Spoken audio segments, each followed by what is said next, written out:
Please don't hear any of this, Brad. And Dad's like, I got the fuck out of there. I was like, oh man, you didn't partake? Do you fear death? Oh, one of the greatest lines of all time. I could have chopped it. I could have chopped it. Trumpinator 2020.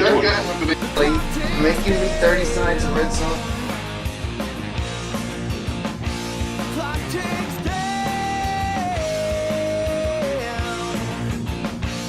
Listened to so much. Are you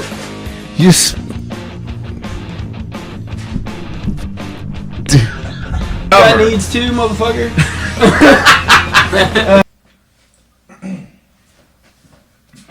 You have your pictures, don't you? I've got some pictures, but not much. Not just. Now, are we just going to talk about the one little episode or the whole shebang? Oh, whatever you guys want to talk about. All I know is how this started is when my dad said, you need to talk to Rick about Mexico. Mm-hmm. And I said, I'd love to talk to Rick about Mexico. And you know how Rick is. He kind of downplays everything. Yeah. And he said, well, you know, we had an interesting trip down there. Well, the thing is, all four of them have been interesting. And So how did this whole thing start? When did it start? Yeah, it started for me back in 2009. When the ice storm hit here in 2009, the big ice storm. Oh, yes, sir. We didn't plan it because of the ice storm. We already had the date set in stone and Right. everything, and me and some friends from Tulsa took off and started in Presidio, Texas, where we ride most every year. We go down there and ride. right. And then we rode across through the Copper Canyon area in Old Mexico and down to the coast and got on a ferry boat and went across to La Paz, Baja, and circled around to Cabo San Lucas and then back up the coast to a little town called Santa Rosalia. Yeah. And then came back across to Guaymas or something like that, and then rode from there back to Presidio in about 10 days or something like that. But I was talking about that several years later, 4 years ago, before we had our first trip. Yeah. And I was talking about how, we could probably get this taken care of as far as taking care of the wives and stuff if we could ride down and fly the wives in for a week. And they could hang out on the beach, and everything for a week, and then we could ride home, and it'd be a great idea. I love how you're trying to work that into it. Yeah, well, Yeah, I mean, oh, yeah. it That's worked cool. out. Well, here's the naive part of my part. We talked about it. He said, oh, yeah, we're going down to Copper Canyon, and it's so cool, and this, that, and the other. And I'm going, man, I'd like to do that, too. But, I was thinking day trip. And the Copper Canyon was a lot more involved than I ever thought about. Right. So when we went down to Oinaga and rode around the desert, he'd be talking about, oh yeah, I'm going to go down to the Copper Canyon. I thought, oh, that'd be cool. My total imagination about Copper Canyon is totally different from what the reality was. Right. I was So thinking what year Little did you Valley. graduate? You're Huh? a Prairie Grove guy. Yeah, You same class? same class. Same. 77? Yeah, Is that- Yeah. would have okay. been 77. You actually graduated. I graduated a year early. Yeah, You're one of I those smart cheated. sons of bitches, huh? well, he didn't want to go to school. so That he wanted to go and to the work fact instead. that I didn't want to go for a whole year for senior English. Right. Because I didn't take classes, any kind of like study hall or anything like that. Right. I just took solid classes. So Yeah. like we were talking about, I liked school, so it was fun for me. Yeah. Only class I did not like, we had a chemistry teacher that was a bit of a, I like Stella Cat. oh, she was nice, but she was nuts. I mean, she was Two things can be true at once. That's yes, right. oh yeah. You mean nice and crazy, but Yeah, we were talking about our history teacher and the Yeah. problems. She that occurred jumped with on him. me one time because I wouldn't take notes, and I told her, I said, if I take notes, I cannot take notes and listen to what you're saying at the same time. I can't do it. Right. I'm going to do a lot better if I just listen to what you're saying. right. But you can't pass this class if you don't take notes. And we'll see. Yeah, right. And it was Did you know worries. my grandma well? Oh yeah, Marilyn. Mm. Yeah, I really miss her, and When I see Theo, and Yeah. I don't know why, but it's just something in his eyes. You posted a picture the other day, and it was just, that's Marilyn Durham. Right I there. see It's just- echoes of her in all the kids. Just things about her It attitude. is funny. It jumps generations. Sometimes there's echoes, and it's just. Yeah. I've seen her and the kids. It's and fun. It makes you wonder. You know, it really makes you believe in a higher power, a spiritual thing. Definitely. Well, that's part of the reason I like what you're doing, because I'm gonna fill in part of the higher power part. Yeah. Because we definitely have had that. Oh, in this trip, we've had so many things happen that just, without divine intervention, it Yeah. just couldn't have. I mean, there's just too many coincidences. But that so happened. it started in '09, Mhm, and it's yeah. been pretty annual since. Yeah, we started our deal then in 2020. I think it was, what is this? 2020. We went in 4, 3, 2, 1, be 21. 21. We decided to do the same trip Well- again. We went down, we got on the boat. So we it'd went been to a Cabo. while, though. Yeah, oh yeah, from 09 to 21. Okay, so Yeah, it's been a decade. Totally different group of people. I was Yeah, just telling okay. what we had done and how it might work out to take okay, the okay. wives and And all I that. So this is piped up. COVID era, Yeah, too. yeah, right And I after said, that. "Wow, There that was- sounds like fun." They were still wearing masks and stuff whenever we. Oh, yeah. And they were Yeah. really more paranoid about it in Mexico than Very they were much so. here Really? at the time. Oh, yes. Yeah, it was. No, I mean you couldn't go in a grocery store and all that stuff. They'd run you out with if you didn't have a mask on. Wow. And so Oh, they were it very was- strict. And we were afraid that we weren't going to be able to get on the ferry and places like that without a vaccination. Ooh. And there were some of us that weren't vaccinated, Yeah, I And so- I got vaccinated only for that reason. but we got it. We got it taken care of. Have you had any complications from it? No, I had the Johnson & Johnson one. Yeah. Never even noticed it. Yeah. But yeah, we started doing that, and we repeated that first trip. We went to Cabo and then came back, and we had to take the ferry from Santa Rosalia east. Didn't run anymore, so we had to go back across at Topolobampo. La Paz to Topolobampo and then come back. But that's kind of a neat thing to do, a trip that you hadn't done in 12 years. Oh, yeah. It's Yeah. kind of like getting a band back together after a long it time. was- Sure. It That's got a big real deal. exciting And- because on the way down to the ferry, I crashed and I couldn't get my bike started. Mm-hmm. And Rick and I, Is that this year? That was No, 4 this is years ago. That was 4 years 21. ago. Yeah, Okay. that was in 21. First trip down. so anyway, we're up in the mountains, and I'm telling you, these mountains are steep. They are the roads are windy. I mean, extremely so. Is that sandy ground too? Yeah, they had sugar sand and gravel, and they take actually very good care of their roads. I mean, I can't complain about that. I mean, it's rough by our standards, but overall they're pretty decent. But the thing is, I crashed. We couldn't figure out why my bike wouldn't start. It was a And- simple fix. Yeah, It we took me later about found 5 out. hours to figure out what was wrong. Yeah. But so anyway, we opted for the tow. So we hooked up the tow rope, and that the very first when we first started was on a pretty steep and pretty crooked road part, and the coordination between the two of us was exciting. It Let was me put that laughable. lightly. It Oh really yeah, was. We looked like a couple of drunkards. Charlie Chaplin, movie. Because if you're pulling a motorcycle and one's going up here like this, pretty soon you just switch back, and I'm going like this. I'm pulling this way, and he's back here. So and he's I trying had to just drag me I with had to him. lean way to the outside to pull him straight Right, up so I could right. get on around. So It was once we got going, of course, I had to stay dead on his rear tire. And I mean, if I got off a little bit, then I'd start pulling him off, or vice versa.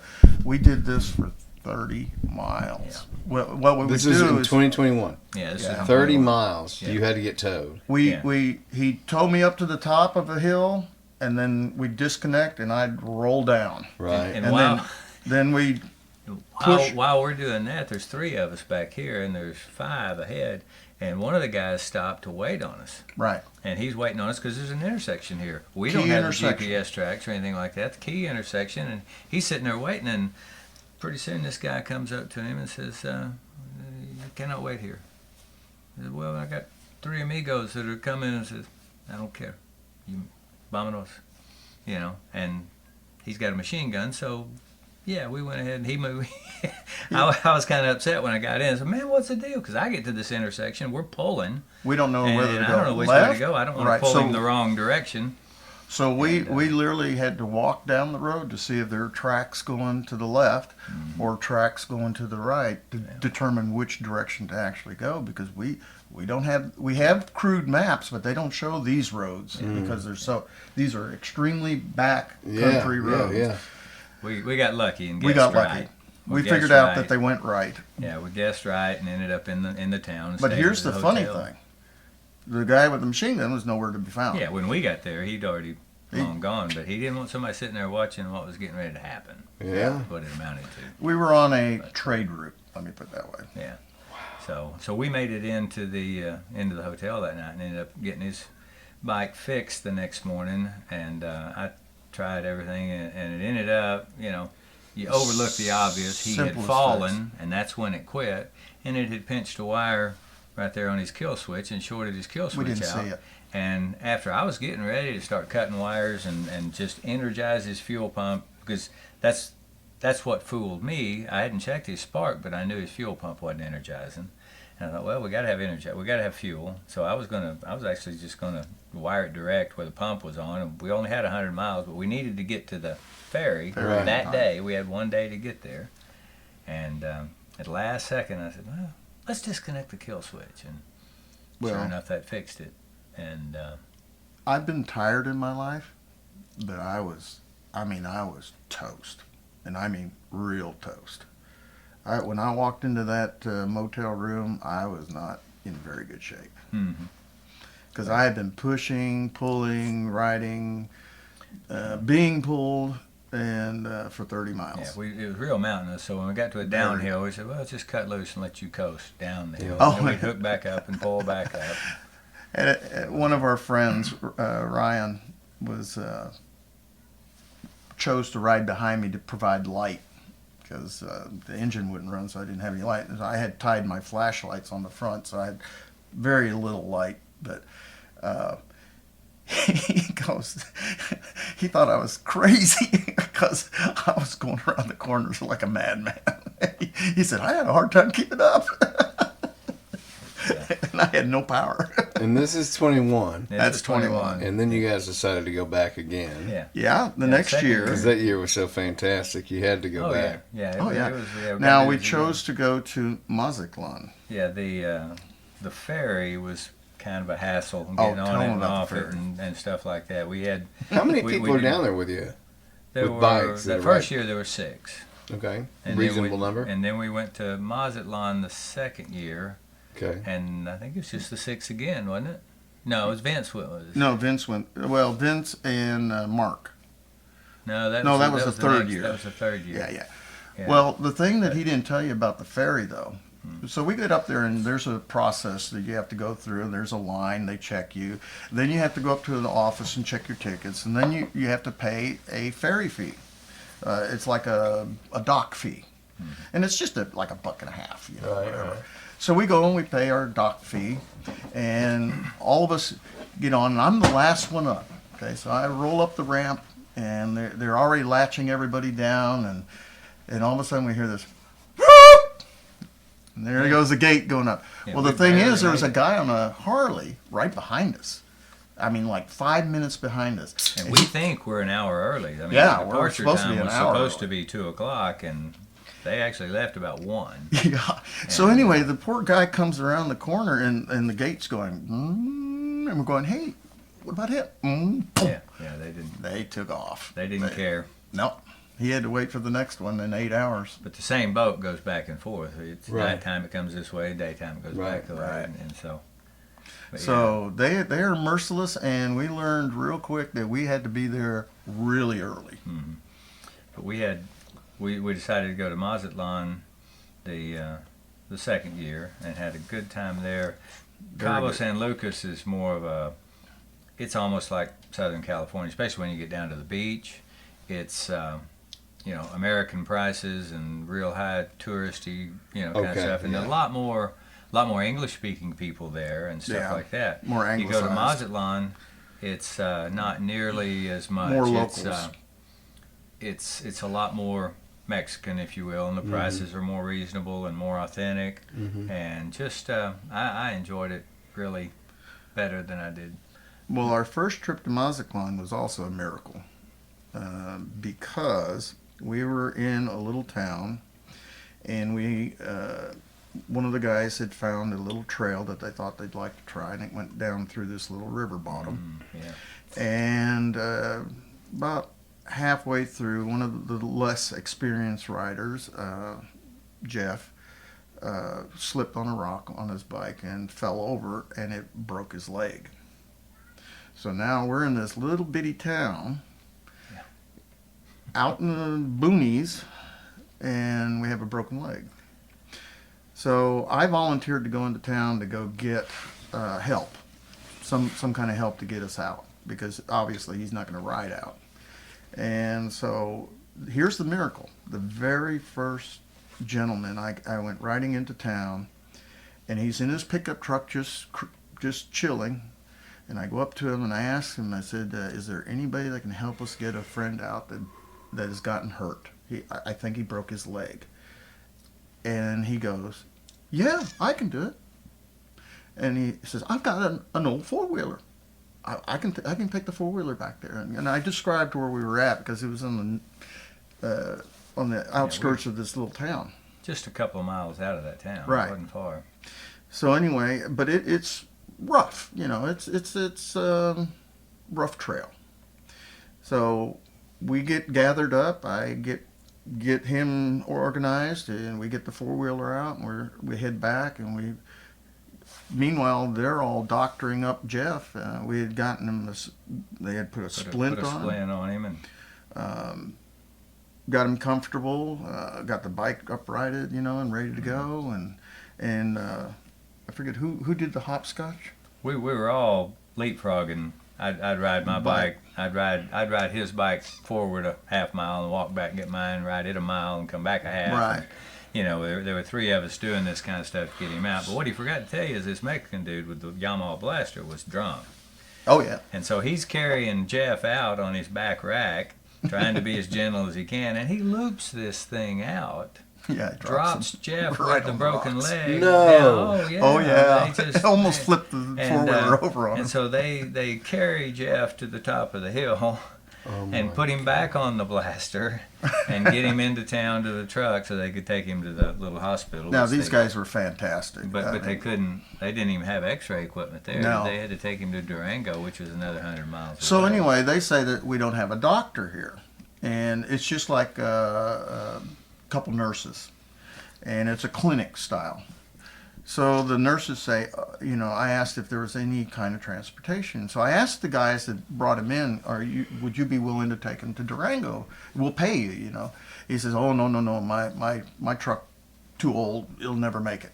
Yeah. I can't do it. So we dropped that.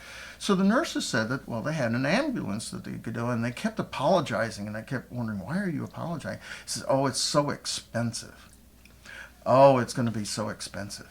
And I asked them, well, how much is it? And they said, 6,000 pesos. Now understand, Durango is 3 hours away.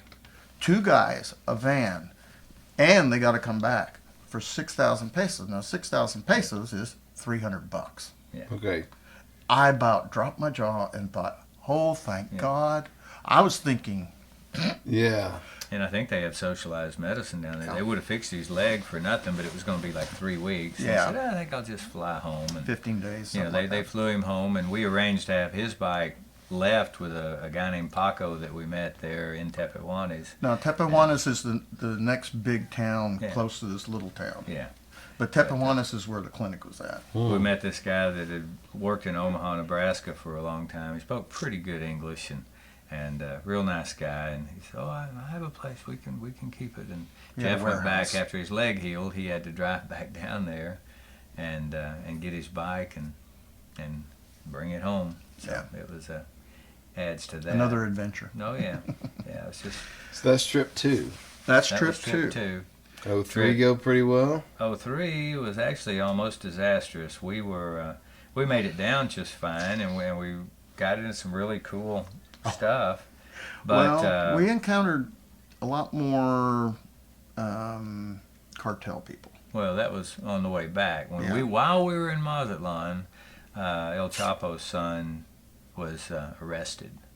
And so they start shooting up airplanes at the airport, and the girls had to reschedule their flights and stay a night or two more than they wanted to. Now, and that year we burning had 9 trucks and people. cars on the freeway and a lot of stuff like that. So A lot of political uneasiness. Yeah. a big part of our group decided that They we're just panicked. going to go home the fastest Yeah. way, and that didn't appeal to me. No.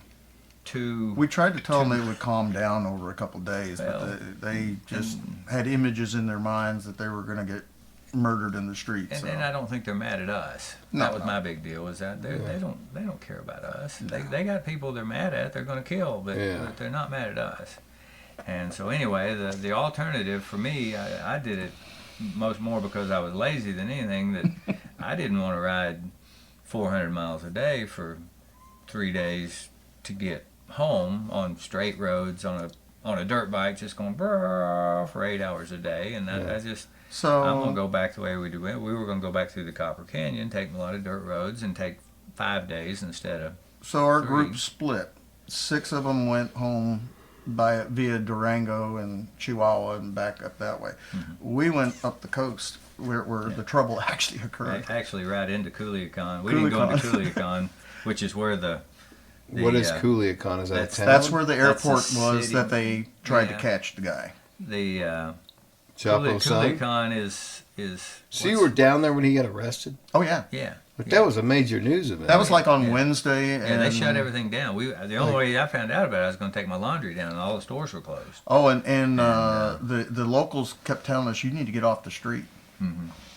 No tourists At the on the street. resort was safe. There wasn't anything going Yeah, on at the nah, resorts or nothing anything right. like that. But walking around town. So this was a private feud. This didn't have anything to do with American tourists or anything. No, You no. didn't feel like you were in danger. What happened I was Joe didn't. Biden was coming down to visit, and they were basically the Mexican government wanted to make a show of it. So they arrested Kind of like El when Chapo's son. the president of China went to San Francisco and they Yeah, managed to clean cleaned it up everything up. overnight. Yeah. So anyway, they capture El Chapo's son at the airport in Culiacan, and of course his gang didn't like it. Yeah. So they went around and they shot at the airplanes. They burnt. We counted 13 different spots where they had burnt on the Yeah. way to Culiacan That was on. Yeah. on the But highway. surely you've never seen anything like this in America before. Well, Like that Not like that. kind of. And No, you weren't I just a haven't. little uneasy? no, No, I mean I didn't see it going on. All we saw were the burnout carcasses of the trucks. Yeah, and they cars. But already you pulled understand if you get arrested in a foreign country, Oh sure, you could be fucked. sure. sure. It could be bad. Yeah. Mexico. But normally they don't. I mean, I've been given trouble. I've been down at Ojinaga just riding and gotten pulled over at night without lights and stuff like that when they had warned me previously not to. You told me and that on things the like yeah. that. And, Yeah. and they took our bikes away from us, and Mhm. I thought we probably wouldn't ever see them Yeah, again. you told me that story. That was But I was surprised you got him back. they're Generally usually speaking. pretty good human beings, Oh, they're very good people. usually. Don't- And The ones who aren't part of the cartels. Well, Yeah. even the Yeah. cartel guys aren't that bad. I mean, as far as treating us, Unless because you're- we've run into them quite a few times. Yeah. The thing is, you have to look at the mentality. They don't have a beef with us. First off, we're just tourists. Right. They don't want to mess with tourists because if they mess with us, then they bring the government on their heads. Right. They don't want the government getting mad at them because the government likes the tourism, and they don't want you. Now, there's a lot of intergang violence. We saw that the Right. last time because we came up to they had a road stop and they stopped us and they wanted to know where we were going, what we were doing, and they had this pickup truck. And I went over to talk to apparently the main guy. And as I was talking to him, I noticed that the pickup truck on the passenger side had about 5 or 6 bullet holes. And the windshield had about 4 or 5 bullet holes. And this through it. struck you as odd? You live in Arkansas. That's a pretty standard vehicle around here. I grew up in Central America, so. This Did you really? Yes. That's one thing about the Sandy having David around.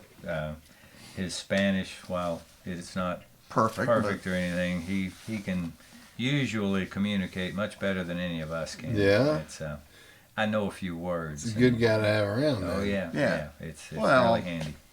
So It's when did you sure move- when did improved you my move to the Spanish. States? Do what? How long did you live in South America? My dad took us to Honduras in 1965 until 1970. We left in late '69, I guess. And So about 5 years. yeah, about 5 years. And his deal was he was a manager for Dole, and he was going to Honduras to transfer all the pineapple plantation to Honduras, which was a similar environment to Hawaii. He had Right. gone to Africa and checked Africa out, and it wasn't going to work because of disease problems. He went to Malaysia and Thailand and the Philippines, and there is some there, but not the main one was moved to Honduras, in a city called La Ceiba. Yeah. And when we got there, it was literally the Wild West. I mean, I was driving a car at 10. So to give you an idea. Yeah, we do that out here too. It's Yeah, well, I mean down main streets. Oh, okay. You're out in the wild, like Yeah, getting out in the. But anyway, the thing is, he was there to develop the new plantation, and when we finally left, the plantation went from 1,000 acres to 45,000 acres. Okay, that was the plan. Now it is 320,000 acres, Jesus Christ! All in pineapples. all in pineapple. Wow. So it's a big operation. I mean, it's huge. It's worldwide Yeah, distribution. Yeah, sure. So anyway, that's where I learned Spanish. We were there when I was a little kid, and we had to. And because he Our learned it when he school- was young, he actually knows how to say the words and it rolls his R's and things Our like that. Where Yeah. If I say the words, they don't understand what I'm talking about. but Well, they our school understand. had both English and Spanish tutoring. So Right. but it was a company school, I see. so called Mazda. So this is 2023. Yeah, Mm-hmm. and then we went back home through the Copper Canyon, and like I say, that was kind of a difficult deal when we decided to take a loop out of Batopilas and just ride up through the mountains and back to Batopilas one day. We had a day to kill, and that morning we were leaving town, and Vince drowned his bike in the river. They were working on the bridge, so we had to cross the Batopilas River, and his bike. He didn't fall over or anything. He just sucked water in the intake, and we're trying to get it done. And the local policeman comes down and tells us we need to get on out of there. We need to leave. And he was telling us not because he wanted us to leave so much as no, there's something Our own getting ready to protection. happen, and you need They to be take out care of of here. before it happens. Right. So he was Luckily, warning you. He was Well, warning us that you're in a bad spot. You You, don't need to be get on here out for of here. long. We knew because the night before, all the pickup trucks were showing up, and they try to hide the guns, but you can see them. Yeah. But they kind of stay to themselves. They're usually down on the riverfront, and the town's. And as handsome as you are, you weren't worried about getting human trafficked. no, they. I won't mean, you're a bother us. prime candidate. Well, we have friends, believe it or not.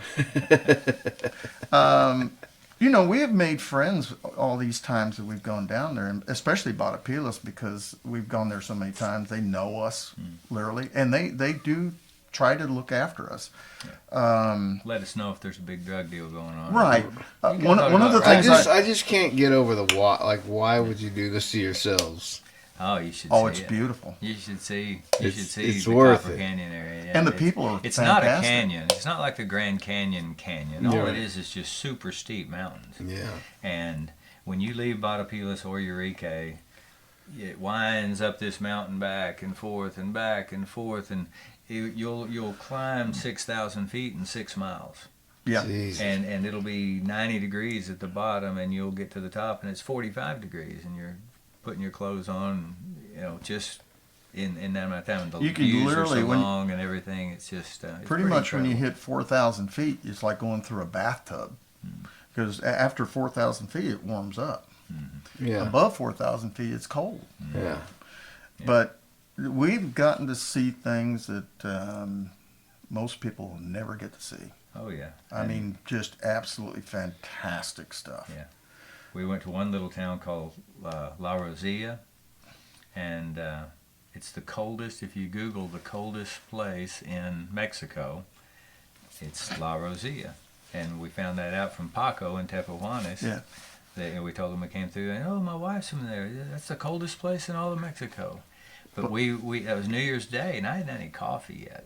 I mean, the stores were all closed. And I hadn't had any coffee. The first time in years I hadn't had a cup of coffee. Really? So anyway, we go into this little town, and We're looking for gas. we're looking for gas because we know we probably don't have it. We're just kind of hoping to find gas, and this guy had gas in a 55-gallon drum.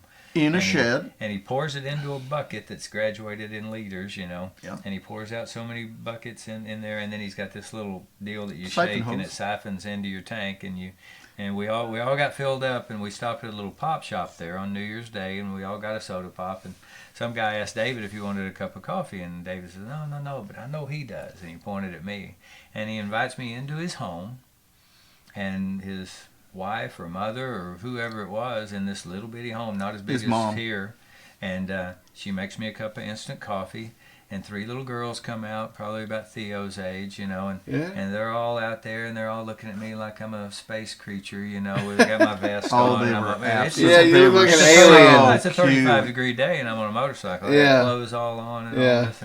And Well, we were the entertainment of the town, and, let me tell you. I was trying to talk to him. I kind of wish David had been there with me to help me talk, but I knew enough to ask him if I showed him a little candy bar. I said, it's okay, you know, for La Niñas, you know, and, go ahead, you know. And so I emptied all my candy out and gave it to the Nice. little girls, and boy, they were just, and when we left, they were all They were standing on the out there street. just doing like this, you know. And, That's kind of adorable. You know, Oh, it is. was fantastic. And you know, these, like I say, that's been more my experience and all. We talk about the cartels and all that kind of stuff, Yeah.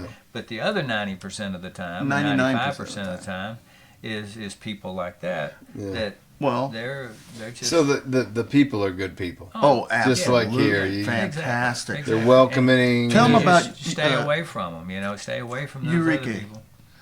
About the guacamole. The guacamole. That was year one. We pull into Eureka, and we pull in and order an order of guacamole, and there's 6 of us, and we get an order of guacamole about this big around than a big old basket of chips, you know, and it's like She goes- $4 or something like that, you know. Old grandmother, Yeah.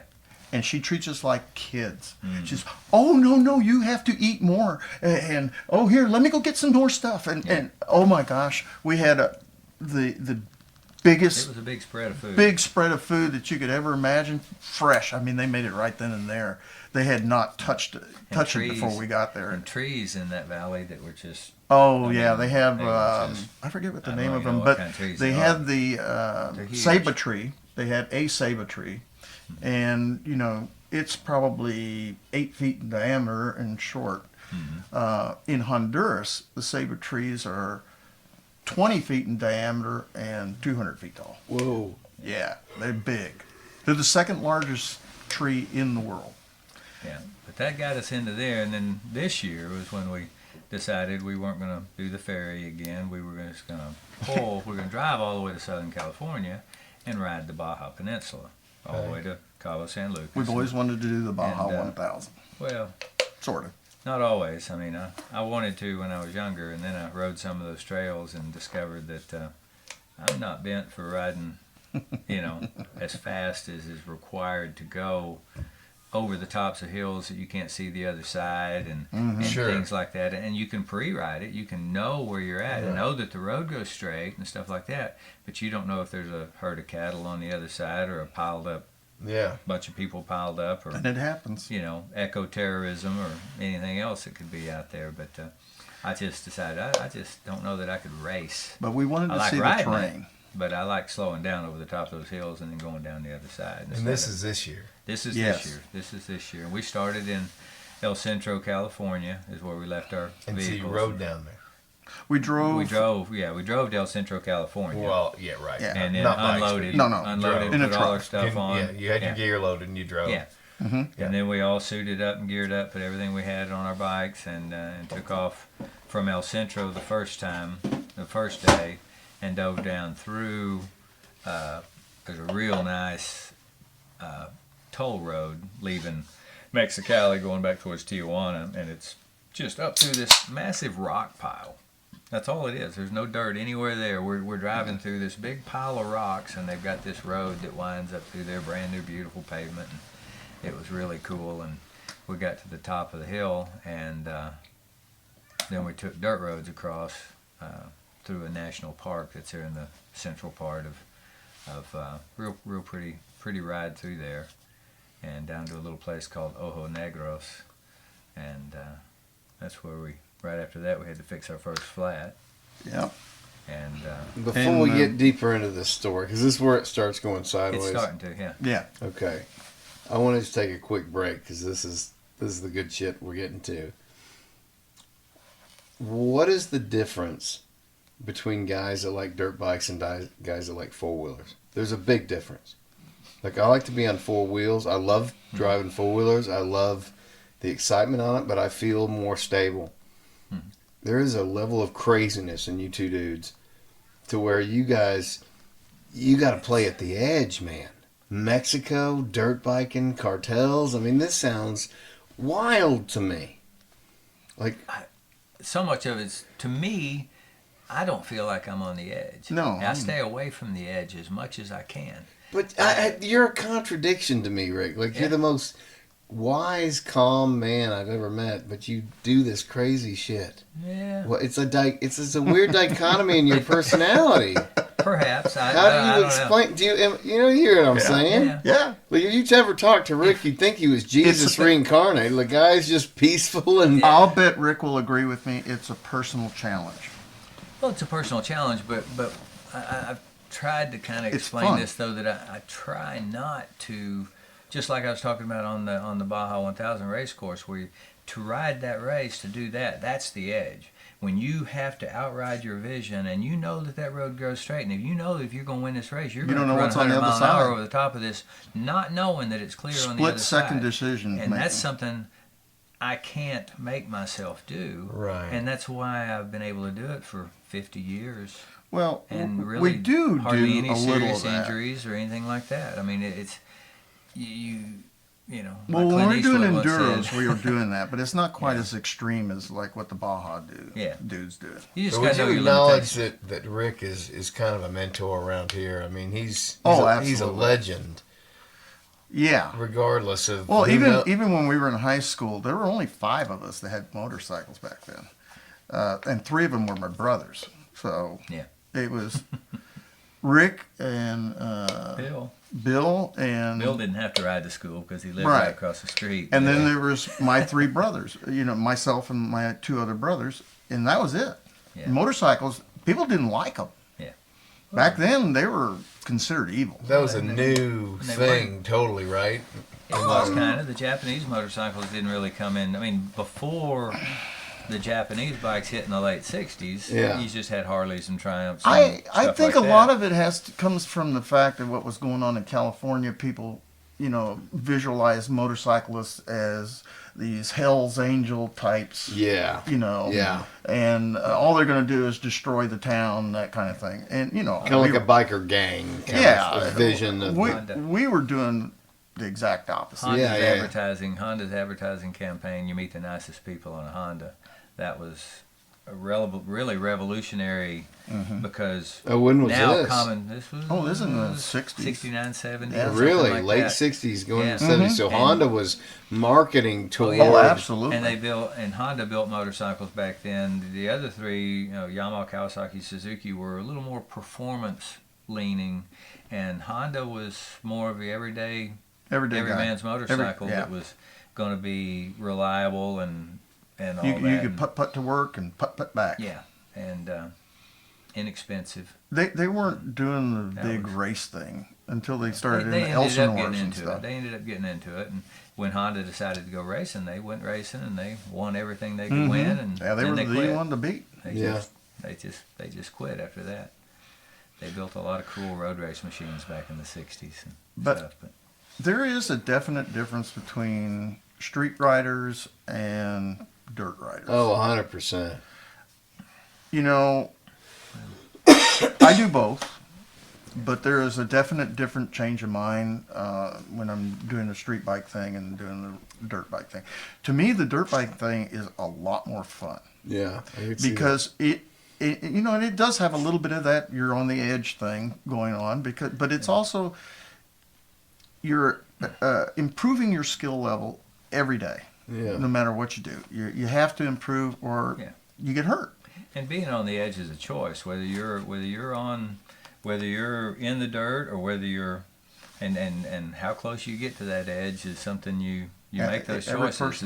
And sometimes I do. I mean, when I'm riding motocross or something like that, sometimes you gotta push.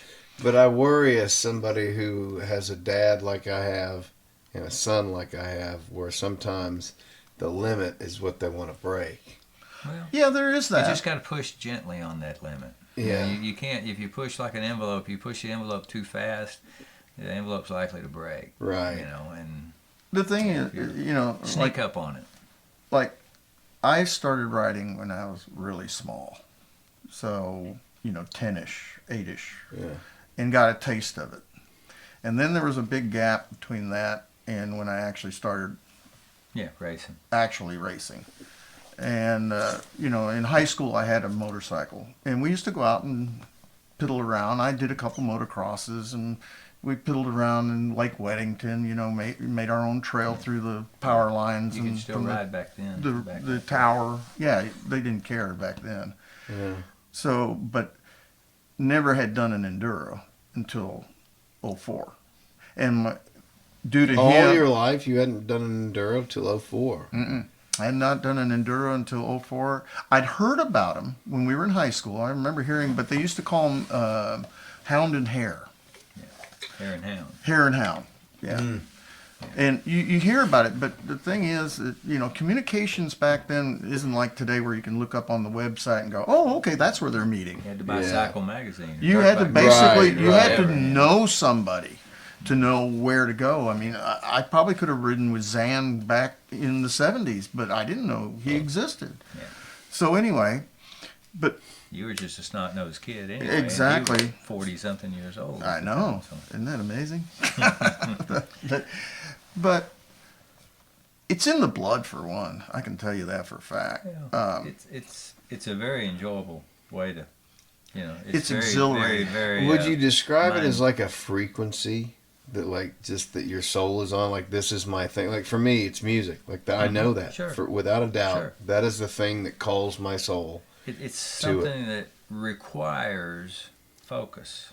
Mm-hmm. A lot of focus. It requires that And focus, energy. and that clears your mind. It is. You can't be thinking about your problems. You can't be thinking about anything that's No. bothering you or anything like that. You must focus It on is what you're doing, extreme and focus. that's a very clearing concept. The other Yeah. thing that most people don't Reset. realize that it is the most physically demanding sport going. Period. I've done football. I've done basketball. I've done baseball. Nothing. I've done track. Nothing comes in anywhere near comparison. You're going to have to sell me that it's more physical than, like, NFL football. Oh yeah. Well, I mean, way more. It depends. Well, it depends on the level that you're riding. You know, I mean, Yeah. if you're a professional motocross guy and you're pounding through whoop-de-doos and hitting big jumps and things You're like breaking that. bones. Well, I mean, Could Well, be. it's just it takes- the amount of muscle requirement and constant Right. muscle requirement. Right. You know, It's football, you gear up and you hit for A couple few, seconds. A few No, seconds. I think dirt bikers are some of the toughest Well- sons of guns on the planet. I just, when you compare it to something like a football, like, that's just a hard comparison to me. It's all about time. You know, It's- the time it's like- doing that. doing a marathon. At the same time you're doing a pogo stick. At the same time you're wrestling with a 250-pound bear. So Well, a marathon requires some aerobic energy.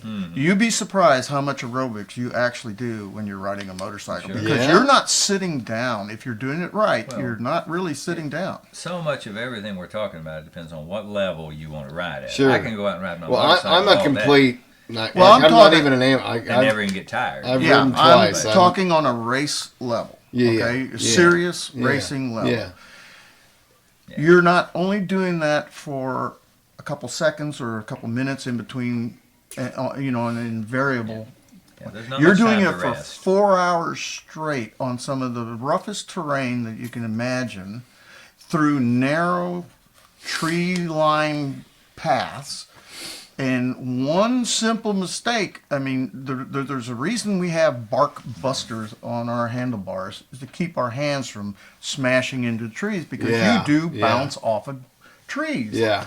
Okay, I can see. Going I've up- done it on four-wheelers. You're driving around, yeah. Going up cliff faces that you'd have to climb with all four, your 2 feet and hands on your belly. type of Yeah, thing. And we go yeah. roaring up those things like they're, you know, fun. You sure you don't want a beer or water? Hill time. I don't drink. Water? He No, drinks I'm water. fine. I've seen him. Yeah, I take water. You want one? No, I'm Okay. fine. But it's all this is happening. Plus, you're wrestling with a 250-pound motorcycle. Sure. And that thing is bouncing around. The back end's bouncing around. The front end is going up and down. And you're riding like, if you do it properly, you're kind of riding it like a horse, where you're in the stirrups and you're the jockey above the position. saddle. Well, it's like that line, "Steel Horse I Ride." Yeah. You know, the old, Sure. oh, shit, who? Bon Jovi. Just- Bon Jovi song. Yeah. Okay. The Steel Horse, you know, riding that motorcycle. You've it's like, seen a buck and bronc in the rodeos, correct? oh, absolutely. Well, that's a motorcycle for 4 hours. And once again, so much of how hard it is. I remember we were down in Mexico here years ago, and Shannon was, commenting at the end of the day. He's sitting at the end of the table, like this, and I'm up there drinking beer. Woo, man, what a day we had today, and all this. And he was commenting on how much better shape I was in than him. And I'm like, Shannon, if truth be known, you're probably in better shape than I am. But I watched you ride today. And when we came down on the wash and we tried to get up out of the wash, there's a big step up here. You touch the clutch, you get your front wheel up over it, and you drive on out, and it's all easy. But when you come around there and you're in the sand, you're in the wrong gear, and you drive your front wheel into the right. deal, and Fall you have over. to come back, and then you got to put it up, and you saw your way up this deal Right. and push and all this Right, kind of stuff. Man, you burn a lot. You burn 1,000 calories, and I burn 25. It's just, so, like, and Rick knows this. It's a skill level. I'm a complete, I know nothing about it other than, like, well, I've told Rick this story, but my dad broke his elbow. Was it his elbow? Yeah, I broke the knob off We the end of the had elbow. just moved back from Florida, Mm-hmm. and my dad gets back involved with that crew, with these guys, Yeah. and they get out riding at Mill Creek. Corrupted him. Bad influence. Dad breaks his elbow, and it was Come the to the worst dark thing side, that happened. Luke. That was the end of all that.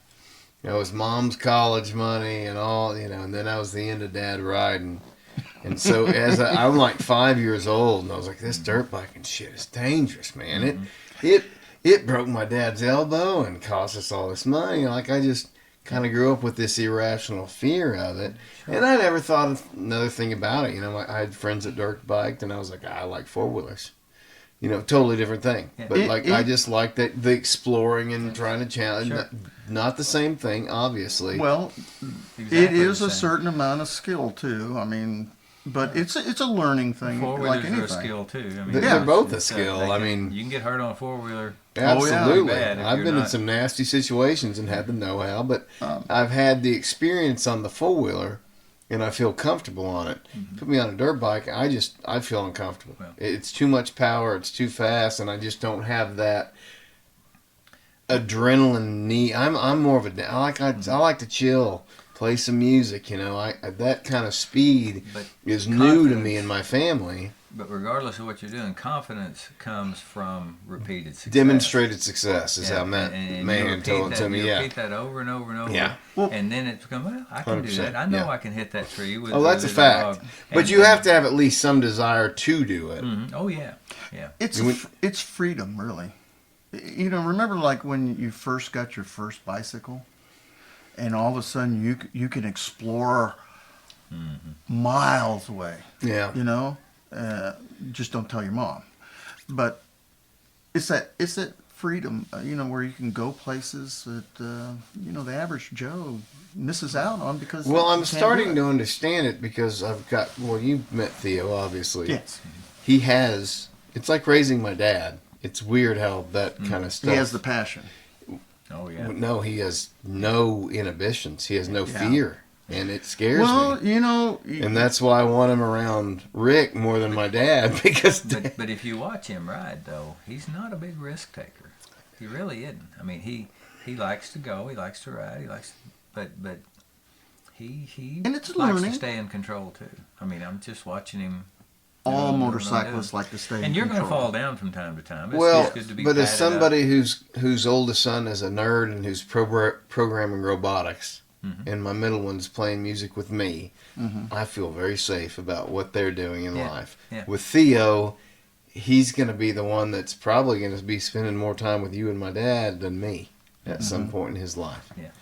And not that I don't trust you guys implicitly, but it just scares me that I don't have that. Well, Whatever he has. one thing I'm absolutely certain of, bikers, like our kind of bikers, are the greatest people in the world. Oh, They I'm are centered. not doubting that.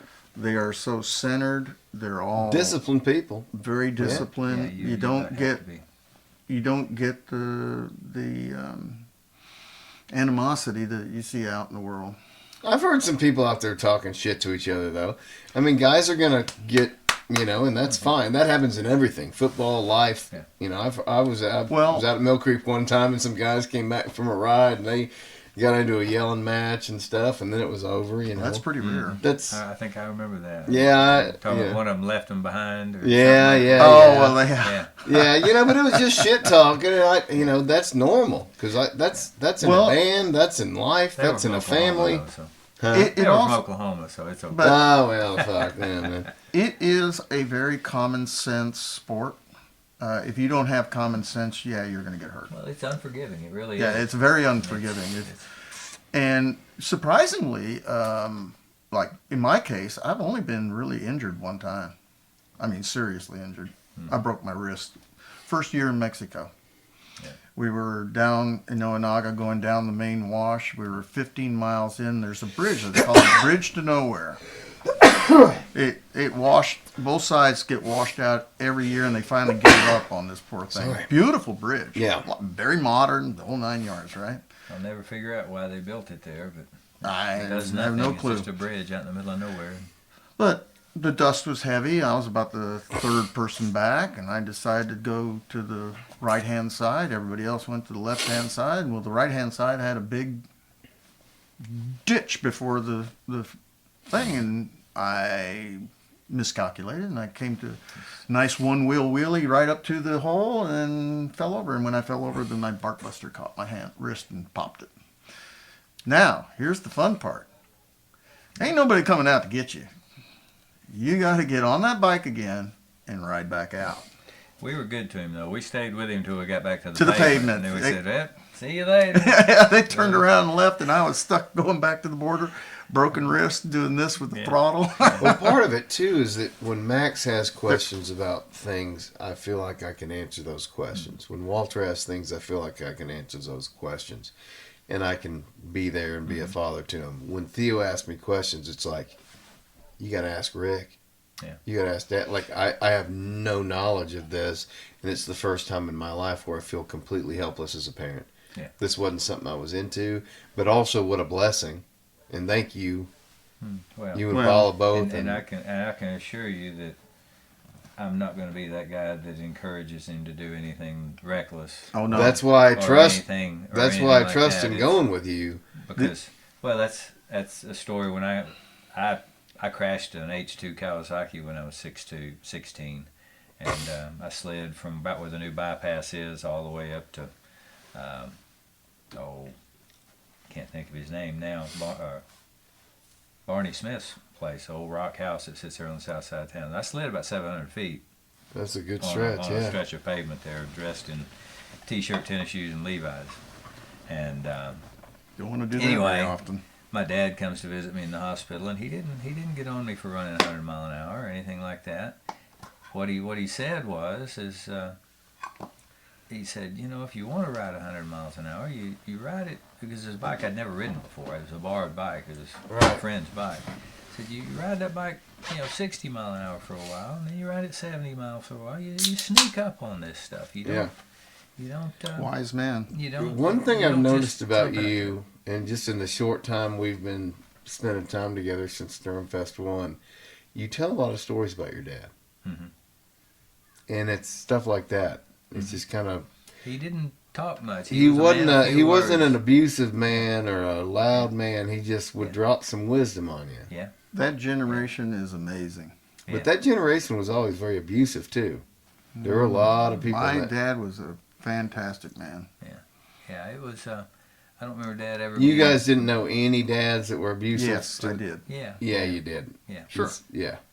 And Not all, I, by I any means. wasn't afraid to unleash that belt and oh no, Sure, you know, sure. put some straps on my legs, but No. he didn't do it very often, and I deserved it every time I got it. So Oh, Absolutely, It was- absolutely. yeah, I don't remember my dad really, and I earned it quite a few Well, times. I want to get to this next story, but I want to get in deeper into this a little bit.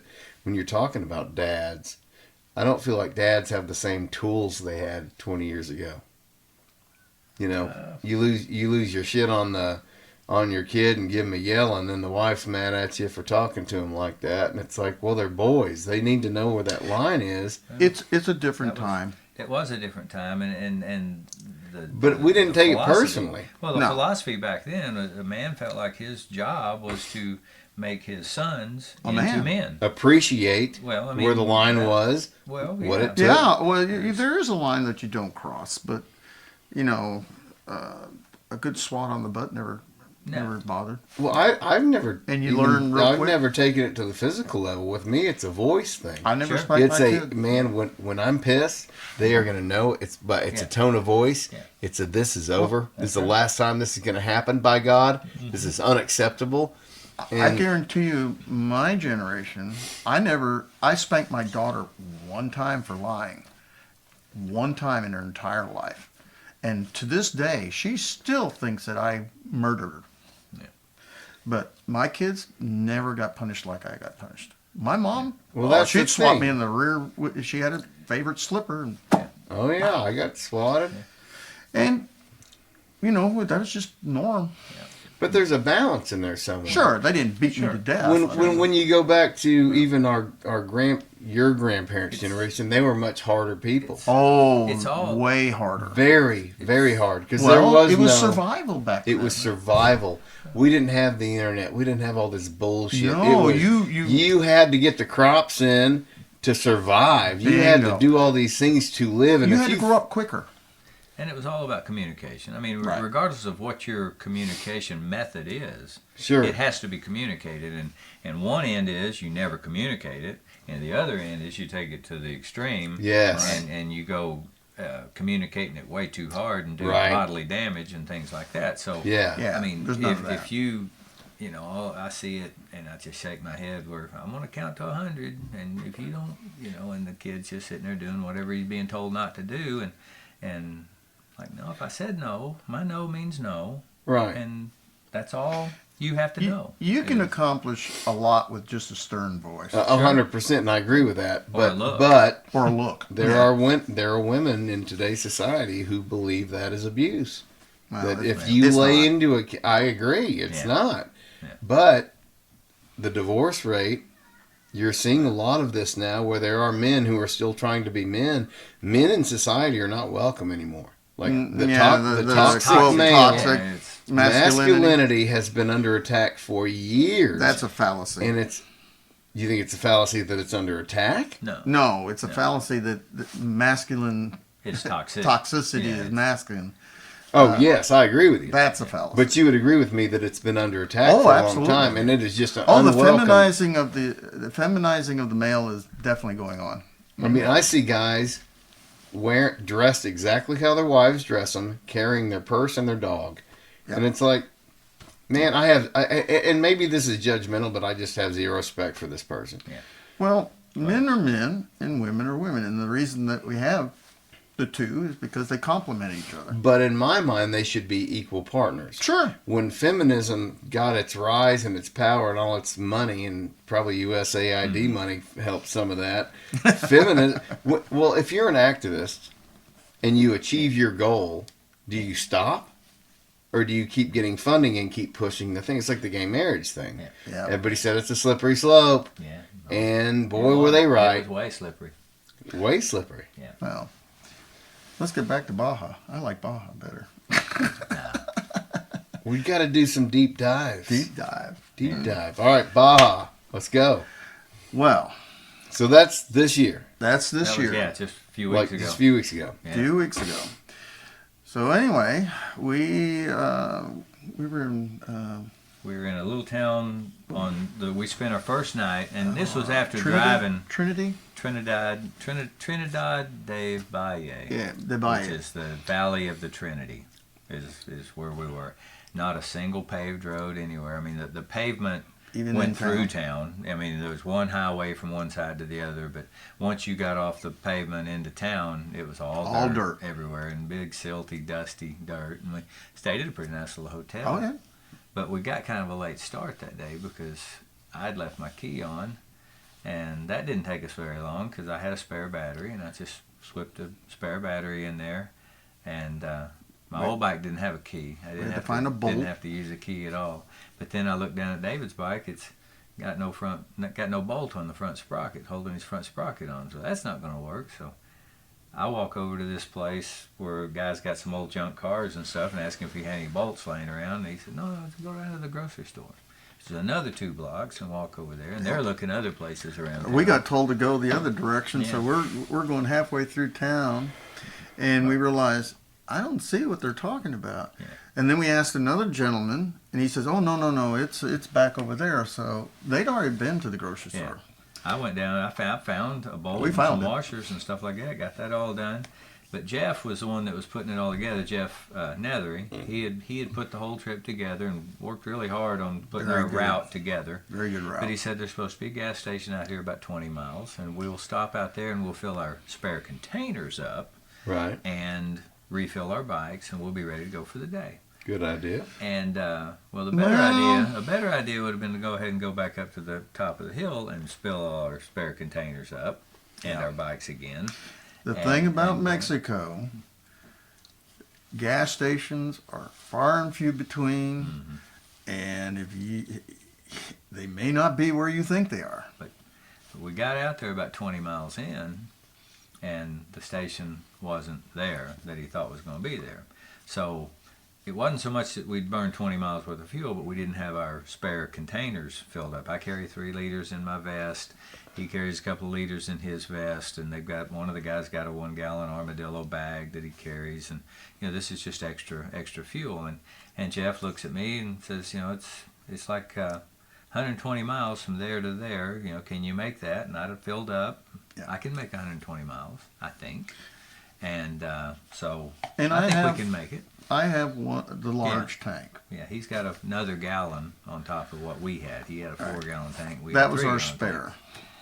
But then we take off from the pavement. It's about, what was it? 80 ended up miles. About 80 miles of dirt. Yeah, 80 Was what miles it of was. sand and dirt.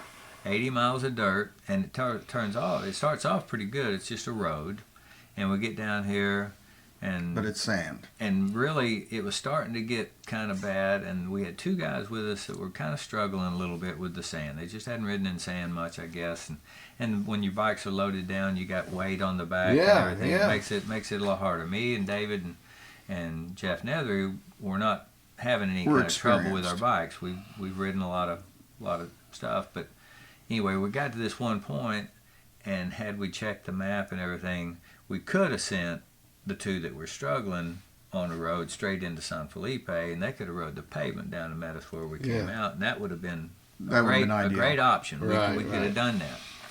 But we didn't do that. And so we got in, it kept getting harder and harder, and we get into this Matomi Wash, is what they call it, and it's part of the Baja 1000 race course.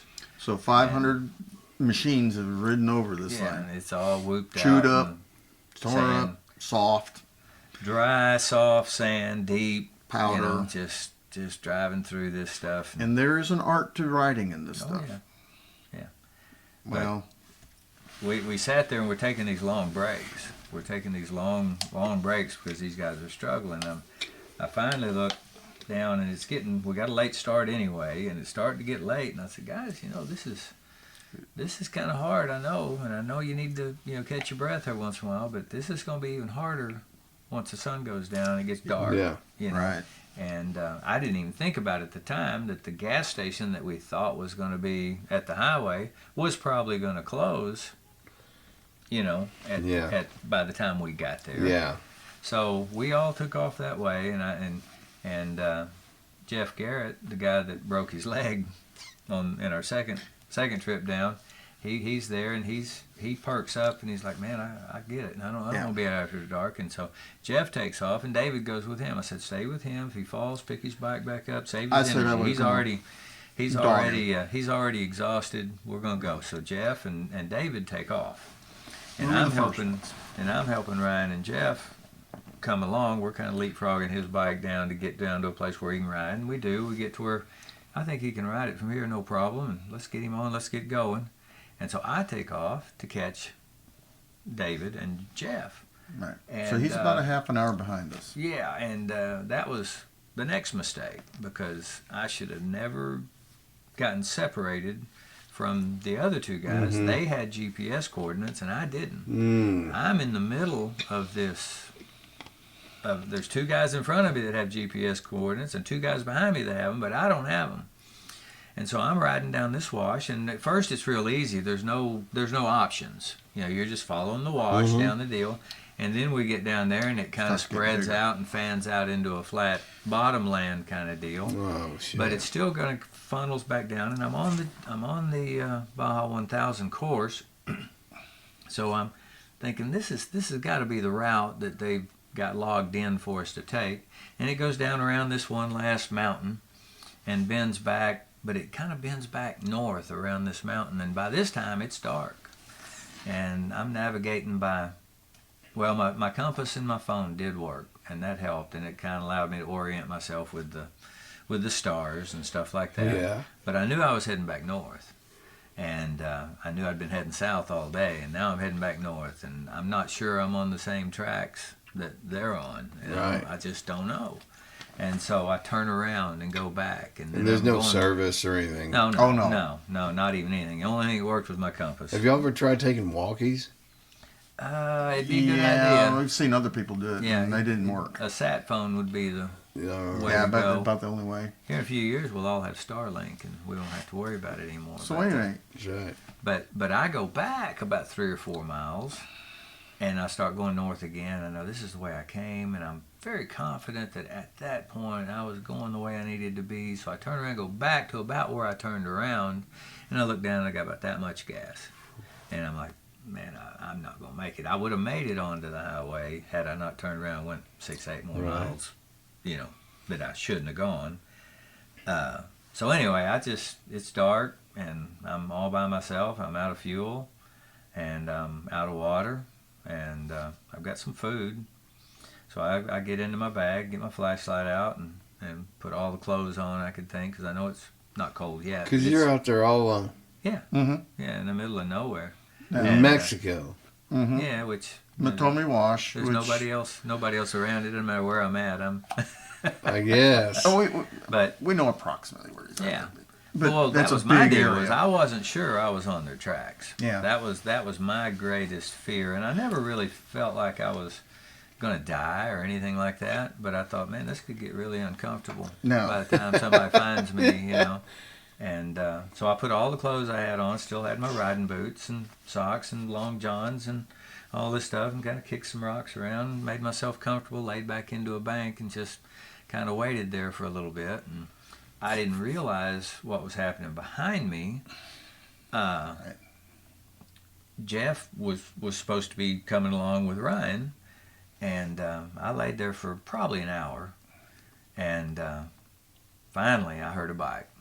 Oh boy, here I jump up, I got my helmet on and everything, and I'm just to stay warm more than anything. I got my helmet on in case a wild animal attacked. I'd have my helmet on too, But anyway, I took off running. I saw the headlight, and he was going over here, and I was over here. So I took off running, waving this little bitty flashlight. And he told me later, said, I didn't know whether to run from you or to come over and see what you needed or anything. But he finally did come over, and he dropped a pin where I was at, and I gave him the rest of the fuel that I had in my bike, which is about 6 ounces maybe. Yeah. And he made it on to the highway where David had made it earlier and left Jeff. Well, So I'm sitting there, and I ended up and said, well, come back and get me when you get some gas. And so now at this point, David. Backtracking, we were at the beginning of the canyon.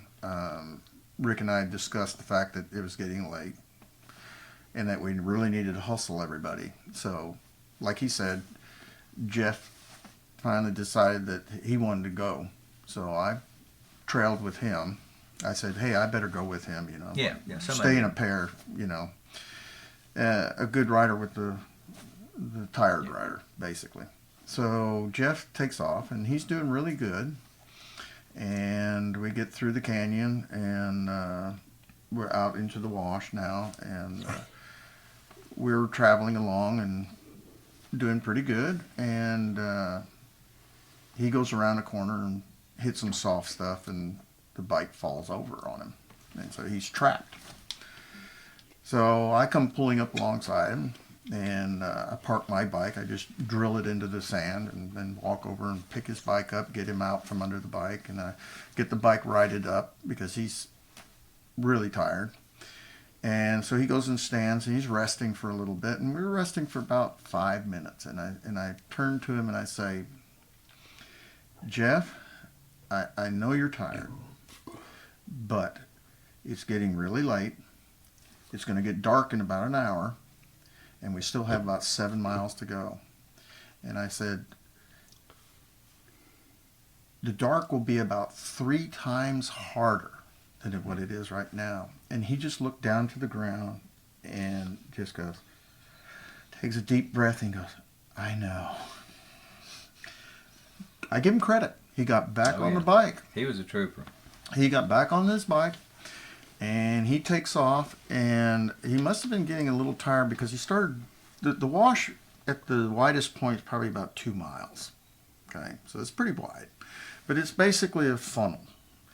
So and you can pretty well tell where the main track is. There's tracks everywhere, but the main track, you can kind of tell where it's at. And basically you're centering yourself from one mountain to the other. During the daylight, that's possible. You can see both mountains. Okay, so you can center it in. So he starts drifting off to the right and getting off the main track because he's tired of going through the soft sand. And he starts drifting off to the right, and I say, ooh, this is not good. So I go out and I get him back, and we get funneled back toward the middle, and he keeps on going. And we finally I saw a car go by, and I finally go, oh, we're at the road. We encounter talcum powder that's literally about a foot and a half deep of dirt that's been chewed up, and it's just literally talcum powder. So anyway, Jeff goes on the main track, and there's this little hump, and then a ditch, and then another little hump, and we're probably 200 feet from the road, and he stops on this hump. And so I come pulling up alongside him, and I figure, yeah, he's tired, so I'll give him a few seconds, you know. But no, what happened was he got into this hump and got stuck.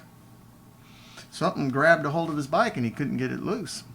So I said, okay, leave the bike where it's at. You walk out. I'll take my bike right out to the road. It's only 200 feet. And so I muscle through this talcum powder and park the bike. And I come back and I get his bike. And to get his bike unstuck, first I tried pushing it. Couldn't get it to go. Tried backing it up. Couldn't get it to move.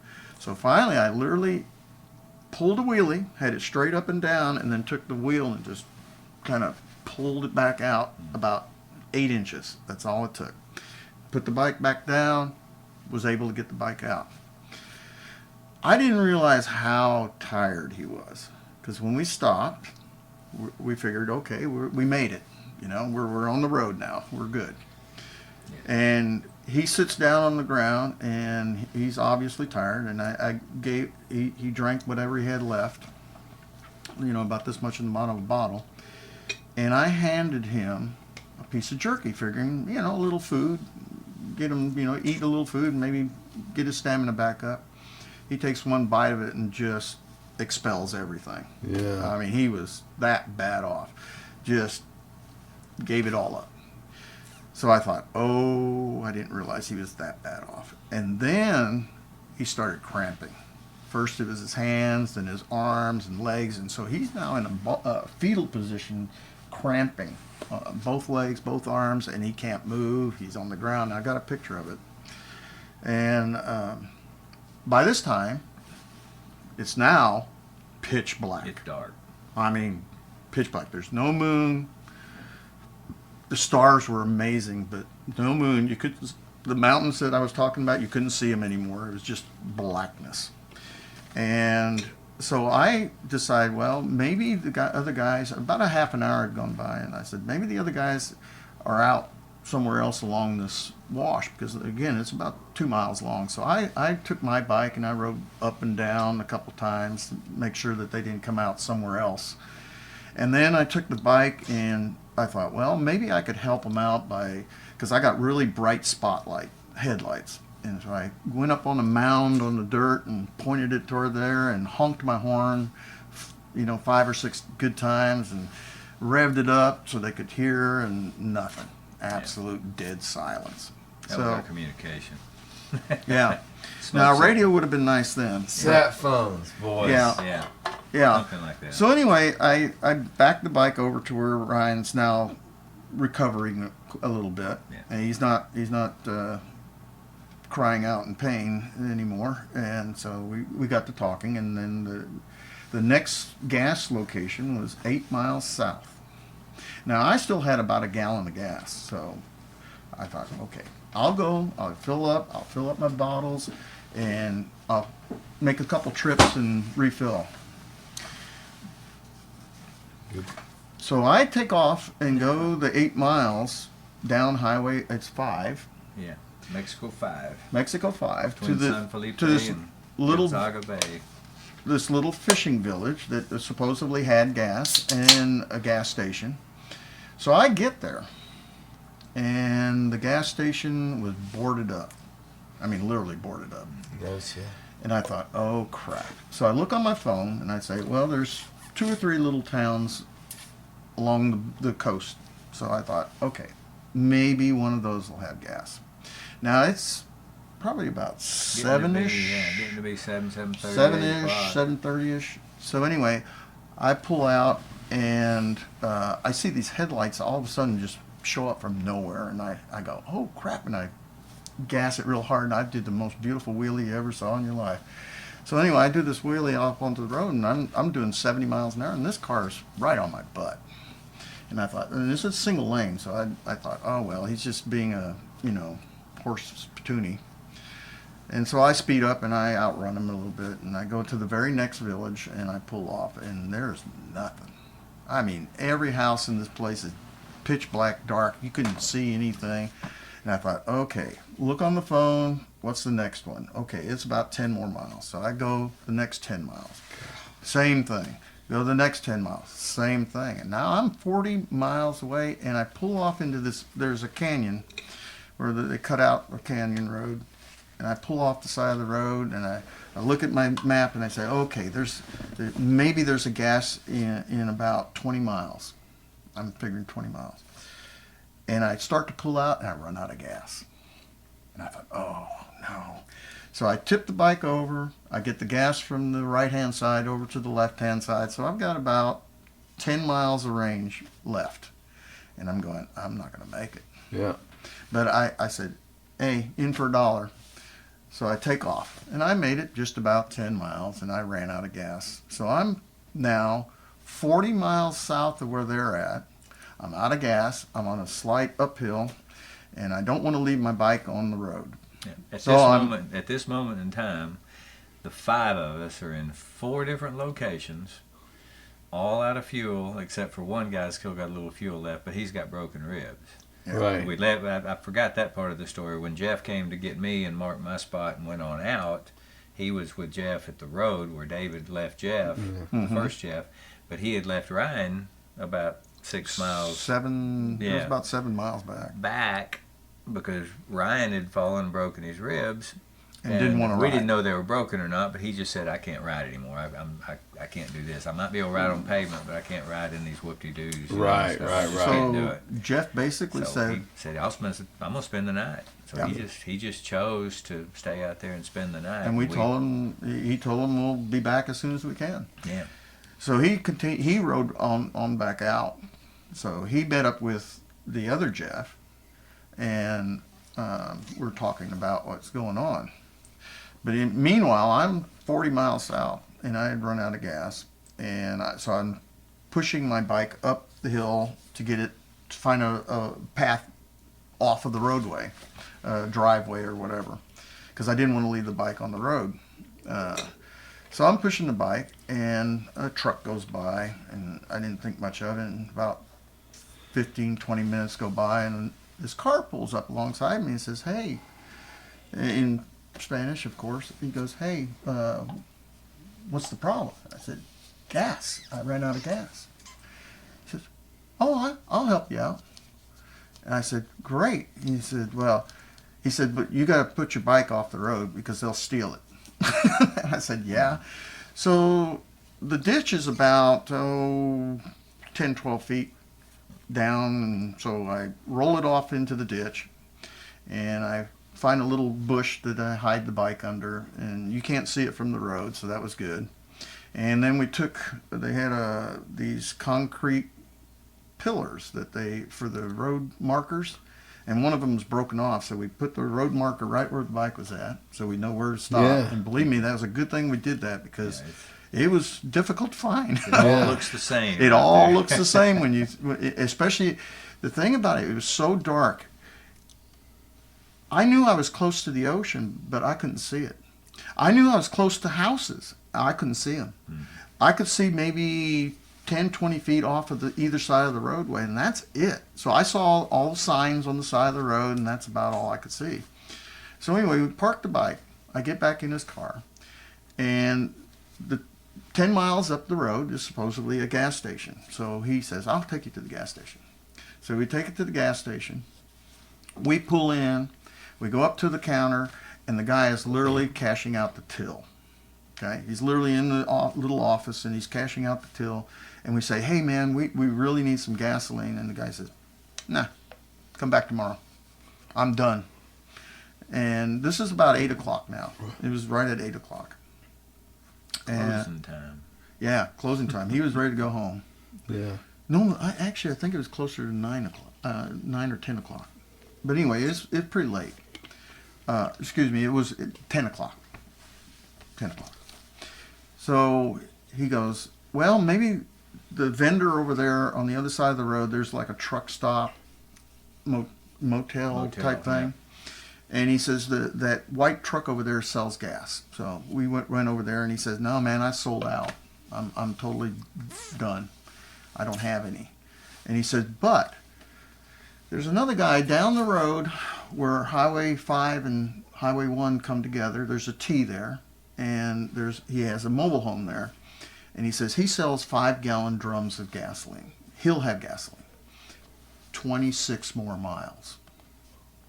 So now I'm 60 something. 60 plus miles, 60, almost 70 miles away from them, and it's about between 10 and 11 o'clock at night. How much does a tank of gas get you on a dirt bike? Our my bikes tank will go 150 miles pretty good. On a His full will go tank? 200. Yeah, 200 give or Okay. take. About So if 40, you 40 were to miles to the fuel gallon. up, Yeah. And if I Okay. have my extra 3 liters in the bottle, that's an Yeah, extra if, 30 that's or the thing. so. If we had the bottles Yeah. on the thing, and if I hadn't gone south and had gone north Yeah. instead and gone to San Felipe, it would have been a whole different story. So because what I I'm would have made hearing it to- here is these experienced pros made every rookie mistake you could We- possibly make. We made We some made a mistakes couple. that day. We were tired. We'd just driven from here all the way to California. Yeah. 2 days There earlier, the excuses come out. Come Well, on, Ray. our There you go. mistake was we relied on the map saying that there was gas Yeah. at point A, and there was not. And it was Yeah. my own fault that I didn't get involved And- in the planning because Yes. I had been there. I knew.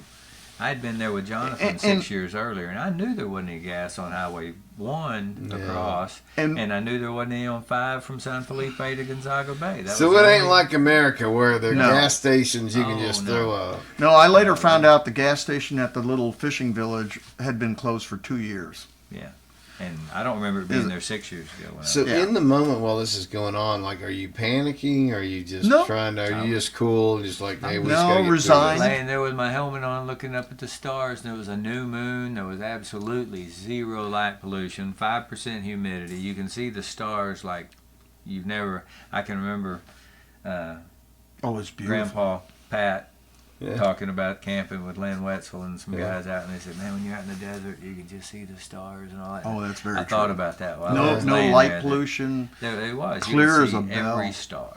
Yeah. So that's anyway, we drive the extra 26 miles to this guy's mobile home, and yeah, sure enough, we get him up. He's sleeping. So we boom, boom, boom, boom, boom. He gets up and he's very nice. He says, "Yeah, I've got the gas." So I buy essentially 20 gallons of fuel in 4 5-gallon jugs. I had to buy the jugs and the gas, so it was pretty pricey, and the gas was pricey to begin with anyway. But this is necessary. It's Yes. pricey down there anyway. I mean, Yeah, it's it like is pricey. $1.25 a liter. Oh, in no Mexico shit. Anyway, Yeah, Wow. so you're paying about $5-6. yeah, you're paying $5.50 a gallon Yeah. anyway. But anyway, Damn. so we refilled his car with one and a half of the 2 jugs, and I gave him the half jug to make the rest of the trip. And then I put the other 2 jugs in his car, and we drove back to my bike. Now that's 40 miles he drives. Now he was going to Guerrero Negro to visit friends, and it was really cool because he was a biker too. He had actually ridden the Baja 400, which starts in San Felipe and makes a big loop and comes back to San Felipe, and essentially drives on some of the stuff that we're currently on. They go through the Matobe wash. But anyway, and he also did buggies, and he was a underwater welder. So pretty cool. Mm-hmm. We had a really great conversation all the way down there. So anyway, we get back in his car. We drive back to my bike. We find my bike. We get the bike out of the ditch, and I tank up. And so now I have in my possession, I have about 2 gallons left in one jug, and I have a full 5-gallon jug.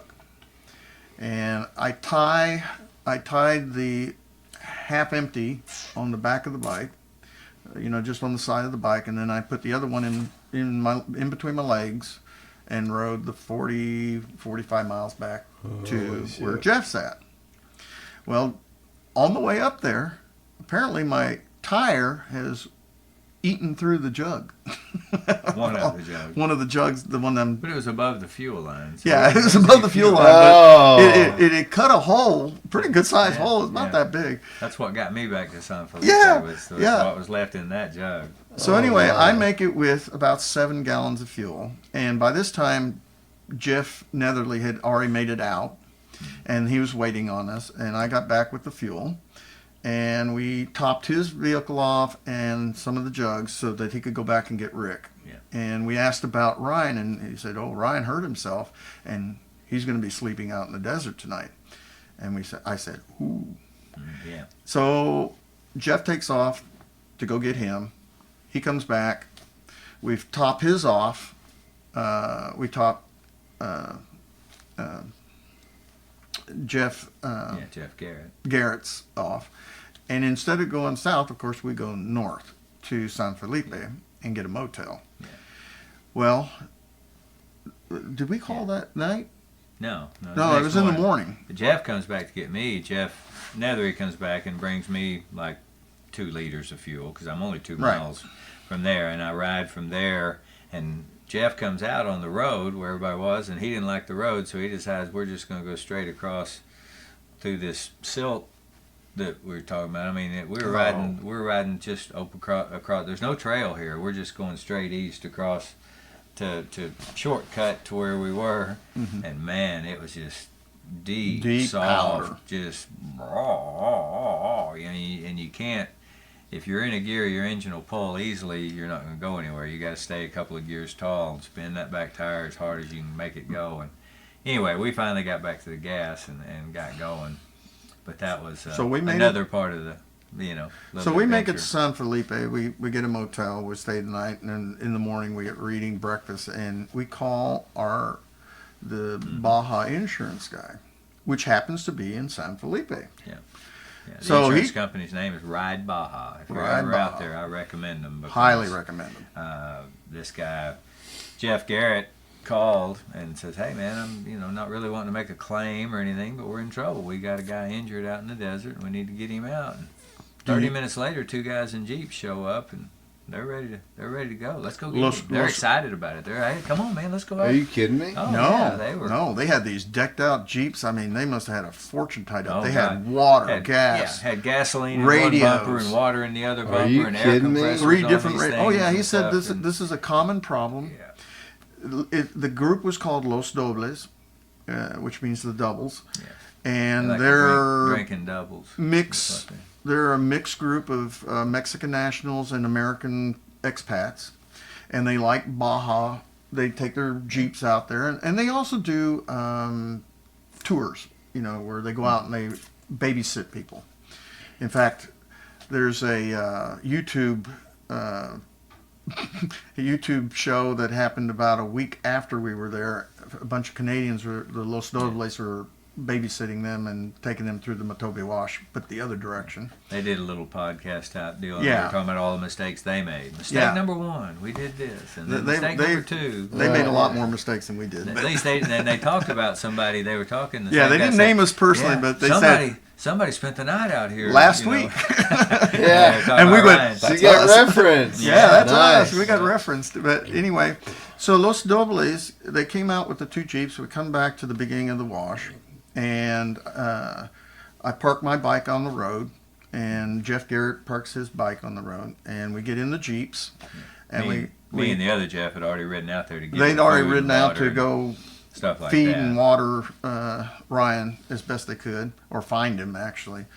So we're going in the Jeeps, and we're getting out there, and again, it's about 7 miles. Actually, I think they said it was more than 7 miles when we finally figured it out. But they were right at the end of the narrow portion of the canyon, so they were just outside of that area, about maybe a mile. So we find his bike. We pull up there, and Jeff Netherly's sitting over on the side, and we pull up to his bike, and we get out, and there was a little fireplace, where he had started a little fire. And, Burned his space blanket. yeah, he burned his space blanket. Just So- because I guess he was done with it. Next morning, the fire was still going. He just threw the space blanket. I'm not So taking anyway, it. we go out there, and we're yelling, hey, Ryan, and, Ryan, and we're starting to panic. We're thinking, where did he wander off to? His bike's there. He's not there. Yeah. Well, it turns out he was about 200 yards. He said he thought we watched him go by. We knew we were with Ryan. Yeah. But he said that he had there was a little patch of shade down here, a little kind of a rock overhang, and he said I thought I saw people down there, so I just walked down there, and he left his boots about halfway down there, and then walked the rest of the way, and there wasn't anybody there. When we got He there, was he was laid hallucinating. up in the shade. The sun had come out, and it was starting to get warm. Well, he was dehydrated. Yeah. He was hurt. Yeah. And apparently hallucinating. So, yeah, he was in bad shape. So anyway, we load him up into the truck, and they haul him out, and I ride his bike back out to the road. And I got a picture of his bike with a big old cockabur cactus ball on it. And it took about 10 minutes to get it off of there. About everything that grows down there. Hey, has thorns on it. everything's After this got is thorns. over, send me the pictures because I want to post Oh, some of yeah. those to promote this Definitely. podcast. So, and you can see in that picture how red in the face he was. I mean, he was Yeah. just, He he had was a in hard bad night. shape. So anyway, we get back out to the highway, and they do a triage on him. And they determined the wife of one of the Mexican nationals was a nurse of some sort. well, no, it was more than a nurse. What do they call it? AD? the Nurse highest practitioner. or nurse practitioner. NPs, yeah. yeah. NP. She knew he had broken ribs anyway, because Yeah, she could just she feel them. So figured there's some that- soft spots there that shouldn't Yeah. be there, and So anyway, we wrapped him up as best we could, and then we asked him if he wanted to be driven out, but he turned around and said, no, I want to ride because we were on pavement now. Yeah. I want to ride. So the closest hospital was Guerrero Negro, which was what? 150 miles. Yeah, 100.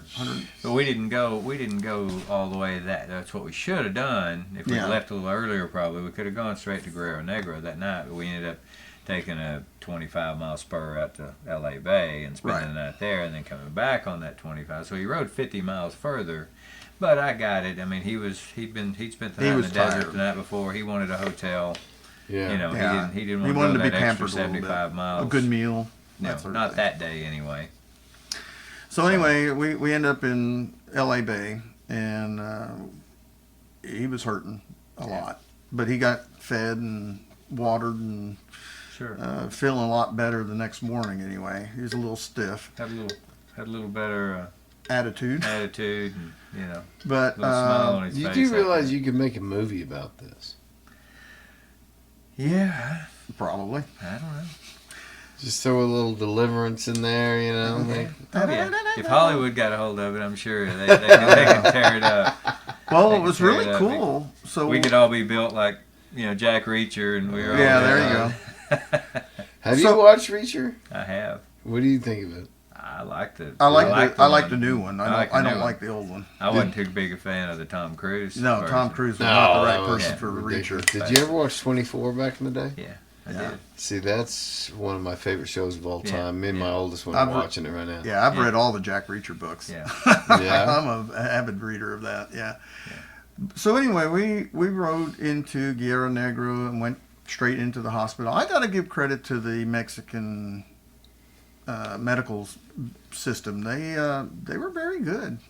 They took care of him. Yeah, they told him he had broken ribs. And Broken recommended rib, that he gave not him ride the- anymore. And then the rest of this, that Ride Baja Insurance, this guy named down there named Tim, and he's kind of a guide and helps people there. Guerrero Negro is right on the border of Baja North and Baja South. A parts supplier. And he sells parts and gives recommendations to people and stuff like that. But he had some guys that actually drove his motorcycle back to El Centro, California, which is like 500 miles. and put it in the trailer. Put it in his trailer, locked it in his enclosed trailer in El Centro. And he got on the bus then and went to Cabo San Lucas. His girlfriend was coming down for the week. He'd already rented a non-refundable deal. So we're just going to hang out here for a week. And then rode the bus from Cabo all the way back to Mexicali. He spent 64 hours on the bus. I got to take a quick commercial break. All right. Take a pee, but I want to having fun now. This is Yeah. the wrap up section. Well, we were talking about peeing outdoors. So, anyway, I used to drop the kids off at my dad's, and of course they're out in the country. And typical of country folk, you got to go. You just find a nice bush and pee.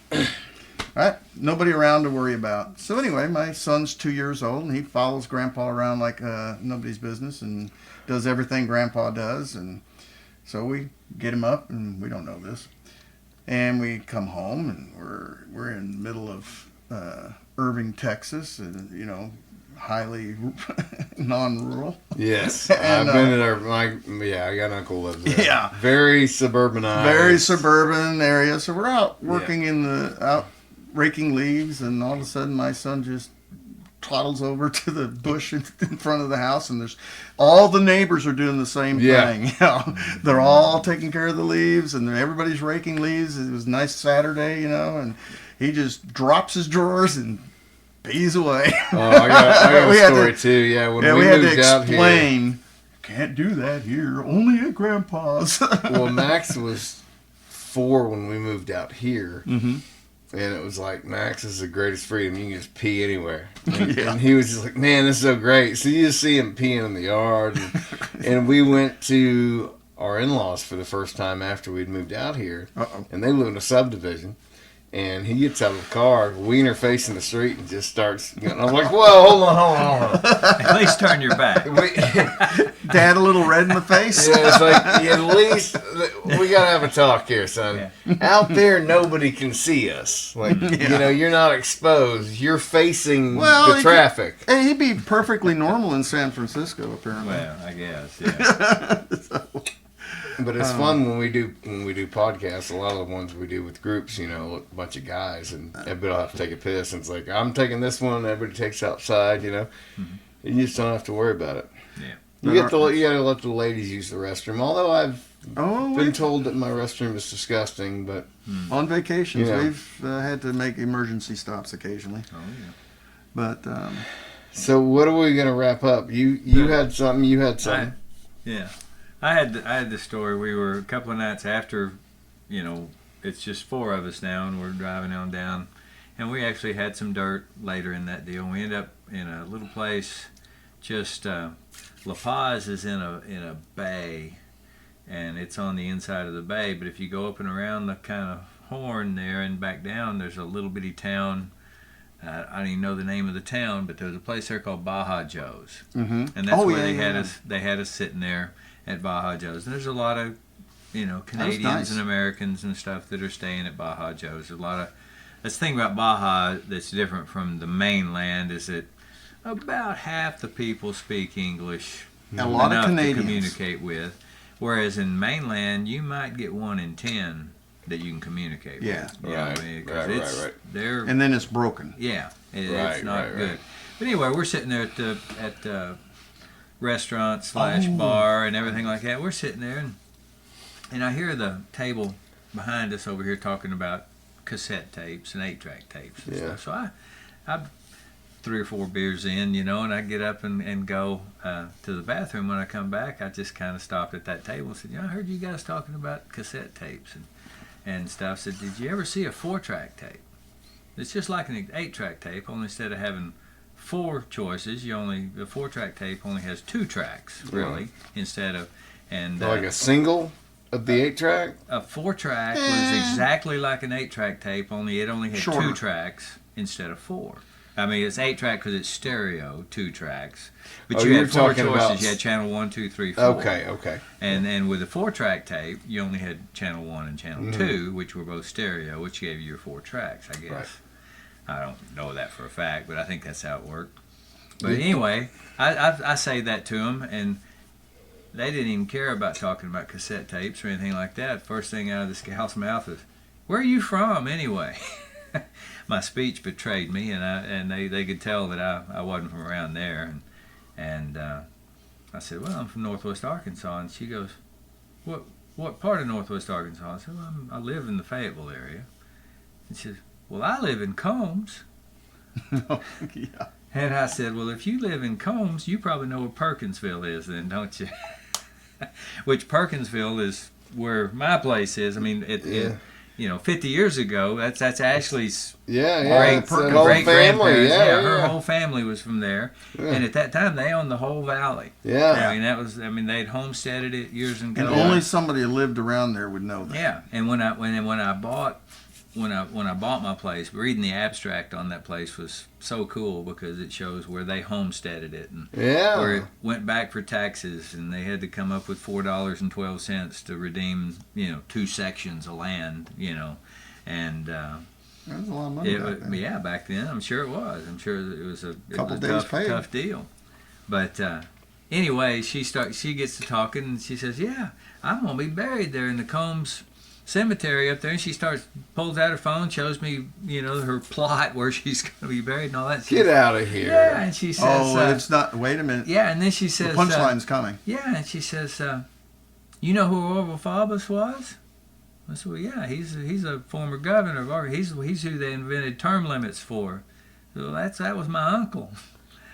And he owned all that land, that bridge going north out of Combs. Orville Faubus. Yeah. Orville Faubus. Faubus owned 2,500 acres out there. Yeah. And his niece was now living in Washington, where she lived, Washington State. But she was at Baja Joe's. That's and crazy. Hanging out and Is partying that not and crazy? Spending the winter. It's too cold in Washington. That's wild, dude. And I thought, what are the odds? When she said she knew where Perkinsville was, I was like, I'm 2,000 miles away, She's 2,000 miles away. Yeah, and she's 2,000 miles from her home. Yeah. I'm 2,000 miles from Combs. Middle and of Baja, Mexico. We ended up talking for about a half an hour Oh, about it was- different That's stuff. wild, And it was, dude. That's a God thing. Like, when Oh, they- it's how just- do you what are the account- odds?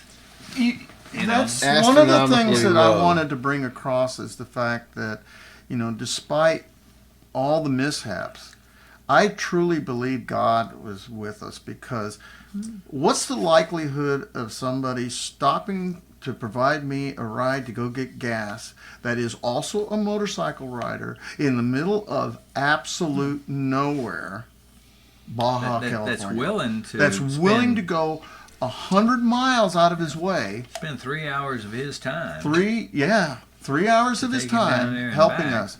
But would you also say that, like, you would do that for somebody here? Sure, Yes. I would. sure.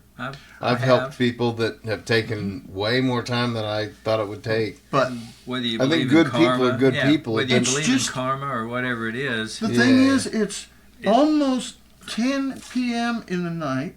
It's dark. There's probably very little traffic. it's In Sunday fact, night. Yeah. It was Sunday night. Sunday night, hardly any traffic on this entire road. And I'm telling you, there were 3 other cars that I passed the entire time I was driving, and I did, 120 miles. When we were coming home, a lot the same time. Talking about traffic, we were coming back from. We'd spent the night in what was that, Constitution or Yeah. Insurgents is what it is. But anyway, we came up the highway and we turned off the highway onto a dirt road, and we rode about 100 miles of dirt road across to get into LA Bay. And I remember thinking, I'm going to write a little post about today. It said, traffic was light on the dirt roads. We met one vehicle Right. in that 100 miles. I bet across. we didn't pass in the whole time we were riding on the dirt road portions. Yeah. It was- I bet we didn't pass, 4 or Well, 5 cars? all those little small towns are about 100 miles from another little small town. And those people don't travel. I mean, once again, fuel's high. They don't have much money. So or it's anything not like like that. it is They don't. around They don't here burn the roads where- up. Here's between- my coincidence on this trip. What was the gold mining town? The one we stopped with the big chimney. What was the name of it? Triunfo. Triunfo. Okay. Or something like that. So we're in this little mining town. It's north of Cabo, 40, 50 miles? They're 100. Yeah, 100 miles. It's in the middle of nowhere. It's an old Mexican mining town. It was a gold mine. It had these old chimney stacks where This old the chimney's what, process. 150 feet? Yeah, about 150 foot tall. I mean, big. it's just a chimney. Going It's way- massive, Oh, yeah, guys. massive It's chimneys. massive. And I'll send you the pictures. But Yeah. Yeah, please do. I want to So pop anyway, those we're, up. we're in town and we're talking. We stopped at this restaurant. There's a Californian biker, again, another biker. Another biker. Had a bunch of antique bikes, liked to ride bikes. Had So- a 40s model Indian down there Yeah. in the bottom in his Mint museum. condition with a sidecar. And so we're talking with this owner, and he goes, "Yeah, the Waltons own almost the whole town because there's this massive museum, cowboy museum, Mexican cowboy museum in the middle of town." And we asked him about it. It's all the Waltons own that. I said, "Are you talking about Yeah. Sam Walton's kids?" "Oh yeah, it's one of the grandkids." Yeah, one of the grandkids owns most of this, and they're going to put 2 more museums in. Yeah. And we go, "We're from that area." Yeah. I knew Sam. He goes, "Really?" So, what's I the know a lot odds? of people that knew Sam. It's kind of a weird deal, Oh, he was a These great guy. It's hard to imagine. it's turned into a bloated machine now. Oh, sure. Oh yeah. I don't think Sam would approve, much like I don't think our founding fathers would approve of a lot of things that are happening in Washington now. Well, No, he was a consummate businessman. But when I met him back in 76, 77, somewhere in there, we were working on his house. We were remodeling his house up in Bentonville, and he came up. We were eating lunch, and we were sitting on a stone wall that went into his garage. And he came up and he drove up. He didn't have a brand new truck or anything like that. It was a 60s model something. I think it was a 68, but it was a green Chevy pickup. And he gets out and he says, "Well, how's it going, boys?" And I didn't know him from Sam Hill. I mean, Sam Walton wasn't any big deal back then. You know, he had 5 stores, but, you know, Right. I knew of him, sort of.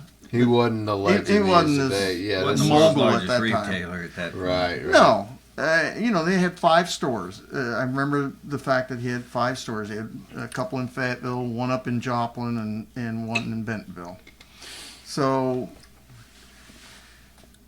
he goes, "How you guys doing?" And I said, "We're doing good. We're doing good. How you doing?" "You know, I'm doing great. My business is doing great. And if you boys had $1,000, now would be a great time to invest in Walmart." And, you know, I'm thinking, $1,000, man, that's more than my car. I mean, that's almost double my car. I'm 18. I'm going, that's a lot of money. And I didn't know anything about investing, so obviously I didn't do it. Otherwise, I would be in a lot better shape. Boy, don't you wish you would. But this is in 76-ish.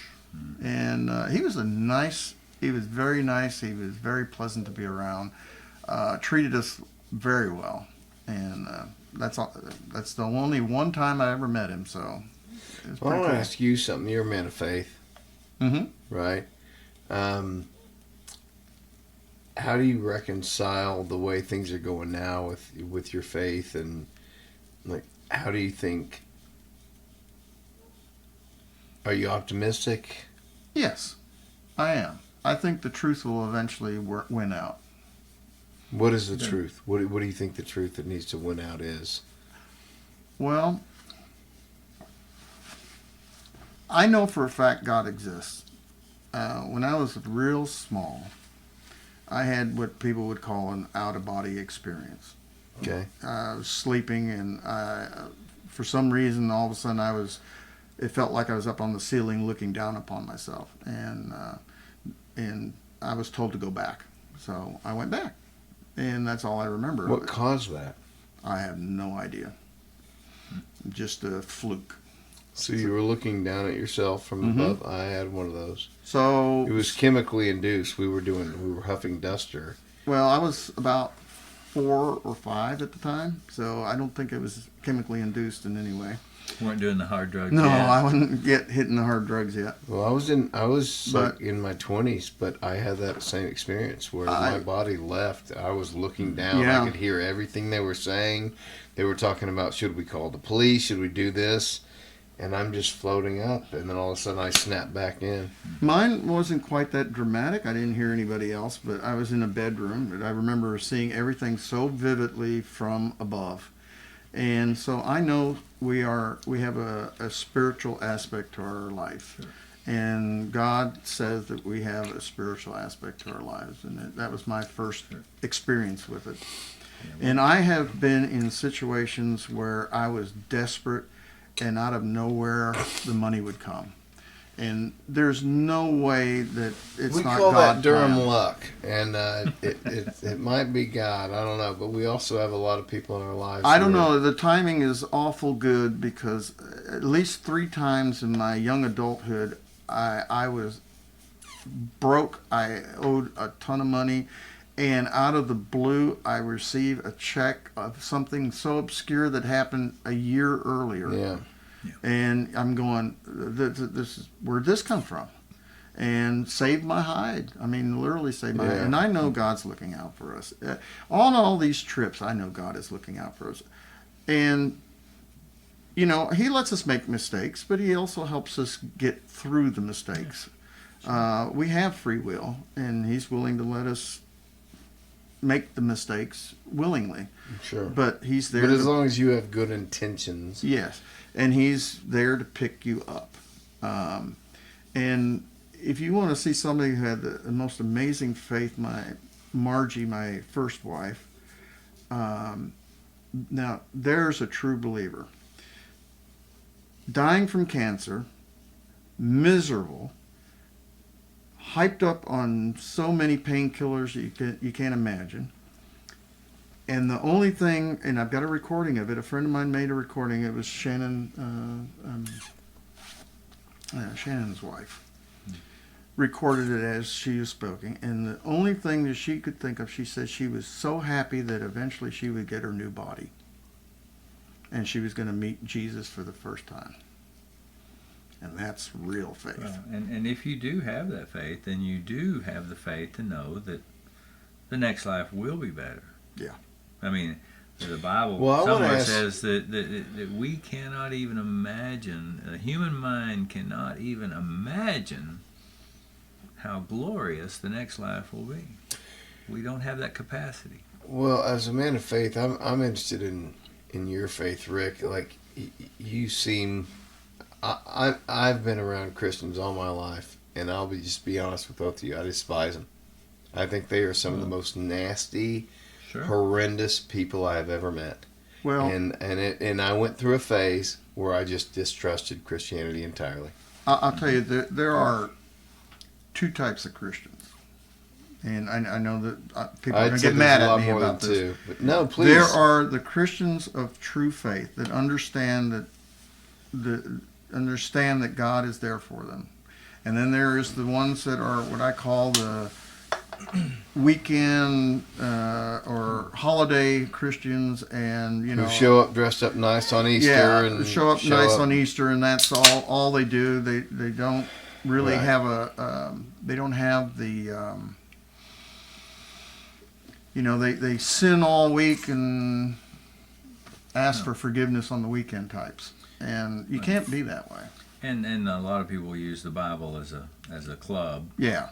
But I want to hear. You shouldn't do this, and you shouldn't. I'd really do like this. one of the things I wanted to get out of this last segment is I want your take on religion, because as somebody who's been around me my entire life, and we haven't had a lot of chances to interact until recently, and that to me is a God thing.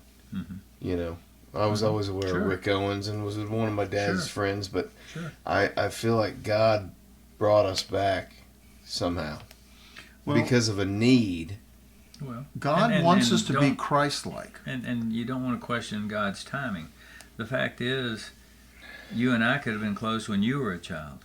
Yeah. Had your father and I been closer, like we were up to age 20, 21. When I moved to Oklahoma, he was over here. You know, we didn't see each other much until he got back into motorcycles. But what a blessing now. Sure. For this to reconnect, to have all that history. Yeah. Oh, absolutely. And we can't question, God's timing on things but like don't that. you find it a little interesting? Oh, absolutely. Well, if you're in the real... Life is about relationships. Yeah. Life is about... family. Well, not just family, but all relationships. The big family. Well, the big family. I am a very proponent of, like, blood is not family to me. Oh, no. Mm-hmm. Some of the most evil people I know are blood related, and I have cut them out of my life entirely. Family is who you... Some of the closest people I have... But people stay in toxic family relationships way too long, and it just continues to poison the next generation and the next generation and the next generation. Mm-hmm. And I was the first person in my generation that said, it's done. We're not going to be part of these toxic families. Mm-hmm. Yeah. And so I pulled my kids out of both families because it was toxic. It's harming the spirit. It was so terrible. Yeah. Your soul, and we all, things like that will hurt your soul. Yeah, we all have to choose. Right, but you have a choice. Yeah. You said it for me. We all have to choose who we can accept, and and you don't have to hate somebody to do not anything at all. like that.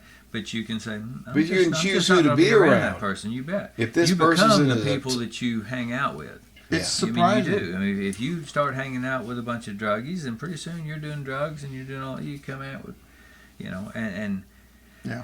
Anyway, you become who you hang out with, and if you choose to hang out with people that are toxic, are doing being toxic, or whether they're doing the opposite, they're doing the right thing, they're trying to grow on themselves and do the right thing and be better. Some of the closest people, as far as my faith goes, I used to be in a life group, And it sounds kind of silly, a life group. You know, it's a group of people that get together, they Bible study, etc.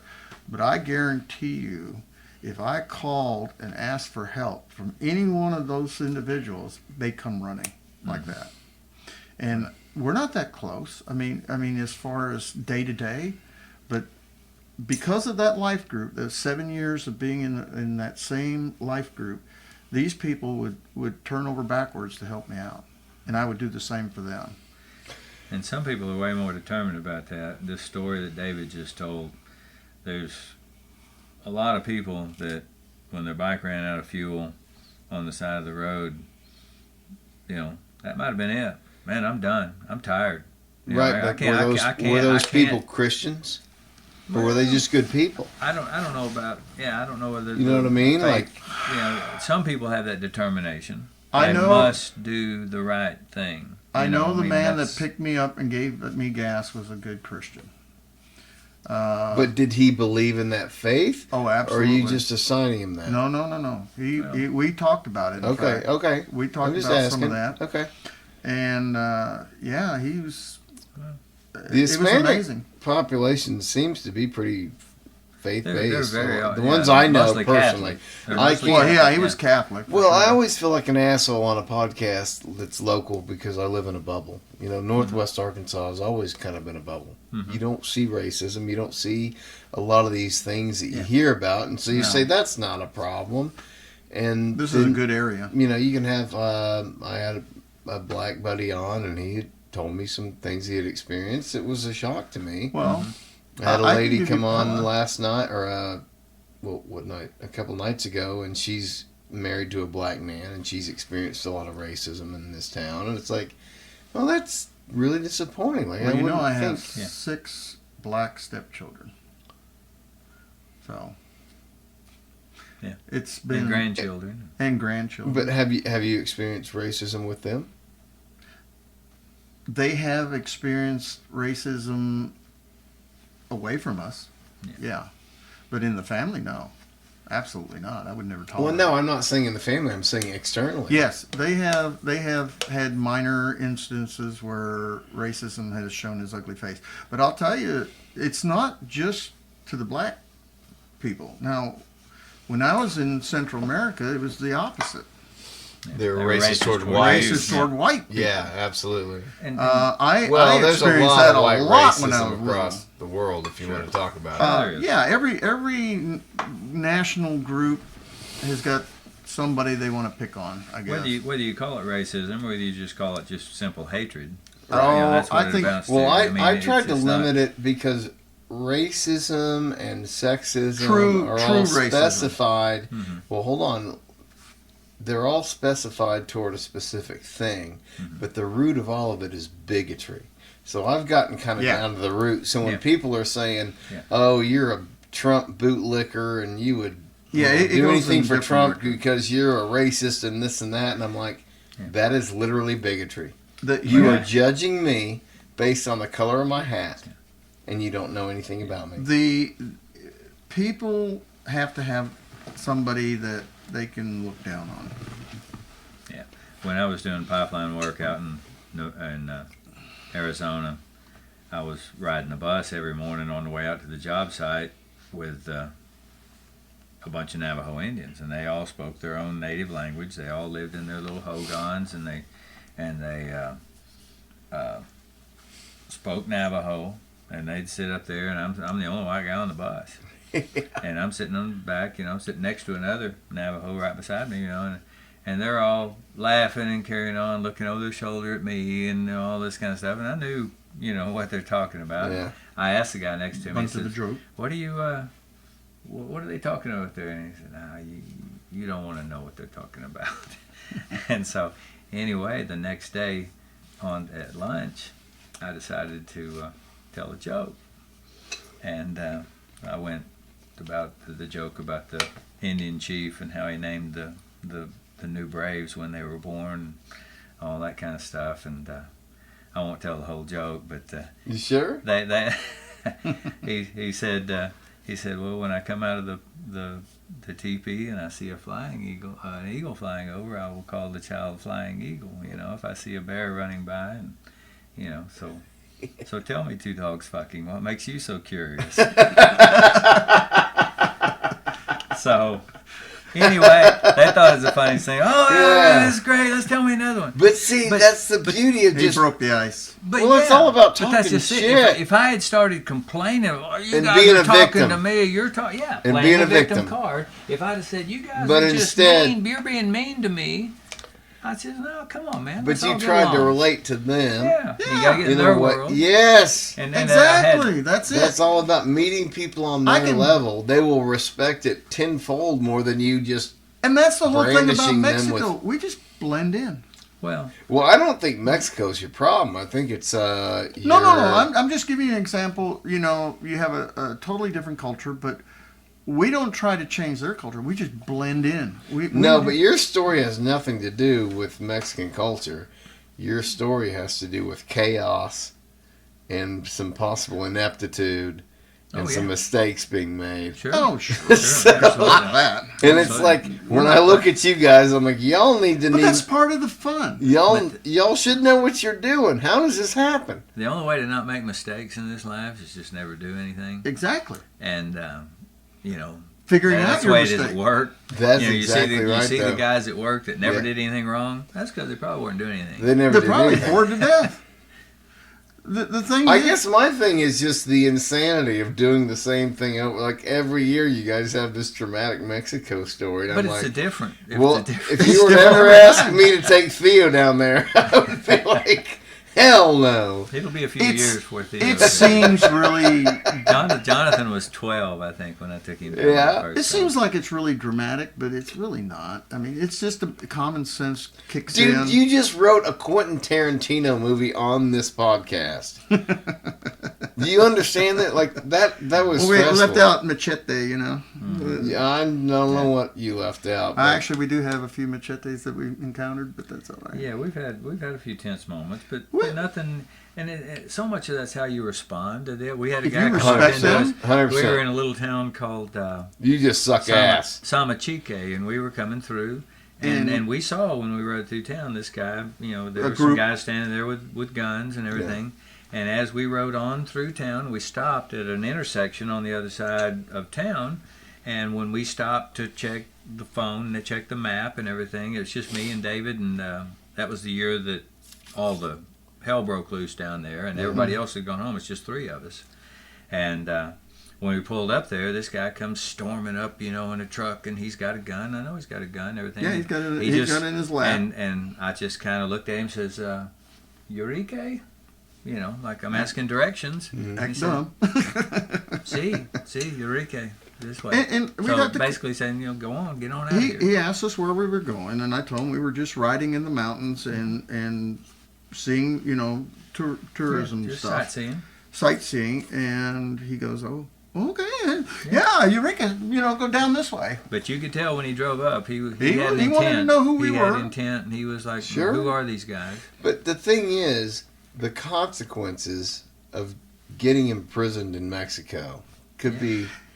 Well, There- My question is, are there not a bunch of cool places in the U.S. Yes, you guys could go? sure, sure.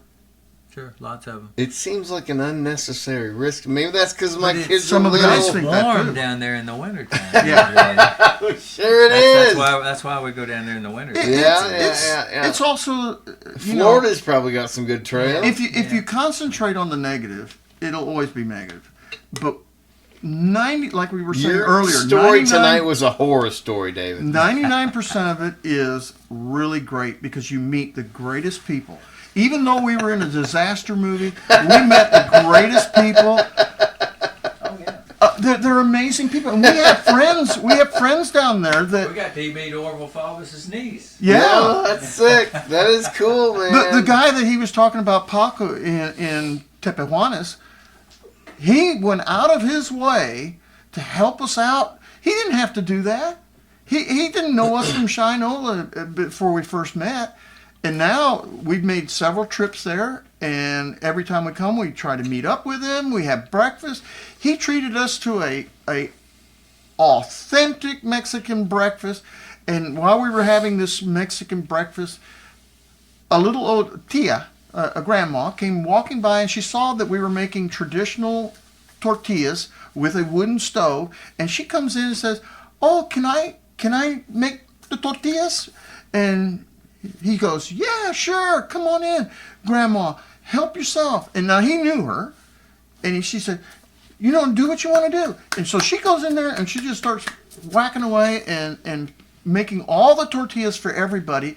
And then Paco says, "Hey, Grandma, do you want some tortillas to take home?"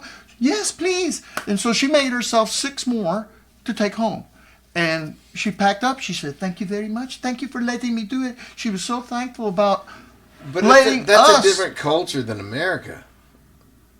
I've seen it in every culture. Everyone I've ever been to.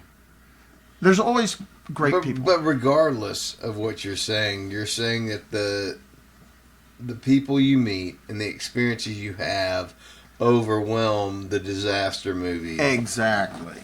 Okay. It makes it so worth it. The other thing is, again, it's just like if we went around here, we've seen things in Arkansas that most people never see because they don't get out and they don't do it. Right. We get out and we do it.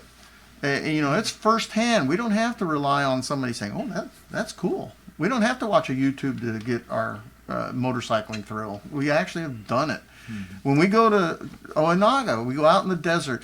You just literally go, "Let's go that way." We did it last year. We said, we've done all this stuff so many times. Let's just go that way. And we went into a whole new area. We found a well, which we'd never found a well before. We found deer horns in the well, which really was interesting. I'm surprised somebody didn't dump you down in it, to be honest. It was amazing. We went over top of this new mountain, we were trying to figure out if we could get to another location, and we found out, no, we couldn't, but it was still a fun ride. Rough as a cob, totally new, and fun. It's just fun. So, Rick, what is it about you that makes you want to pay it forward? Because you've done so much for my son and your grandkids. Like, you love it so much, and you're such a giving. I'm not trying to lick your boots here, but like you're a legitimately good dude, like who just wants to help people. It's he spits on the I sidewalk. don't know. I mean, to me, that's where we were talking religion and how I felt about religion, and I'm a very simplistic kind of guy when it comes to religion. I mean, it's one of those things where I believe with all my heart that in the beginning God created the heavens and the earth, and He created mankind in His image, and that we are spirit beings, AI, if you will. We are the children of God. Yeah, we are children of God. That's a whole nother topic. Yeah. I don't know how much time you spent talking to Grok or AI. But no, but I'm just saying we are intelligent. I remember saying in the 7th grade, I brought it up in science class, that's essentially what we are as computers as before I was even thinking religion. I remember some of the religious people in the class going, "You're out of your mind," kind of deal. But we are how else do you explain our brains? And, we don't understand our brains. No. There's so much about this creation, this body, that we don't understand, but it's that's where it's all about that relationship with the Creator and doing our best to understand what He would have us to do and how we should behave, but even day, hour to hour. It's one of the things that I get hung up on is like the resurrection. Was Jesus the Son of God? That's a faith thing. You can't prove that.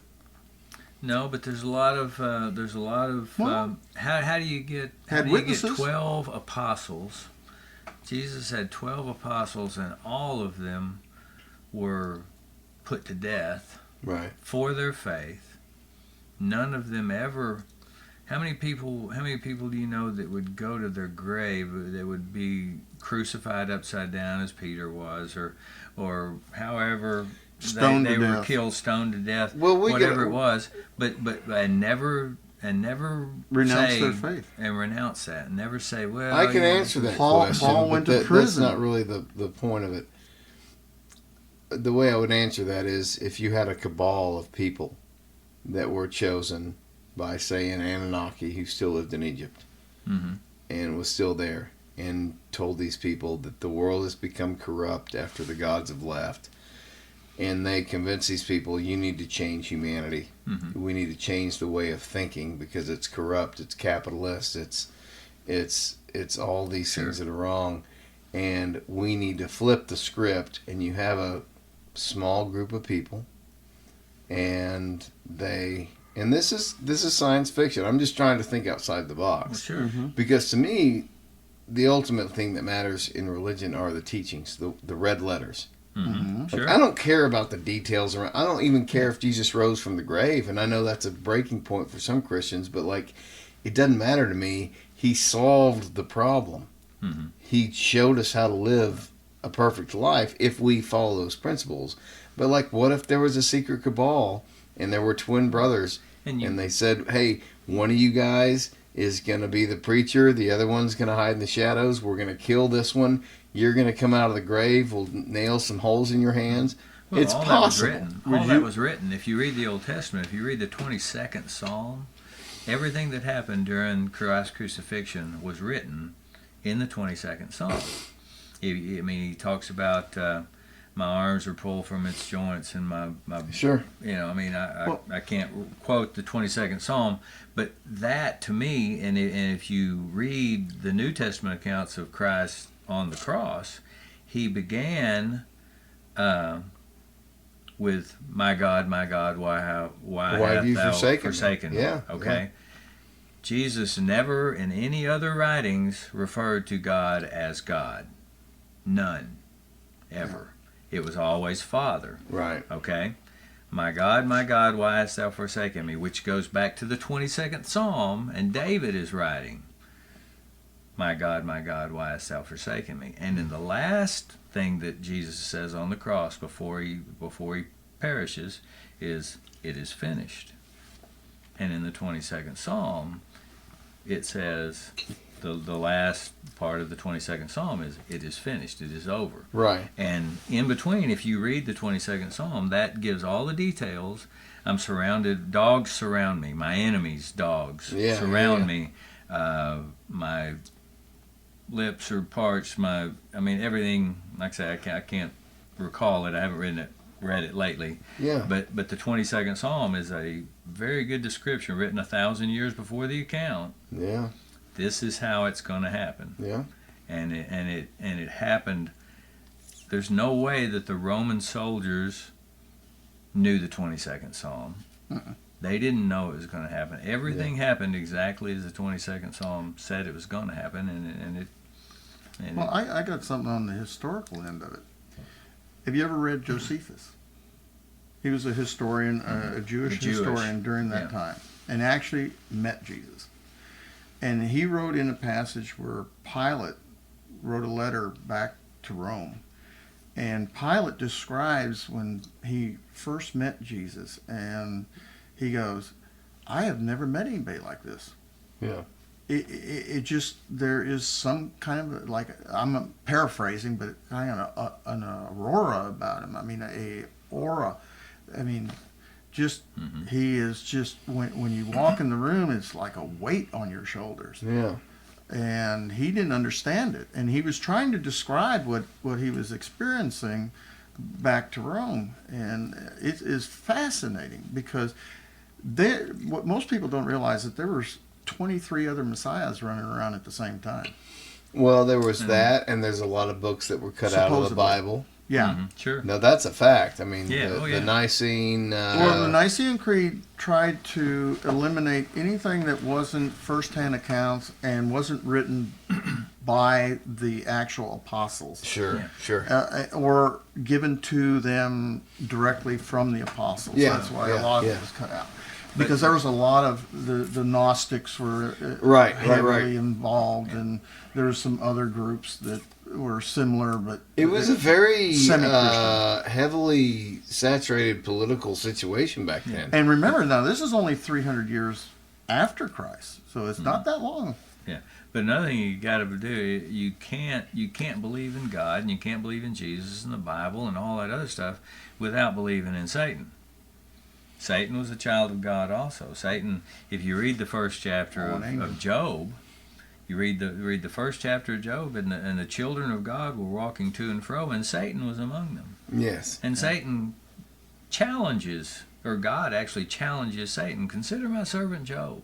He's upright and he does everything. He's a perfect child. I guess the point I'm trying to make is, if the red letters and the teachings of Christ are valid, which I believe they are, the way you should live your life, all these other details really don't matter that much. It's not that much. It's a philosophy. It's based on faith, but regardless, the letters, the teachings, I can't find a flaw with. Right. It has made my life better. Show me what you disagree with. So do I have to go to this certain church to follow Jesus' principles? That's where I get caught up in the whole church That is thing. one of the biggest problems with Christianity, because they take things out of context. Yes. I'm a very non-denominational kind of guy. Yeah, me too. You know, that kind of stuff. I also don't like the church making money. Especially marketing and selling T-shirts. It depends on what they're doing with the money. I mean, there's a lot of good that You gotta happens. live. You need a Doge in the church. Well, that'll happen. There are And then churches.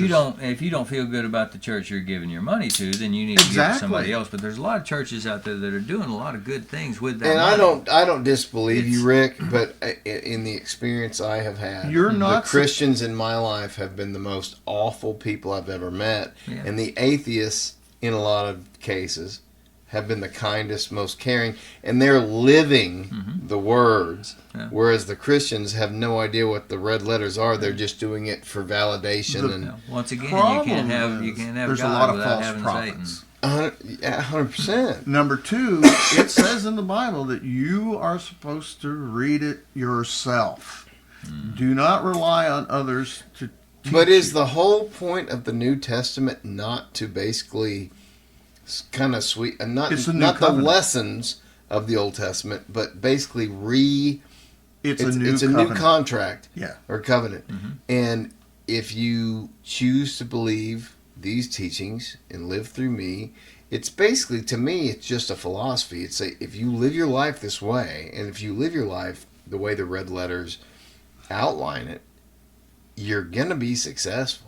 Sure. You're not going to be depressed. You're not going to be you're going to do the right things. Yeah. So regardless of which faith you or denomination or church you go to, right, I think we get lost, and I think the left seizes on those kinds of things. They're so divided. The left wants to eliminate it. Right. The left wants to eliminate religion altogether. I mean, well, that's they the want to first create thing a government religion. When the Bolshevik Revolution occurred. That's the first thing they want to do is get rid of anything. I mean, government is God, not right. Well, the thing that's what we're seeing with the woke left is the government. Remember, Rage Against the Machine? Fuck you! I won't do what you tell me. Yeah. Well, you and eliminate now it's independence. the complete opposite. Oh yeah. We're the government. We'll do what you tell. How can I threaten you if you know that even if I kill you, you're going to a better place? Yeah. There's no real threat.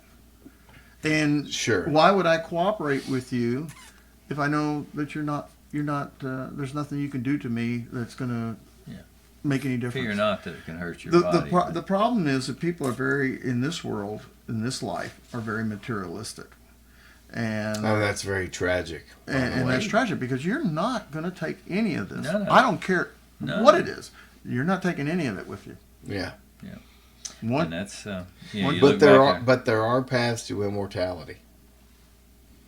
If you raise your children to be good people, they will continue and maybe learn lessons. And it's really important. That's the first path to immortality, is being a good parent, in my belief. Absolutely. Sure. And not that is necessarily the physical most important immortality, job. but spiritual obviously, immortality. not physical. Yeah, you will die, but if you can seed your kids with who you are, and maybe they take some of that and put it into their life. Look how many people are dead inside. You know, You talk about the You just brought spiritual up a hornet's aspect. nest, David. Yeah, you talk about the spiritual aspect and your soul. You know, when you do these things against God's will, it kills the soul. Your soul is slowly dying. Well, how and much they time don't do you realize spend that. on social media? Any at all? You don't seem like a guy who spends much time on social More media. than he should. Huh? More than he should. Well, but you do spend I some. do too. I hate it. The only time I ever try and use it is when I am trying to promote something. Mm-hmm. You know, put something out there, or put something about the kids. But in the time I get on there and try and post something, I see something nasty. Mm-hmm. You know, and it's like, this is about me, but they don't even know me. Like, it's just this nasty thing. And it's like, all you got to do is ask Well, a that's question. Satan's influence. If you see somebody post something really stupid and you ask them a question, so you think they don't this is answer what's back, going on? Rick. Well, when they do answer back, it's because that orange motherfucker, you know, and it's like, wow, it sure is nice having a meaningful conversation, Yeah. you know, with people that are into the. I put a lot of grow up in And, my comments. Yeah, it's like, wow. Well, I just don't engage with it anymore. It's just I it's a waste of time. I did for a Yeah. minute, and Yeah, I it's was a like, waste "Hey, of I'm going to time. educate these people with some facts," and then they just called me a piece of shit. I was like, "All right, enough of that." It's So, funny how personal people they post stuff and then you comment on it and then they take it very personal. And then you get dogpiled Yeah. by a bunch yeah. of people on the Yeah. left, just calling you names, and I finally realized that this is silly. Yeah. it is I don't silly. know these people. It's stupid. I don't really care. But social media is a tool. No, it's it like is. it's like a hammer. You Yeah. can build a house with it, or The, you can the kill somebody with it. danger that I see is when, you know, our country was founded on Christianity. Our laws are founded on Christianity. Yeah. British common law. And nowadays, it's becoming harder and harder to keep the people who are not really into it from trying to say that our laws are not good. But I don't think it's just Christianity. I think Christianity equates to Western values. Well, everybody who Like grew say, up in the our United States British common grew up law on and, Western Yeah, values stuff in the- up until fairly recently. Mm-hmm. The Christian values. I mean, even if you weren't a devout Christian, you believed in the teachings of Well, the our Jesus. forefathers knew that if morality was eliminated, then making the laws was useless. The form of government that they had chosen to imply Right. could only be imposed on a moral Moral people. people. Right, but that And- is the and- best argument that the left has right now, is to say, who is to judge my morality? Well, Well, And they that- know. They just don't want to admit it yeah. But how do you know your way's better? because it is a natural law. Well, Well, so it's, much of beca- that it's really been is- tried and God's proven law. is the Yeah. way you know. But It's been tried and proven over and over, Yeah. and you know Yeah. that. It's demonstrated success. You know your way is right because it works. We know certain things are absolute, and And we there have are improved over absolute time. truths, and some will tell you that there are not. But I mean, if I just pick up a club here and whack you over the head with it and hurt you badly, then I've inflicted pain on you, and that's wrong. Right. You know, there's no way you can tell me that was a good thing to do. It was right. But the same Christian values that you and I and you learned all came from the same place, but you were raised very differently than the way I was raised. Society plays a role in it too. yeah, sure. Was your dad a Christian? He was studious. He knew the Bible, but he didn't really profess to be a Christian. Didn't talk about it much. Mom was. So Dad didn't. what was it about you that made you believe? I started believing. I mean, I believed at a very early age that. The ninth That time you this- survived a dirt bike wreck was when No, you were no, like, it was something's even looking out for before me. No, Mine I mean, was way early. Mom took me to church, you know, when I was just a little boy and stuff like that, and I believed all the stuff that they taught me in Sunday school and all that Yeah. kind of stuff. But it really didn't hit home until really. I mean, I had actually sat and read big portions of the Bible and believed it, but I didn't go to church. I didn't, you know, it wasn't anything like that. And it was actually my brother. He was actually going through a divorce, and his wife told him he needed God in his life. So my brother, being the reader that he is, he okay, fine, I'll read the Bible, and he read it cover to cover, something I've never done. And Have you not? No. There's a lot of books that I've never read. You haven't I've suffered read a through lot of it. Deuteronomy yet? I've read parts of it, but That's as a far tough as, all the book. you know, I mean, as Yeah, far as I just- have too, and it I had to wasn't. go through something- catechism. You said something earlier about, you know, the Old Testament being kind of swept away. Jesus did say that he came not to change one jot or tittle of the law. The law is good, and I didn't came to eliminate the law. I came to fulfill the law. Well, he's talking about bureaucracy. Yeah, he's talking about Legalism. people in the middle. Legalism. Just Legalism. what's happening right now Sure. in our government, and people are freaking out about the bureaucracy getting rid of. And it's like, yeah, I understand these people are getting paid jobs, but to do what? They can't even answer an email about what they did last Yeah, I week. thought that 5 was- things. I'm like, man, 5 things. If I got that I email, do it daily. I would have to cut it down. Like I would have to prioritize. Yeah. If I that's your literally have requirement to for do that maintaining a job, every day. Most people do. Like you have to keep And a standard. I'm sure the government uses a similar system that we do. It's called TMA, time management accounting. and even if you don't write it down, there's people watching you. You know, Yes. I mean, it's You're you have supposed to have metrics and supervisors. goals, and and then it comes out that the biggest reason for that was because there were a lot of people Slush that were funds. just on Who were not that e- were non-existent. Exactly. And if they don't respond to the email at all, How then many we cut 'em out. 300-year-old Social Security recipients are there? but They what have my 100,000. concern is how many people are pushing back on this and saying Elon has too much authority and he wasn't elected Because they're losing their well, money. If and having watched every fucking campaign speech that they did, especially there at the end, they did campaign on this. Doge was part of the election Sure. campaign. Absolutely. Elon Musk was there with Look. Trump on. He was at Butler too when they went back to where Reagan tried to do it. Clinton tried to do it. Of course, probably Obama tried to do it. Obama tried to do it. Yeah. Bush said he was going to do it and didn't do a thing. No. The first one that's actually taken the reins and says, I don't give a shit, is our current Trump and Musk. Okay, but let's talk about this for a second. We have gotten to a point where feminism has reigned supreme for a long time. I think their influence has really dropped, actually. And you can tell by the way people voted this time. Let's hold that. Okay. I feel like when I grew up, the man was the man of the house. Sure. The mother Accepted. took care of the house. She was no less valuable. She just dealt with the shit Dad Absolutely. didn't want to deal with.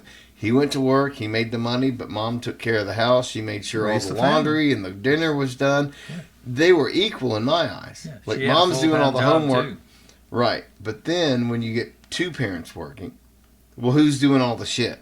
Now there's a division of labor you didn't have before. Now they're fighting over who's going to do what. when they Right. get home. Like I don't want to have to take We out. had to work that out when I first got married. We worked it out, and we were co-workers. I mean, sometimes she cooked, sometimes I cooked, sometimes she changed diapers, sometimes I changed diapers. I got kicked out a bit a lot of times to change diapers. But not every couple can do Yeah. that. And that's, But it's one Yeah, of I those mean, things. it's something you have to work out. But if you're working at a marriage and you're really working at it, because I don't know of anybody who has an easy marriage.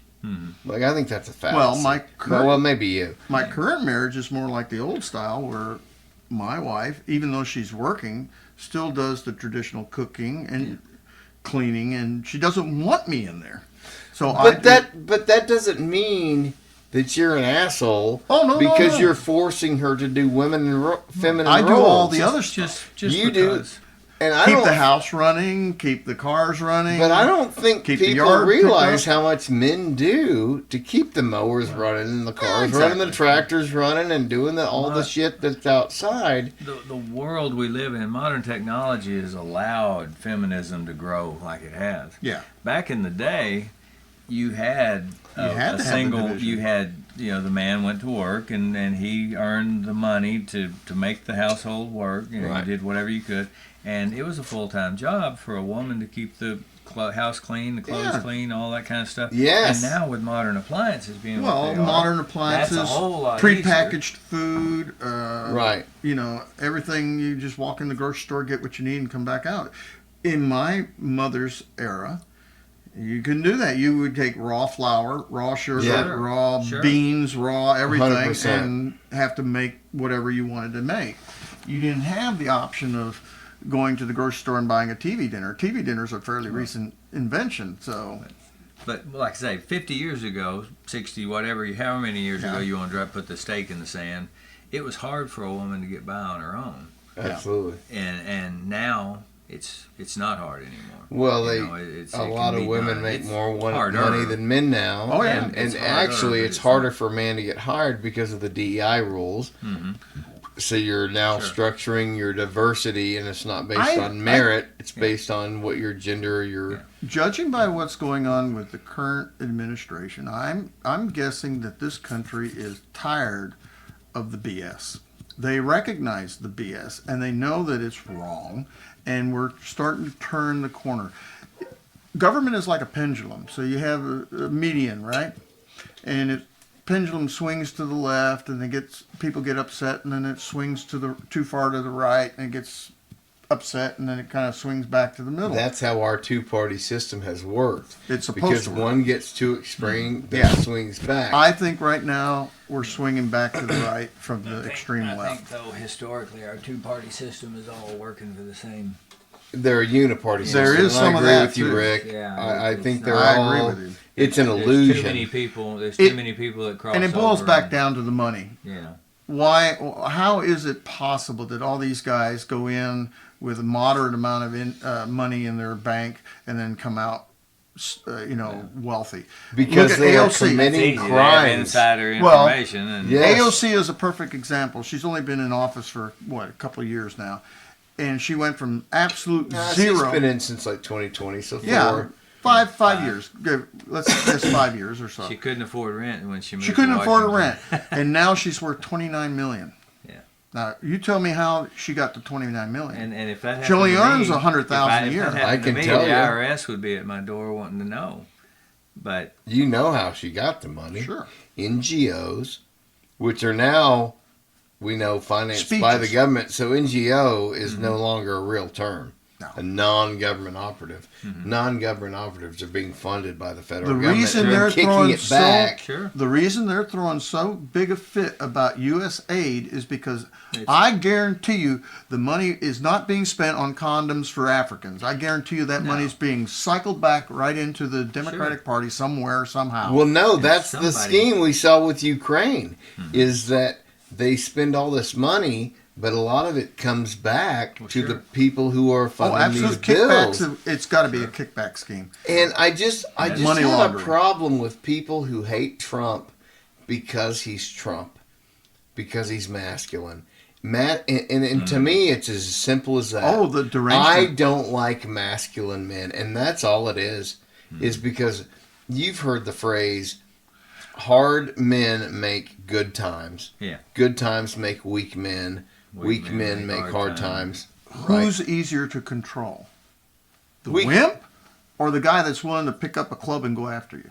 Well, right, but I'm saying strong men have been almost eliminated from society. And Absolutely. now these women are married to these men who are carrying their purses and saying yes ma'am, and they're raising their dogs, and these women aren't happy and they're not satisfied, and they say they want a brawny, they want a man who can take care of some All that- problems. all It's that- like, well, you made your choice. Yeah. All that These nonsense men are out started there, in the but you 60s. have toxified them. You wanted equality. You're Now right. you've got it. Well, you got to have somebody you can Careful what you wish for, vilify. Rick. Yeah. And we're right now. It's in the White men are vilified. You would agree. Men in general are vilified. Oh, yeah. It's not even a race thing. It's just men. Yeah. Men in general have been vilified ever since the 60s. And it's through Hollywood, it's through media, it's through the news. If you look at Hollywood, you look at, every family has a Homer Simpson. The male and the patriarch of the family is an idiot. I wouldn't say... that's the way it always... Well, you have a lot more hindsight than me. But I would say, like, from my experience of watching the 60s, when I'm watching the 60s... I'm watching Captain Kirk and John Wayne. So I still felt... Yeah, but here, watch this. So in the 50s, you have icons like Superman. You have John Wayne. You got strong men. You have all these strong, Charles Bronson, hell yeah. Clint Eastwood. They're all strong men. They're willing to Guys stand up and defend, wanted to fucking hang out with. Mm-hmm. You look at the shows nowadays, all the men are weak, whimpering. But it's at the expense of... So what they do, though, is they make the female character badass and strong, and they make the man weak. Exactly. So by comparison, so the woman is all ripped, and she is the masculine character, and they reverse it and make the men the weak No, she's not the masculine character. She is the powerful character. Well, I mean, it's the same difference to me. There's a slight difference. But, yeah, they've been slowly emasculating the male part of the society for 40, 50, 60 years. They've been trying to tell us that we're not needed. Right. But then you look at the kids. Kids aren't disciplined. Who disciplines kids in most families? Should be the father, in my opinion. In my house, it's me. My mama. Well, some generations it was the mama. But like my mama ruled the roost. when my kids fuck up, it's not mama, it's me. And I lose it, dude. I'm like, this is the line I have warned you that you were going to come across. And this is no surprise. I've warned you and warned you and warned you. And now you have hit this line. And we are... Well, one of the biggest things that people, when they talk about the Bible and marriage, is they say that, the woman is subservient to the man and the man is in charge of the household. And they go, oh, why should a woman be subservient? They don't understand it's not servitude that they're talking about. It is when you set up a structured family, someone has to make the final decision. And usually the male is the protector, the one that's running the household in general. The wife is actually the one that nurtures and builds the house and nurtures the children. Sure, but just to flip that, if it weren't for my wife, we wouldn't have moved out of our first condo. We wouldn't have moved into a rental house. We wouldn't have built this house. Oh, exactly. Because where I was in my life, it's a nest. All I wanted to do was drink and play video games. Mm-hmm. I didn't have any kids. I didn't have any responsibilities. I was a loser. I was. It was the firm definition of it. I just got home and I just got on the video games, and that's all I did. And then she was like, we got a baby now. We need to move. We need to get all this stuff. I'm like, all right, fine, whatever you think. I just... We'd still be out hunting out in the woods if it wasn't for women. Women are more powerful than you ever dreamt. But what I'm trying to say is, like, my wife pushed me to where we got here today. I couldn't be here without her. But there's this, like... And you're supposed to support your wife and build her up as well. But it gets complicated. When you have kids and you have different roles and your wife is handling it one way and you disagree and you got 3 kids, she works nights, and it's like, hey, can we have a husband-wife meeting once a week? Because we're ships passing in the night. Can we talk about some of these things? Oh, you have to be unified. And it's like, I know older guys, who don't have the chaos. Like, like my dad doesn't have the chaos anymore, and I can talk to Dad, but like when you're in the chaos and you got 3 kids doing 3 different things, you're just trying to hit the highlights.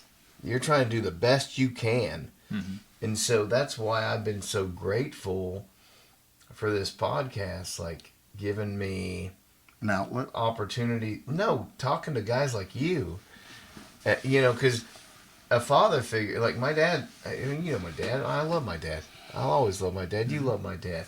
He's a great man. And he is. And he's been a great grandfather.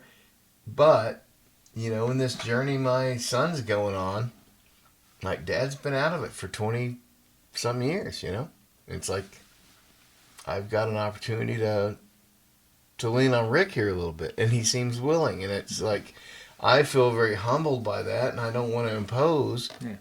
But it's like, at the same time, it's kind of this God thing where it's like, what an opportunity for my son that growing up, I didn't think of Rick Owens when I was out playing the band. Like, Rick, I respected him. I knew him, and he wasn't somebody I thought about.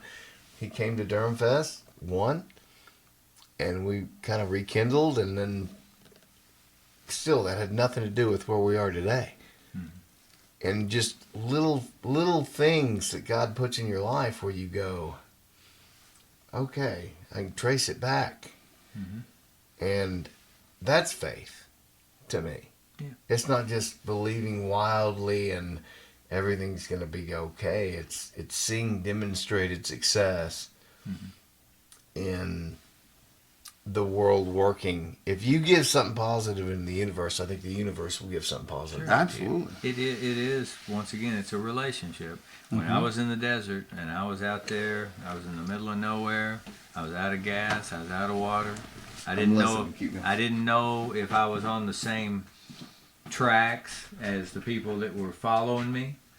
And so I but I knew that I was going to be okay. It never crossed my mind that I was going to die or anything like that. I just And he knew he had people out there. Yeah, I knew that there were people around me that were going to come looking for me. They were going to, all that too. But I also just, for whatever reason, I just knew that I was going to be okay. And, might be a little uncomfortable, might be a little thirsty by the time I get found, but I'm going to get found. Yeah, I never lost faith. So. Yeah, like you said, it'd be a little uncomfortable. Maybe it'll be tomorrow before we get things Oh taken yeah, care of. I knew that if I had been on the wrong tracks, and you guys had all gone back to town and got a hotel and had breakfast next morning, tried to figure out what we were going to do or whatever, I knew I was going to be out there, and you weren't going to just leave me out there. No. So I guess in closing, what's 2026 gonna be like? You going next year? Well, we've been Jed's talking about talking Costa Rica. Yeah, talking about Costa Rica or Honduras or something So like you guys that. just don't learn. You just No, You gotta try something new. I don't know how many more chaos. years of this I've got left. Honestly, I wouldn't mind going through Utah, Arizona, and some of these trails I've Sure. seen on television. They've been fantastic. There's a lot of stuff in the U.S. Some neat stuff. to ride. I've But, never been out to some of those places. I mean, I've been to Colorado. Obviously he's been to Colorado, and yeah. that's summertime stuff to go through and the escape the we're heat. going back down to Onaga in end of April and ride the desert again and find some new stuff. So That'll be our closest time. I've always been down there in February, December to February, in the winter, just to get away from the winter here and go down and ride in the desert and stuff. This year, there's actually a timekeeper enduro going to be in Texas that we're going to try and go down and hit. And they quit doing those around here about 10 years ago. I rode like 300 or 400 of those things. I mean, literally. Oh, yeah. I'm not exaggerating. From age, we're getting ready to have the 50th White Rock Enduro, and I rode the 3rd White Rock Enduro. And then I rode the Blackjack circuit throughout especially the late 80s and even to present. And like I say, I rode literally hundreds of those things all over the place. And I always loved the timekeepers, which was something that they gave you a schedule that you had to maintain. You couldn't be early, you couldn't be late. It was racing with math involved. And, Do you have any concept or idea of what you've put forward? Like the Money people or- you've helped? Oh, you keeping? I mean, Oh, money. No, we don't want to keep track of money, but I got the story for first year, '04. First time I bought a dirt bike. My wife approached me at the end of the year, and she was accountant anyway. She was an accountant, and she says, "Do you have any idea how much money you spent this year on motorcycling?" And believe me, now '04, I barely did any races. I mean, this was pretty minor. Yeah. And I said, "Well, I figured, I may have $7,000." You spent $13,972. Mm-hmm.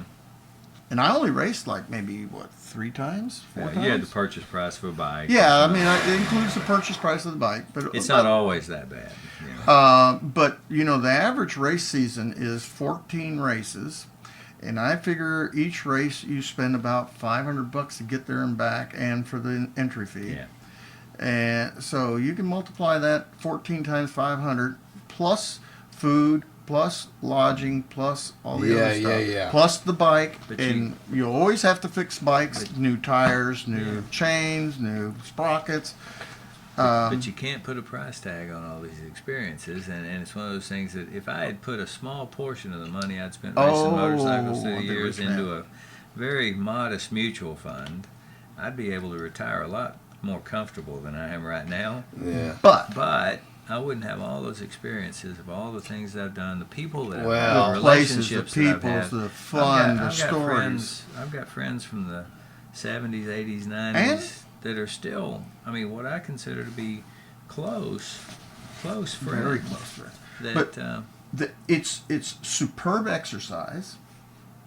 I feel, I see all my classmates, and I think I'm in a lot better shape than most of them. Rick, the same way. 2, it is just fun. I mean, it's just, it's freedom, it's fun, it's out there. 2, personal challenge. You don't start out being a winner in the beginning. You start out and you get beat up, and you say, "Well, I can do better next time," and you get beat up again and beat up again and beat up, and then finally, for some strange reason, all of a sudden you're doing pretty good. But that's no different than anything in life. True. Right? You're True. playing in a Absolutely. band and Same you're opening thing. up and you get a bad response and that's why you don't. Absolutely. you You go don't back ever and you're want right. to prevent your children from failing. They learn from those failures. They Yeah, learn a you're lot gonna more from your fail. failures than you do. Oh, from I your have no successes. fear of my kids failing. Oh my goodness. I guess what I'm trying to say is But you get back up and do it again. But no. those failures is What I'm makes trying you to say is better. the way I'm trying to apply my world logic to this is as a songwriter, right? That's my passion. That's what I know how to do. Do you write the perfect song the first time? No. Now that I'm been doing it this long, I've got the craft and Yeah, it builds up. I'm much better at writing a good song now than Okay. I was back then. But what I'm saying is that what you guys do is an art form. Oh, sure. And it's a passion. And it's no different than songwriting or directing or whatever. It's what you love doing, and by God, you want to be the best at it, and you want to have the best experiences at it. What most And people I think respect is the shit out of that. what most people think is, you go out there and you're all racing together and you're all racing against each other, and the winners come out at the top. No, it doesn't work that way.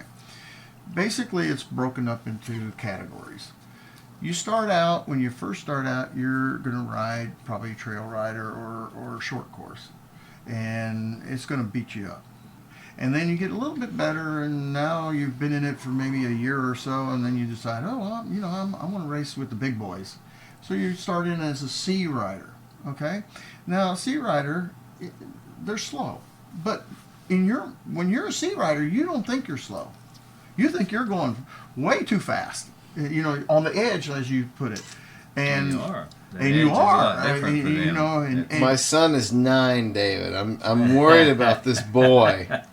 Well, I'm hoping it's the Rick will greatest thing keep you'll him ever do. alive. You don't have to worry about that. In fact, in all the years that I've raced, I know of 2 people that actually died at the race. One had a heart attack. Plus, yeah. Well, I know way more rock stars that And have one died. I did not know, but he went off the course and went off a cliff. And he did it strictly on his own mistake, because he literally went off the marked path and thought he could do his own path, and he found out the hard way that it was not a good idea.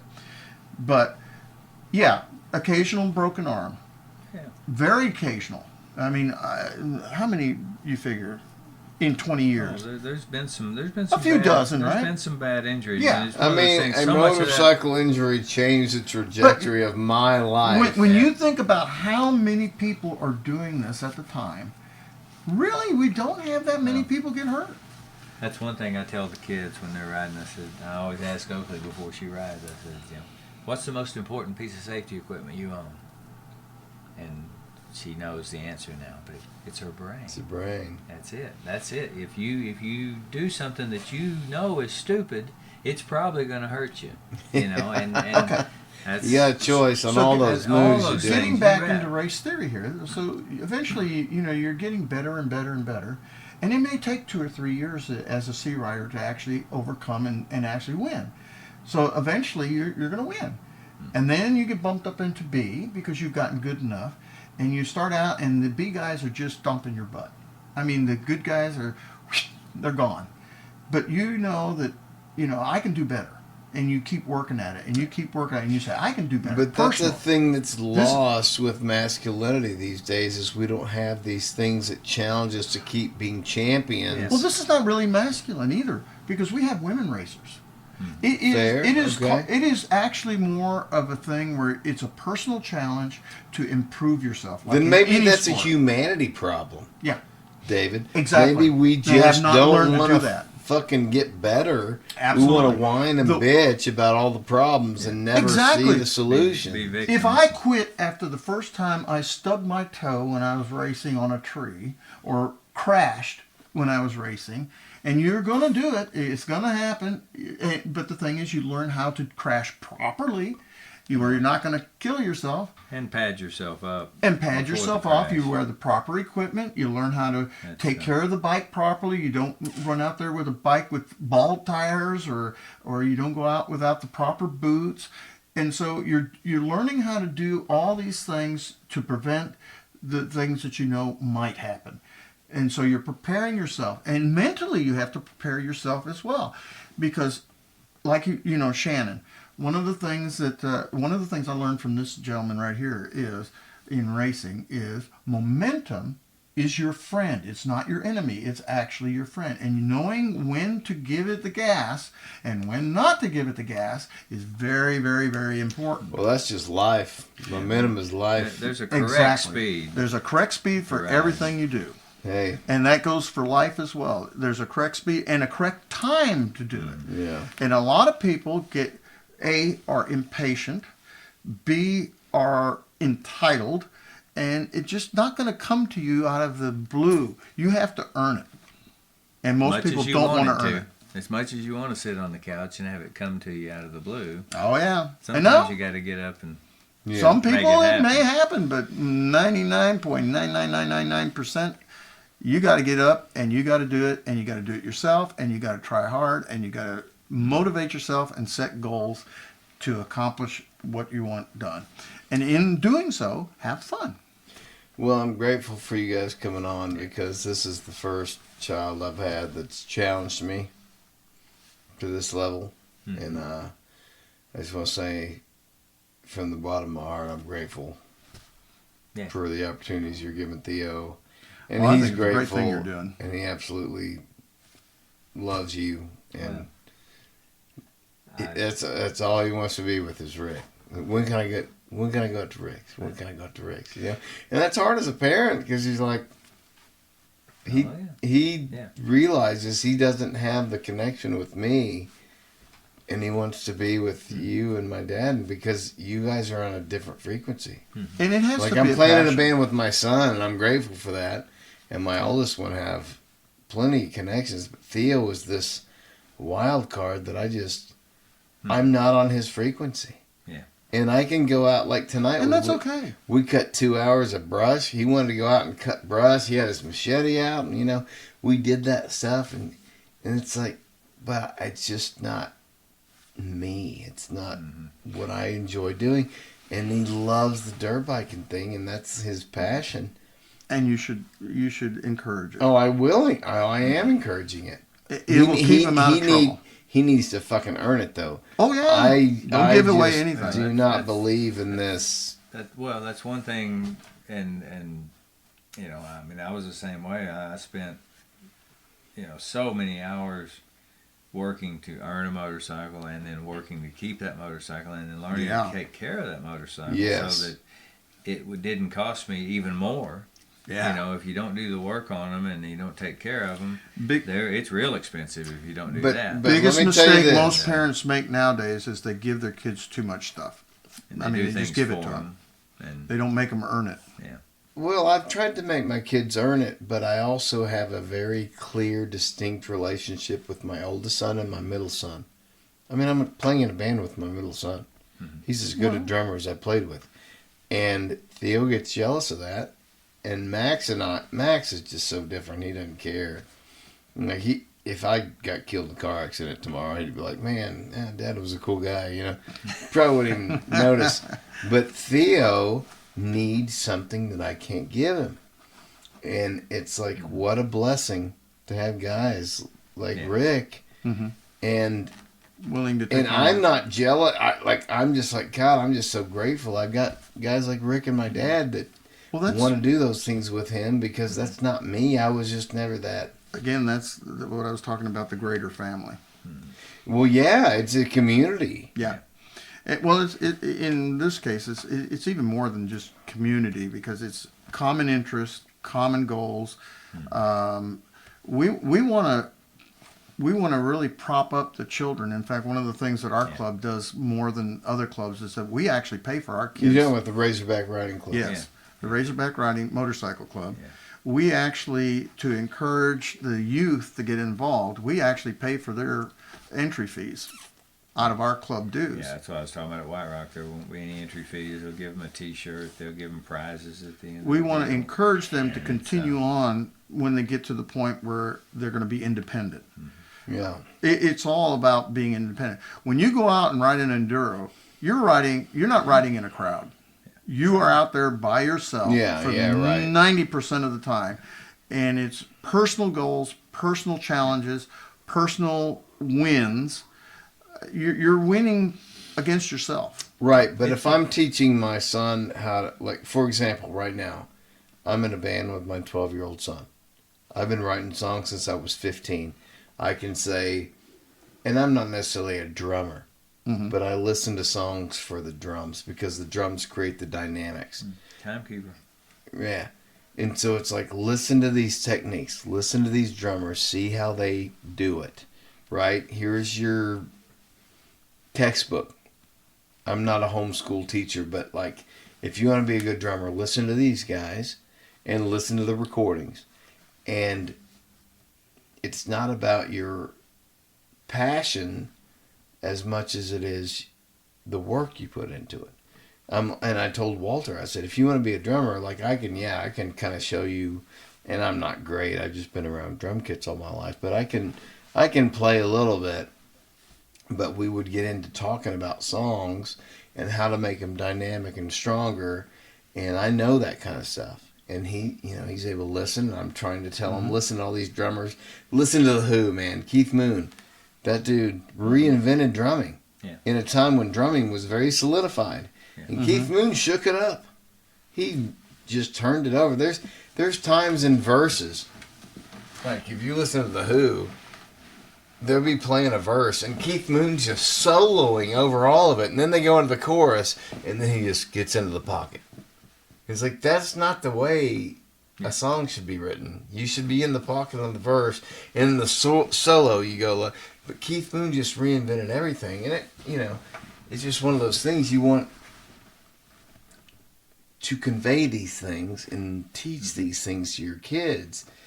But like I told Walter, I said, I can teach you the basics and kind of teach you how to bang around with the thing, but if you want to get good on it, you got to put in the effort. Absolutely. And the kid's playing 4 hours a day on the drums. Yeah. That's all he wants to do. And he's homeschooled, and so it's like as soon as he gets done and he has his break between things, he's out here running the set. And so even my dad, I don't know, have you talked to my dad since he's been playing with us? Huh. Has he told you anything about it? No. Well, Dad came out last week, and, this is Durham. This is not the basics. Mm-hmm. So Dad played in, 60s, 70s cover bands Sure. and played all that stuff. Well, he wasn't playing my music. And my music's very different. It's very grunge. It's very metal. I like to incorporate... 9 Inch Nails stuff? No, that industrial shit. I hated 9 Inch Nails. Clown Posse? No, I was more like Stone Temple Pilots, Nirvana, Pearl Jam, Led Zeppelin. Nirvana. I was split between my dad's records and my records, so like 70s and 90s. I just cut the 80s out. The 80s was a lot of pop. 80s was just gay. But there was a lot of great guitar. So our guitar player, who's 10 years older than me, grew up playing guitar in the 80s, and he can shred, and I can't shred. And so that's an awesome thing. Our drummer's a country drummer, but loves rock music, so we all have a very different background. But now I'm playing in a band with my son, and I'm trying to, as not a drummer, trying to teach him, here's how, your basic things. And because the basic thing you want to do with the drummer, you've got like a string connected to your foot and your hand where you're always like this. And if you can separate that string and move everything independently, you can flow around the kit. But it's like, you got to put in that practice. And at first I was like, it's fun. And we played a song last year. Me and Dad and Walt played that song. And Walt did it well. It was okay, but it was his first time performing. Yeah. Now that kid is as good as any drummer I've ever played with.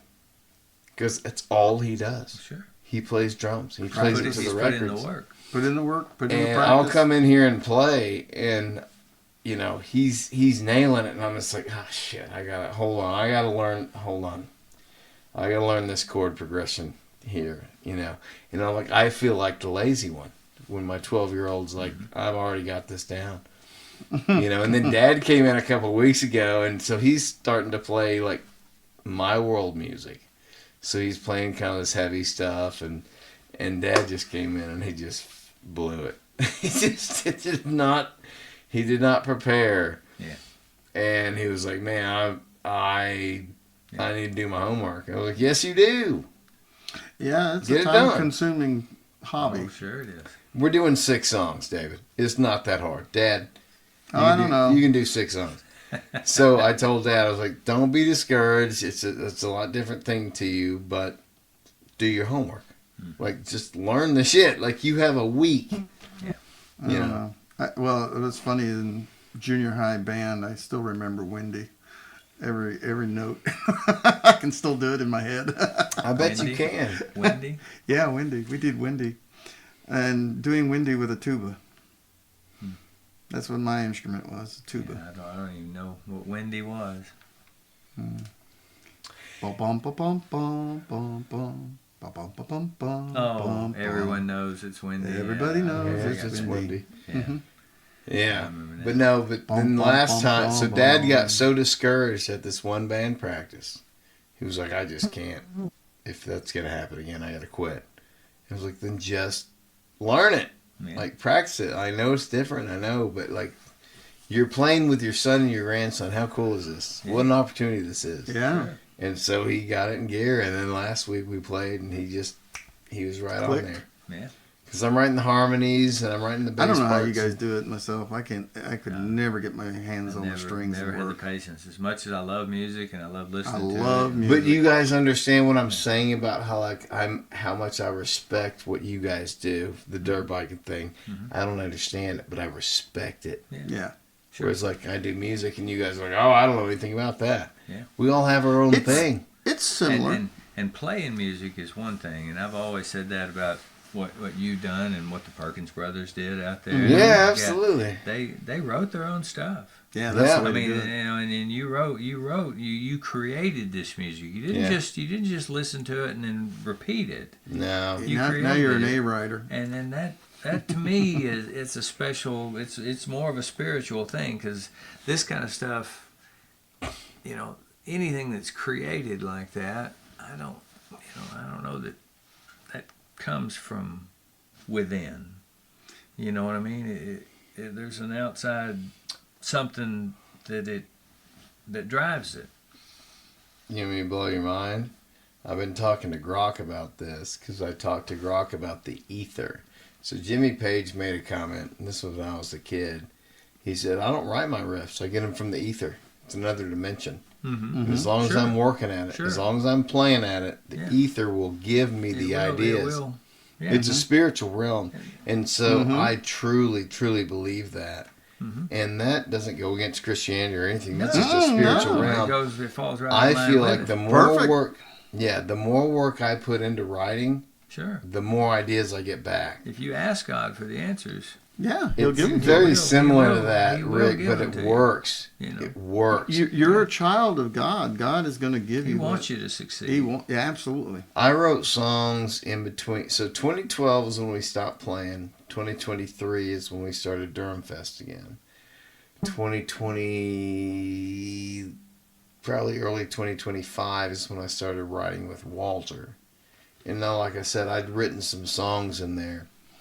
But you just record them into a computer and file them, and they go into a hard drive. Mm-hmm. But then when Walter and I started playing, it was like, I can challenge him to do these things on drums. I can do this. And, it was like, it was the greatest thing. Like, I had a drummer in the house. I can live these songs. And you can enjoy his youth. Because you got to remember, when you were young, and the mind works a lot faster, a lot crisper, a lot sharper. Yeah. We when we get old, we try to deny that.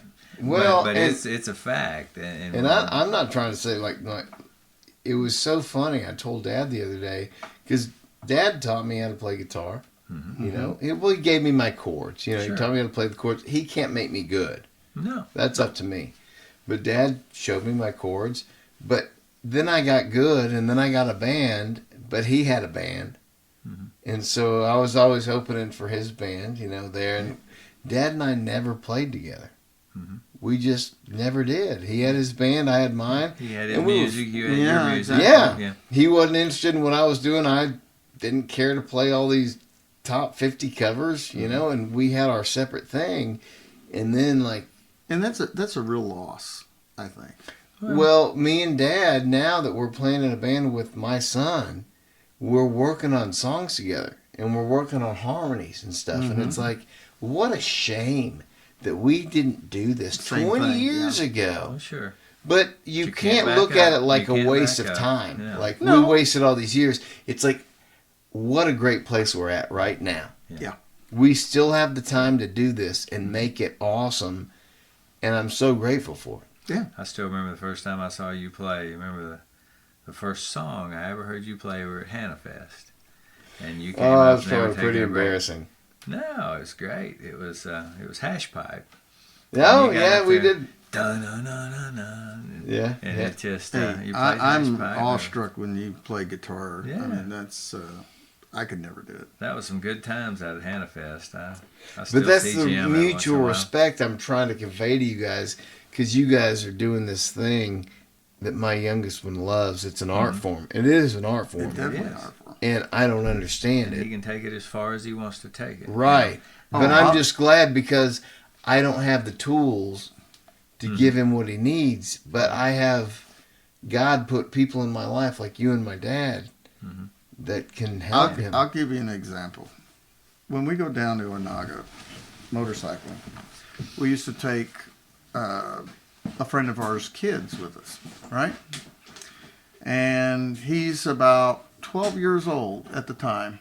And so he's riding with us, and he's struggling to keep up. So I kind of lag back to keep an eye on him, that kind of thing. And he crashes, hits a rock right in the middle of this sand pile, Didn't see it. He ran right into it and goes head over heels on the handlebars. Just lands with a big thud, and he gets up and he's just about to cry. Right? He's just, and I go, woohoo! Fantastic! That was awesome! And he just bucked up like his pride. Woo! You know, that same kid about 3-4 years later, he was riding pro. Yeah. That's how fast he went from being Well, behind the that's what I was pack. talking about youth too. Is at that time, He's you know, a still a little child kid. can learn more between age 6 and 10, or between 10 and 15, or between 15 and 18 or 20, than the brain is like a huge sponge. By the time you get to 25, Well, 25 you're pretty soon you're pretty set. just taking care of yourself and Yeah. doing mundane. Based the on the point I'm input that making- you've gotten to that point. Right, Yeah. right. But Practice- if you miss those times, then you're not ever going to get to this level Agreed. to be able to live at that level the rest of your life. Right. The thing is that you have to encourage them to practice. You have to encourage them to accomplish, Well, set goals, and be independent, setting and accomplishing their goals. You can't sit there and coddle them all the time. You have to well, let now them this do it is on something their I've own. talked to Walter a lot, who's drumming with me. Talent. A lot of people have talent. Sure. A lot of people have work ethic. Yeah. Right. But not a lot of people can have both. Combine the both. But Usually it's the other way around. If you've got a lot of talent, you really don't have you a lot don't of work. you don't want to have to work at it because you just get by on your talent. Sure. Whereas Escape. if I don't you're a have to hard work hard worker, at it. Yeah. you just work to get by. Yeah. But if you have both, and you look at the Michael Jordans, Drive. Mm-hmm. right? Sure. The Peyton Mannings, those guys were the last guys in the film rooms. They were trying to analyze everything. It's a matter of balance. I know people who were terrible musicians, but they spent thousands of dollars on gear, and they practiced every hour Worked of out. every day, and they sucked. And I knew guys that never practiced that would just go out and just be great. Well, Natural. But if you combine those two, Mm-hmm. and you really solidify it, and that's what Walter's doing. Like, he's got the natural ability, but I say you have to get good at it. Yeah, I had a really good basketball coach my senior year in high school. Dan Russell came in, but one of the things I remember him saying to us was that somebody said something about practice makes perfect, and he said, no, that's not really the case. He said, perfect practice makes perfect. Yeah. You must make, when you're practicing, you're not just out shooting the ball or something like that. You are perfecting that shot. Everything has to be perfect, but perfect practice makes perfect. Right. You don't just loosely. No, I like that. Yeah, if you keep making the same mistakes over and over and over and then don't learn. If you want to be perfect, you got to practice it. Yeah, you gotta perfectly. Well, this has been the first experience that I've ever been in a band practice with my dad. Because before, I would either, like, if I was going to do something with him, I'd just join the show, I'd practice my part. But my dad's been able to observe me as a band leader and working with my son.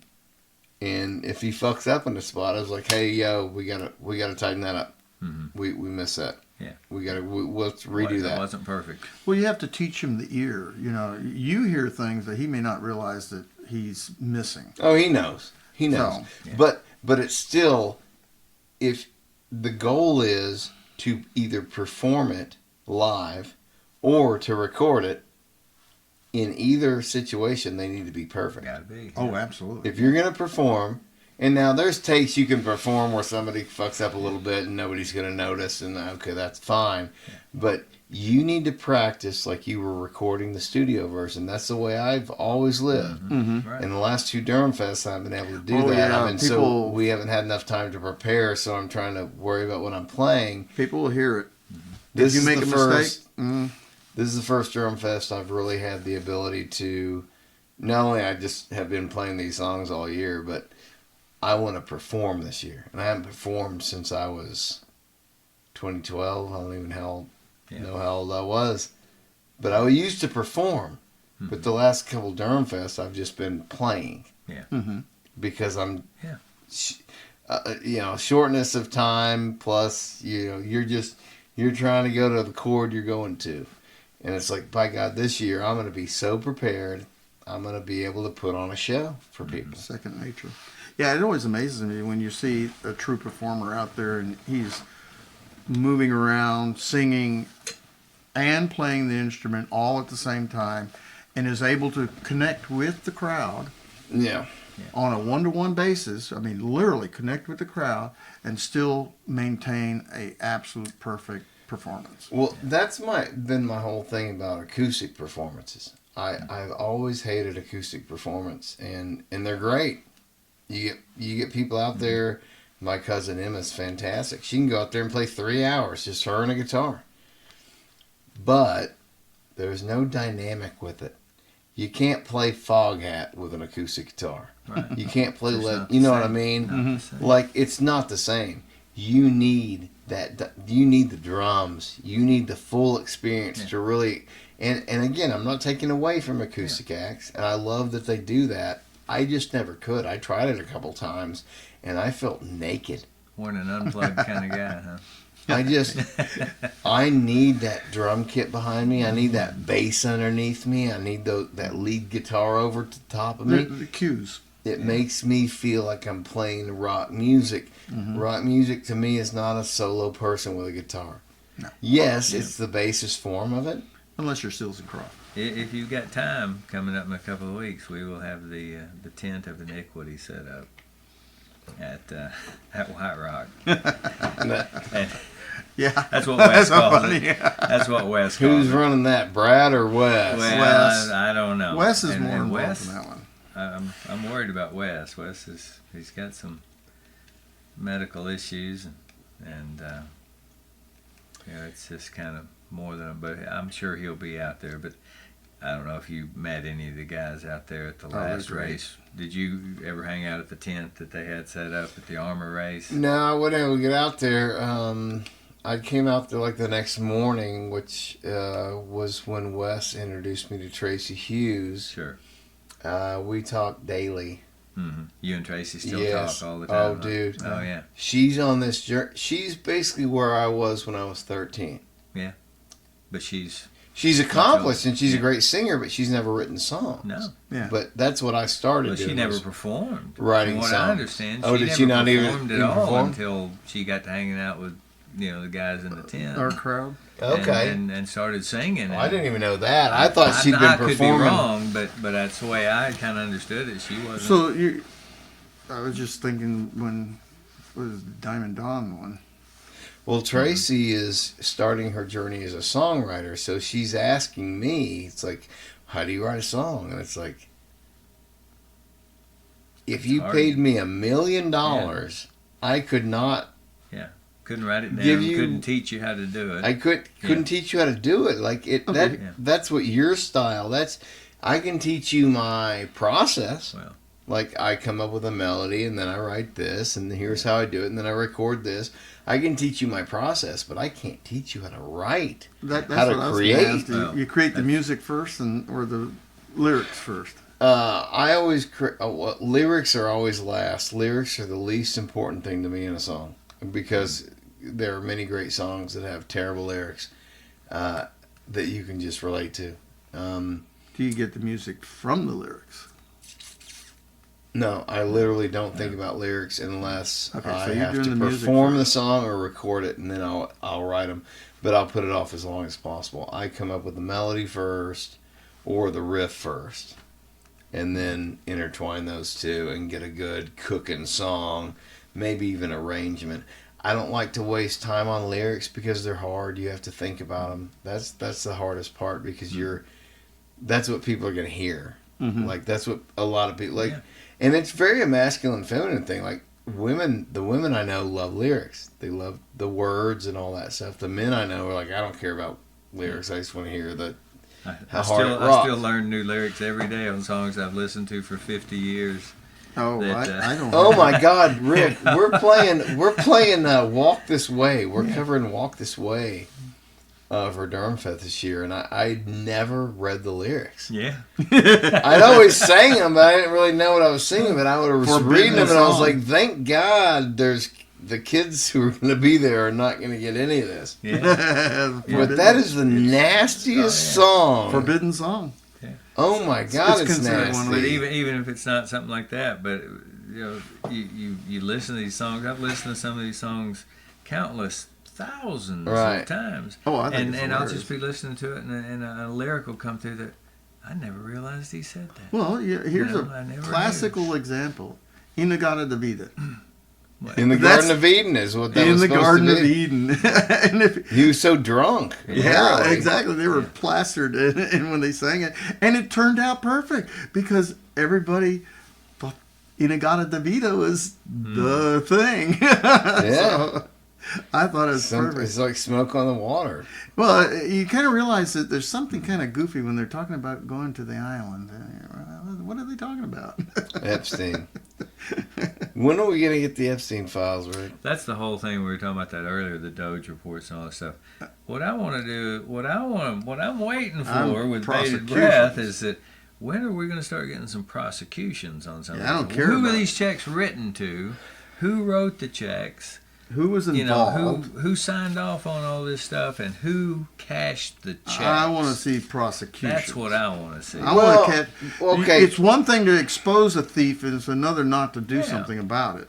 It's one thing to Because expose that money that was just makes the stolen. next thief say, "Well, I'm not going to get in trouble." Okay, but let me just pose this. You are finding about 90 thieves a minute. Yeah. With their algorithm. Start with one. I don't care. Oh, Pick one. okay, that's fine. Mm-hmm. But every one of these people need to go down. Oh, yeah. We need to clean out the federal government. But it needs to start. I mean, the problem is Sure. that it'll get swept under the rug, hidden, or disappear if they don't start. Are No. you guys disappointed with Pam Bondi's we're going to release the Epstein files situation? No, I want her to. I heard her say she was going to release it, but it was going to be heavily redacted. Or Well, something like that. The situation was she said, oh, we're going to have them out tomorrow. And then they had a bunch of YouTubers. Because the new Trump administration is trying to get away from legacy media and get into the more YouTuber thing, Right. which got him elected. Mhm. And so they had a bunch of Well, YouTubers there, prominent Getting YouTubers. away from the bias. And they were given these binders. And there were reporters outside of the West Wing when they came out. And so they come out holding these Epstein files and get all these pictures like they're holding some Holy prize. Grail. Mhm. And it's like, bro, we're talking about girls that were trafficked and raped. This is not some something to celebrate. celebratory. Well, the, Yeah. pro- the It was just disgusting. It's like, yeah, and who was involved were big mucky mucks, and they're and probably never going to see the light of day. but it was just embarrassing because then the next day Pam Bondi says, oh, well, apparently they deleted a lot of the evidence and Cash Patel needs to find it for me. It's like, I already knew there was more evidence than what you had in that binder Mm-hmm. Sure. because I've been paying attention. Well, yeah. And you're the fucking attorney general for the federal government and you didn't know this? Yeah. It was just humiliating. Yeah. You know, Well, like you I say, take your that's- L's when you take your L's on the They just got conservative started. side. Give them time. Well, and Hopefully. that's what I was getting at. You see all this stuff they're finding, and so far I haven't seen Prosecution. anybody come up and say that, well, this who created, where were these checks, these Social Security checks for these people that are 300 years old? Yeah. Why? Who was cashing these checks? Where did that money go? That money There's went gotta be a somewhere. trace. But I want to corner you down on the Epstein files. Why will they not release them? What do you think it is? Very important people involved. Well, yeah, very, very high up people. Okay, that's Well, they odd. know Clinton was involved. You'd think He was so. there multiple times. So, to what extent, we don't know. The person that's going to get Clinton is an intelligence agency. Okay, this goes into the CIA. Mm-hmm. Jeffrey Epstein's paramour, whatever you'd call her, Ghislaine Maxwell. Mm-hmm. Her father, Robert Maxwell, was a big-time publisher in the UK Yeah. who was a known Mossad agent for Israel. Wow, I think we're protecting Israel. Could be. it's quite possible. I'm sure they're protecting a lot of They're big protecting wigs, someone who wants to be protected. You know, who's and- probably got a But- lot of influence and wealth. But this is why a lot of the libertarians who voted for Trump, who got him into office, are now getting pissed. It's like you said, we're going to have the Epstein files and the JFK files, which are supposed to come out tomorrow. We'll see. But, you know, I could never even imagine. What's really cool is I met the daughter of the police chief of Dallas years back when I was working, and she showed me her dad's papers, and they're not exactly line up with what the media and government has said. There's more to it than what if they're you letting read on. newspaper articles from the day of and the day after JFK's assassination. There's a lot of stuff in there where eyewitnesses on the ground testified to, you They know, left a the, lot of the stuff out. puffs of smoke on the grassy knoll and different things. I mean, I'm not How old were you when that happened? 4, 3. So not old Yeah. enough to Yeah, like no, really. no, I had no Although- idea. I remember when RFK We drove was right killed. through I there remember right that. after Yeah, that. yeah. But We were on vacation and we went right through that area right after that happened. And we were up in Washington D.C. They had just set up the Kennedy Memorial by the tomb of the unknown soldier. It was a little round thing and they had the Army Navy hats around it, and a little flame, and the hats were brand new. I mean, literally brand new. They just put them down. And that was in late '63, I guess, early '64. But you had to know that all happened because Kennedy was wanting to get us out of Vietnam. And Johnson. the powers that be did not want to get out of Vietnam. They wanted to continue to make a fortune in the industrial military complex. Was that The isn't that what ideologues. Eisenhower warned everyone Sure, against? sure. In his Like farewell Eisenhower address- made a speech. in his farewell address to Congress. There were he some warned In his everyone. farewell address. comments yeah. that Eisenhower had made prior to that kind of points the finger toward him. That's why I feel like people in today's generation have such a small, narrow view of society. Well, Because dirty, they're so young and they don't have the experience. dirty And I'm dirty 40. politics is the name of the game in that world. You gotta Yeah, put but yourself- what I'm trying to say is like, that's why I respect your worldview, because you were here before I was, right? And unfortunately, my grandparents' generation's gone. But Well, you guys are the generation of my dad, and like that's the history I come from, and I want to hear your experiences about politics, about what you grew up with and what you learned. Like I'm getting to a point where I'm raising kids, and I need to know context. I want to pass. Wow. I want your generation to pass to my generation, and I can do that on my own to some I can degree. tell you with an honest heart that our country, you do not want socialism. Well, At Well, all. thanks, Captain Obvious. Well, you think it's that obvious, but 50% of the people out there want it.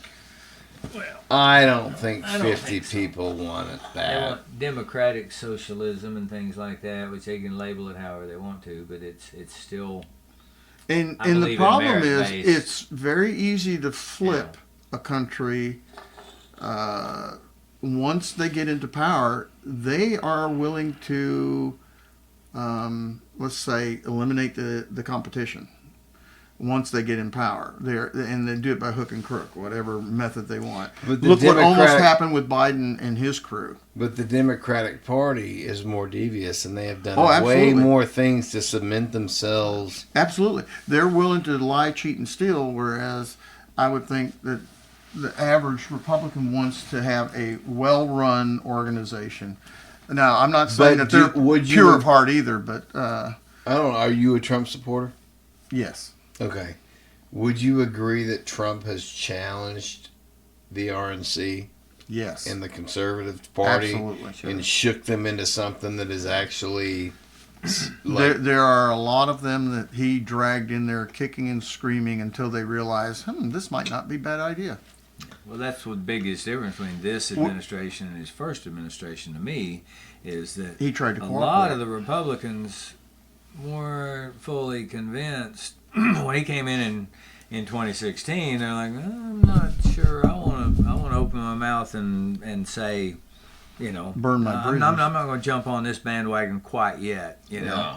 And now I think most of them are on the bandwagon. How do you feel about Marco Rubio? So far, so good. He's okay. I mean, I haven't heard anything bad. I don't know. I don't know much about the negotiations with Russia and Ukraine. I just know, Well, that's being kept tight-lipped. But Well, Putin is. I heard the latest. Putin is demanding some things, and I don't think he's going to get it. The biggest demand, the biggest reason for the war in the first place was, in the way I understood it years ago, was Ukraine being part of NATO. And Russia said, no, that's not ever going to happen. Well, the way I understand it. well, NATO promised them we would not continue to encroach on their. That's not what it's Well, they all promised about. them It's in- all about the gas. It's all about the oil. It's all But about that- control of the David, pathway to Europe. I strongly it's a- disagree that part of this whole thing. I think he wants a clear path to Europe for his gas pipelines, and he also wants Crimea because it controls The Baltic Sea. the Baltic and the other. Right, but why did this happen when it happened? For Because- years we promised we would not put any more NATO people on Russia's borders. That's right. And after saying that, we placed. Yeah. I mean, Latvia, Lithuania, Estonia, Poland, Czech Republic, the Slovenians, Rick knows everything. the names. I mean, they're all. Yeah. I mean, And that was we just- after we said we just when fortified the borders of Russia with yeah. NATO people, Yeah, and then we said, Blinken even said, Sure. Ukraine is going to be a member, and that's when Sure. Russia and, said, and "Fuck we told this." when Khrushchev, We or lied not to Russia. Khrushchev, We when lied to Russia Gorbachev, for years. You when had a Gorbachev very agreed weak to tear down the wall, president. they promised that they would not move NATO 1 inch. But this eastward. didn't go back to. This goes back 20 That's the Soviet years. This Union. goes yeah, back that's to 30 years ago. Clinton was asked if He's the one that broke that promise. Russia could join NATO. But the thing is, Biden was such a weak president and was not willing to stand up to Europe, was not willing to say anything. I mean, basically, he was a vegetable, but that's beside the point. But his crew, I'm going to count his, the whole group that was running the government at the time, are very weak. And they are pacifists in the way of, they don't want to rock the boat, and they just want to do what they want to do. And that's not the way you run things. Mm-hmm. You have to stand by your ethics, and when you don't, people are going to take advantage of it. And Putin is very much a person that will take advantage. When he took Crimea away from Ukraine 15 years ago. Which president did he do that under? Obama. Mm-hmm. Obama's the same thing. He was a weak president. Yes. And he's willing to placate. You cannot placate dictators. They know weakness when they see it. That's why China's getting all riled up for Taiwan, is because Biden was a weak president and they figured that they could take it. And we wouldn't be able to do anything about it. Now they're not so sure. Well, they don't know who's going to help. This whole deal, I'm certainly not taking Russia's side. I think Putin's got some issues, and there's no doubt about it. Oh, he's a dictator for sure. But I'm just saying, when the Cuban Missile Crisis hit in '62, Kennedy had the backbone to stand up and say, no, this is unacceptable. We're not going to accept these missiles being put 90 miles from Cuba or from Nobody Miami. would tolerate that No. shit.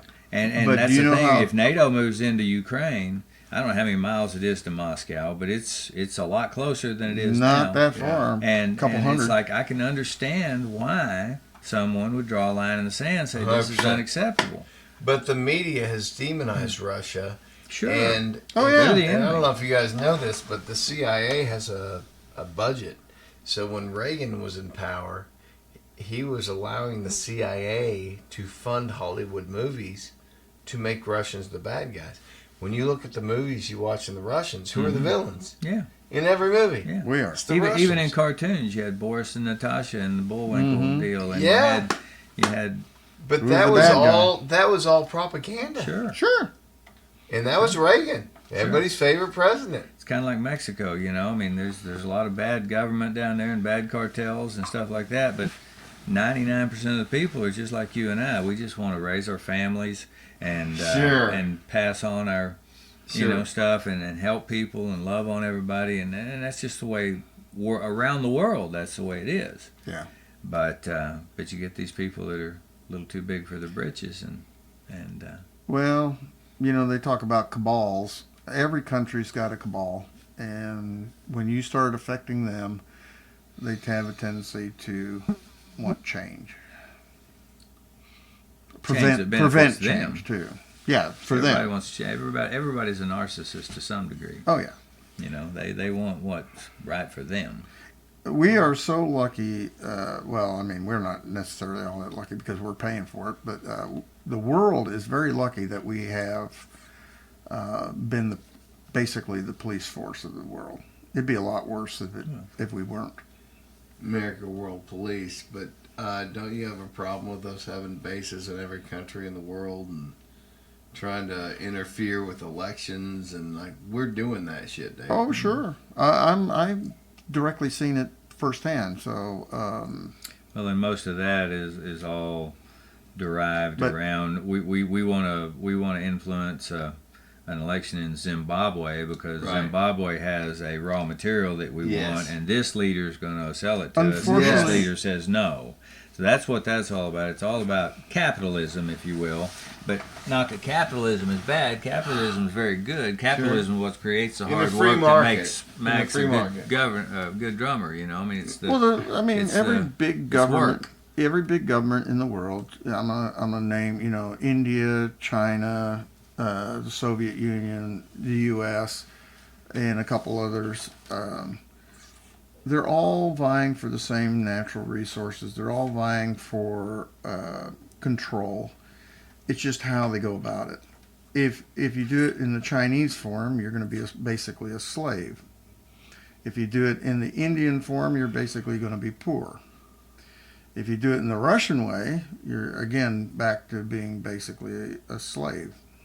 So it just depends on what you want. Yeah. So what's the way out of this?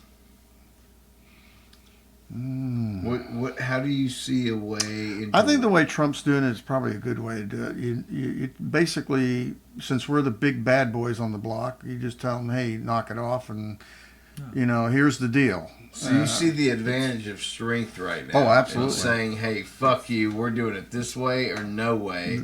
We're America. Carrying the big stick is a very real thing. I agreed. And it's every country should do that for their own sake. I mean, the people in Zimbabwe I was just talking about, they need to negotiate the best deal that they can make. Yeah. And no matter where you're at, you need to, you know. And well, who's the dude from Argentina? Have you ever lived? Oh yeah, I haven't paid much attention. Slashed all the government budgets, and now their GDP is just skyrocketing. Sure. Elon has been watching him and is now trying to do the same thing. Yeah. But now we have federal judges blocking executive orders from the president. Yeah. I don't think they should be able to do that. We've got some judges that need to be impeached, and judges can be impeached just like can. And what's funny is it's the same couple judges. It's not. It's that one judge out in California. Well, I forget what his name is. One in D.C. that just did this. There's one in D.C. that does it all the time, and the fact is that they both have Trump derangement syndrome big time, and they're both hardcore Democrats. I don't think that they hate Trump as much as they're getting paid by somebody. We can all agree Trump derangement syndrome is real. Oh, it's very real. So when I was growing up, Trump was a celebrity. He was a Democrat too. He was also a Democrat. But so was Reagan. He was in Home Alone 2 as a cameo. You know, I was like, oh, that's Donald Trump. I knew who he was as a kid. Yeah. He was the most successful American that I knew of that wasn't a sports figure. Yeah. You know, it was Donald Trump. And Oprah wanted him to run. And then he runs, and then Hollywood flips on him on a dime. Yeah. Just like that. Yeah. And you got to think about why that is. And it's like, oh, well, if you really do your research, you guys are all pedophiles, and you're doing all this corrupt shit. Well. And Donald Trump, as much as you've tried to go after him, is actually pretty clean. Yeah. If He's you very had clean. something on Donald Trump by now, he'd be Oh, in the yeah. ground. He's the most investigated figure that's Mm-hmm. ever, you know. Yeah. Well, And he might be an asshole, but I don't do, care. do you really think that Biden was running the government when he was in office? Well, have They're you heard saying about about Trump the auto overturning stamping. all of his... Okay. Yeah. Now, but here's the the- auto signature. auto pen, yeah. Yeah, the auto pen signature. signs Here, everything. here's what I gotta ask the world: who is running Biden? I have an answer. What? I'd like to hear yours first. I just believe it's Somebody it's out there big money. was. It's the same people that run the Federal Reserve, the same people that Who comes up with all those these that have talking enough points? cash. Who do you think it is? I haven't got a clue because okay, hold on. I don't think any of them are smart enough for it. Let me put it in context. So you ever see this interview with Obama where they said, "Would you ever go for a third term if it was legal?" Yeah, I and he saw it. goes, "I mean, if I could sit in my pajama pants and just control it from, and not be in the public." Obama. Yeah, it's possible. Yeah. It's possible. But who controls Obama? Yeah. Obama didn't fight and claw his way into that deal. He was Pfizer, chosen. He was chosen. Chosen. Yes. He was Yeah, chosen. the as thing a is that child. there is somebody or a group of somebodies out there that are controlling I that appreciate you guys watching the last episode before we get canceled. Since we're talking about Well, there's no Black doubt in my Rocket. mind that there is somebody or a group of somebodies that actually was running sure. the show, and they were just figureheads. Did either of you guys watch Squid Game No, I have not. on Netflix? Squid Game. Yeah, it's the Japanese one about where they South Korea. games or South Maybe Korean. North South Korea. Korean. It's some Korean. But it's basically a game where they take all these poor people and they say, hey, you want a chance at a new life. And they take them to this compound and they make them play a game for survival. Deadly games. Yeah, deadly games. Are You you know willing what? to kill to have a better life? You don't necessarily have to kill, but if you don't win, you die. Yeah. Sometime later in the game, you do have to kill, but it basically is like taking these people who are in such debt that they can never get out of it and giving them an opportunity to. Here's your last chance. And they're willing to sacrifice themselves. Right, so they play these games. God, what's one of the most famous games? I'm trying to think of. Have you seen the show? I know of it. I've never seen it. They've got some really clever games.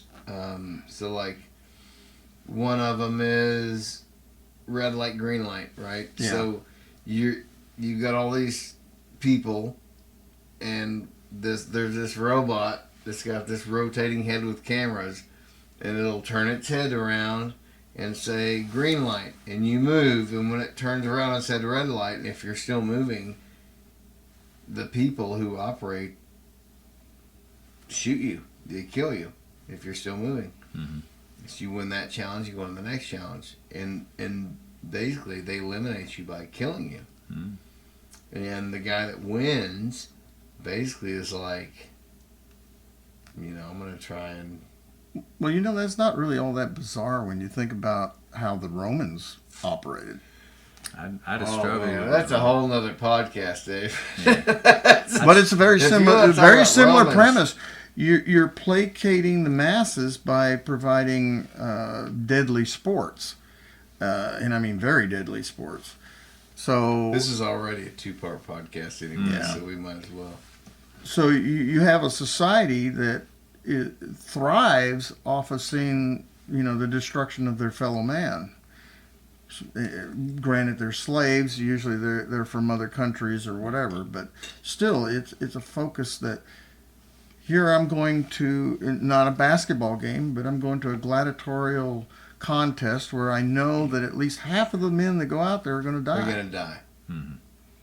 Or Doesn't sound like I'm going to put entertainment to me. I'm going Yeah. to put 12 Christians, and this is an absolute fact, 12 Christians, and let go 4 very hungry lions, and they haven't eaten in 2 weeks. And then all of a sudden they're presented with 12 unarmed Christians. And there's a crowd watching this. Yeah. I mean, you Not talk just a crowd, a stadium. a stadium full. A stadium full of these people. Have you ever seen the Coliseum? Yeah, it's big. 70,000, I think, is what they said they could hold. I don't know. I just remember the first time I saw the Coliseum. I had a girlfriend who was an architecture major, and they have to It's study amazing. abroad It's a lot bigger than it looks. for a semester. And my parents sent me over there in 2004, I think it was, in November, and I spent 2 weeks in Rome. And seeing the Coliseum, like it's weird. It's like seeing Green Bay Stadium. It's just in a downtown neighborhood. You always expect these, and like it's just the Coliseum They surrounded had by the city. It's just they had elevators, which is amazing. They had lifts, cranes. They literally made the stadium into a swimming pool to have a naval battle, a mock naval battle in it. Same thing, but they had cages where they could bring up the lions and anywhere along the floor. They had a dropout and elevator brought up the lion. I mean, it was incredible production, and it was all timed.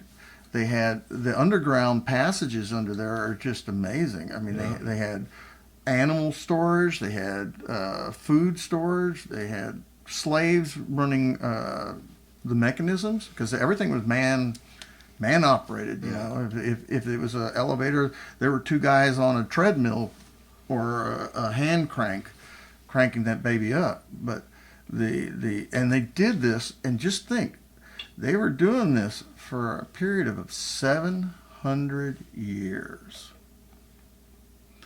From 300 BC to almost 400 AD. Yeah. You know how many people they must have wiped out in that period of time? It's unreal.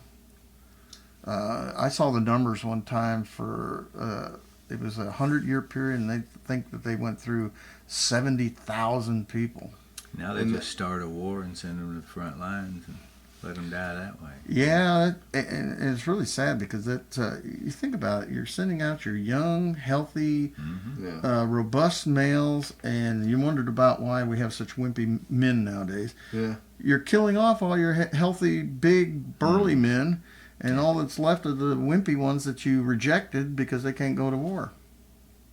Yeah. And you're lucky because some come back, unfortunately, and so your society's not too wimpy.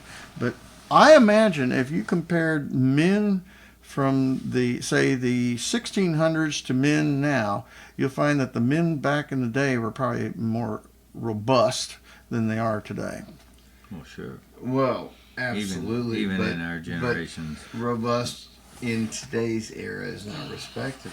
They don't want that anymore. I know. They want a sensitive man who wants to cater to your needs. Well, a little of that's okay. You know. And no, I agree. A little sensitivity is okay. That makes me. But a to better villainize somebody, a true manly man, I mean, that's kind of silly. Yeah. Rick, we're gonna close this up. I want you to have the final words. How do we get through this? What's the answer? How do we get through what? This chaos that we are in the U.S. right now. Put Jesus in your life. There's no telling, in the grand scheme of things, where we're at in the whole, in the book of Daniel that closed with seal up these things. Daniel was writing, and then the angel told him to seal up these things until the time of the end, when people will run to and fro, and knowledge will increase greatly. All right, and that's the way the book of Daniel ends. And for about 3,500 years, most people were born, lived their entire life, and died within about a 100-mile circle. Most people absolutely, did. For about 3,500 years. And then came, about, even in the wagon train era and stuff like that, they might go from the east to California one time, but once they got there, they didn't run to and fro. Right. And now we've got a society that, if I decide I need to be in Tokyo tomorrow morning, which it's already tomorrow morning over there, but I'd have to go the next day. But anyway, people are certainly running to and fro. And as far as the knowledge increasing greatly,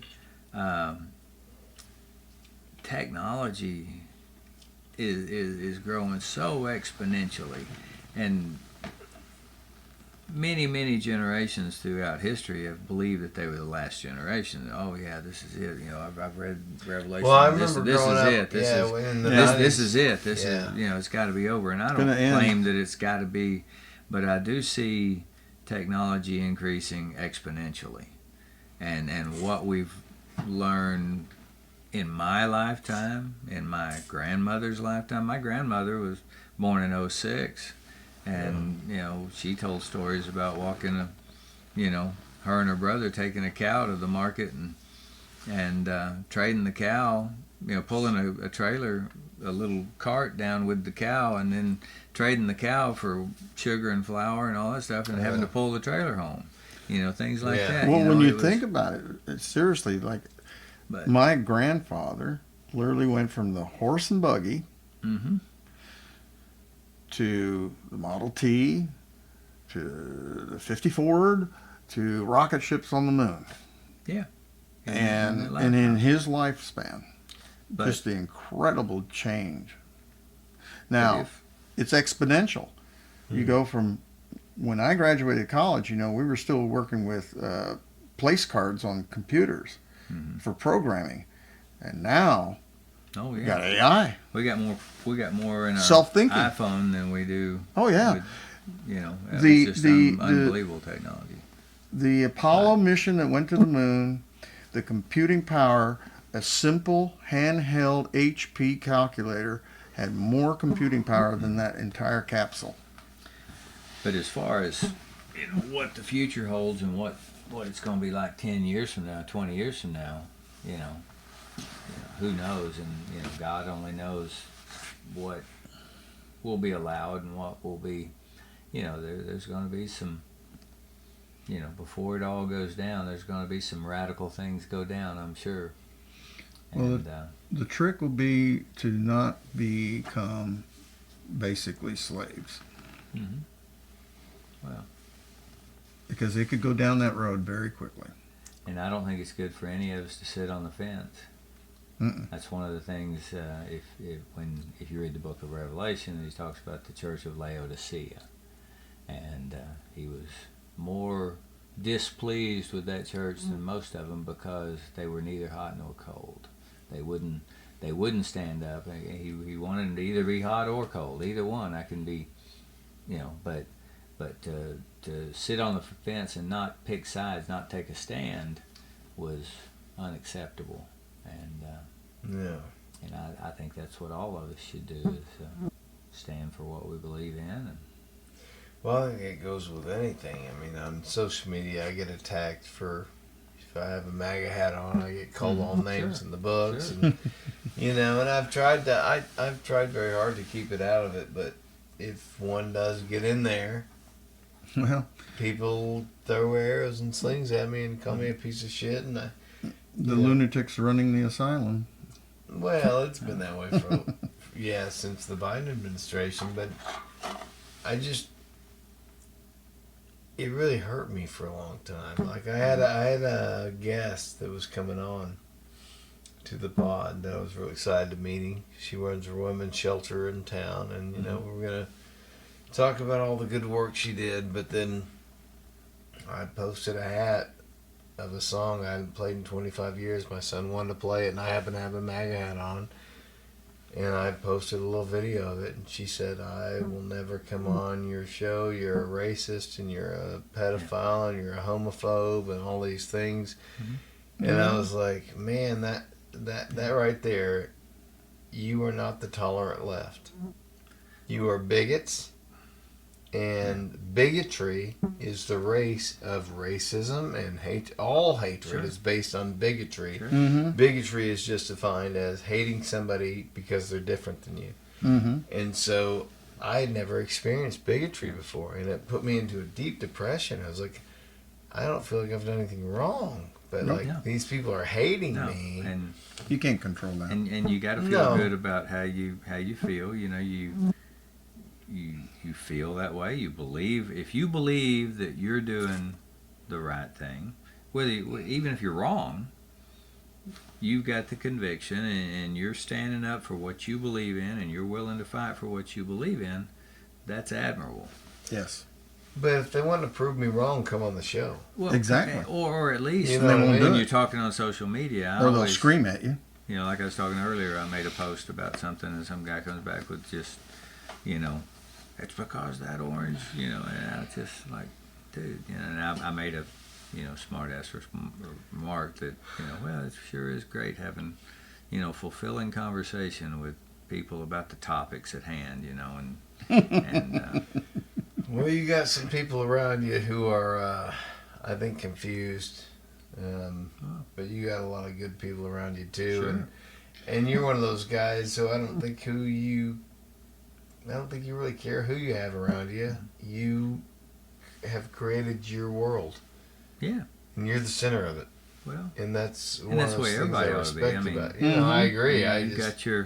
You've got your feelings, and let's Yeah. say feel good about them. And Yeah. if you feel good, if you've got a good relationship with God, and you've got a good relationship, Well, see, you with- nailed it right there, and that's my whole problem with the church. Is I feel like the church says, "Hey, you can't talk to Jesus unless you come through us and give us this No, money and all it this." says That's just what the opposite. That's bullshit. I have always believed, and this is why I've had such a problem with the church. Is they're like, you got to go to this one, Well- and you got to like this music, and you got to donate to this church, and it's like, that's why the Puritans were sent on the Mayflower over here. Their crime was they believed that they could talk to God without going through the Church of England, Intercession, going through their intercessional prayer and all that kind Right. of stuff. And they were put in prison for it. And then they would say, well, we don't want to keep you in prison anymore. What if we put you on this boat and send you to the New World? And so that's where the Puritans, that's who they were, and that's how they got here. so we were founded by radicals. Oh, yeah. Pretty much, yeah. Radical. I mean, Really yeah, are. Yeah. No, that's, and then they started out as communists. You know, the Mayflower Compact. Yeah. They started out. They were all communists, and they all starved to death. And then they figured out that said, they had well, to why have don't you grow your incentive. crops, and we'll grow these crops, and they all divided up into capitalist type, you know, deals. And then they everybody thrived. traded their stuff, and they thrived. yeah. But That's Because you beautiful. take incentive out of the equation, people tend to be Sure. lazy. everybody thought somebody Well, was if going to do it. if you know what UBI is, Universal Basic Income. Mhm. That's like basically the government Yeah. wants to give everybody free money. Yeah. Well, what are the Why would anybody realistic work? implications? Yeah, why would you get up in the morning? Yeah, well, I mean, I the would only sleep reason till why 10 and Yeah. what's really funny, and I find it funny, all the communist countries have become more capitalistic, and we are slowly becoming more. more Communistic. socialist. Yeah. Socialistic. Even the democratic socialist countries like Sweden and Denmark, Yeah, places for like sure. that, Oh, they're becoming much more capitalist than socialist. Well, I'm talking even China, but they have their own version. Even Russia, used to be, hey, everybody's equal, and the government pays you the same salary as everybody else. That it's not true anymore. Nowadays, they're more capitalistic than you might think, and but they're still controlled by a totalitarian style communist government. And you can't say anything wrong about them. You can't complain about them. You can't do anything about it because they are ruthless. And we got to watch out because we can end up with that too. You've seen how the leftists in this country act. When they don't get what they want, they burn buildings down. They have protests. Right now, they're burning Elon Musk's little cars. Yeah. We were so probably closer to that than we realized. you got to be very careful about that because it can infect the country in a heartbeat. And freedom, you have to really, really work for. And I agree wholeheartedly. I think that's a good place to end the podcast on. Freedom. thank you very much. And freedom is God's gift to the earth. And hey, brother, I'm glad we got reconnected or connected. Yep. I don't know that we were ever connected before, but this is fun. God works in mysterious ways, you know. Yes, he does. And he takes care of his own.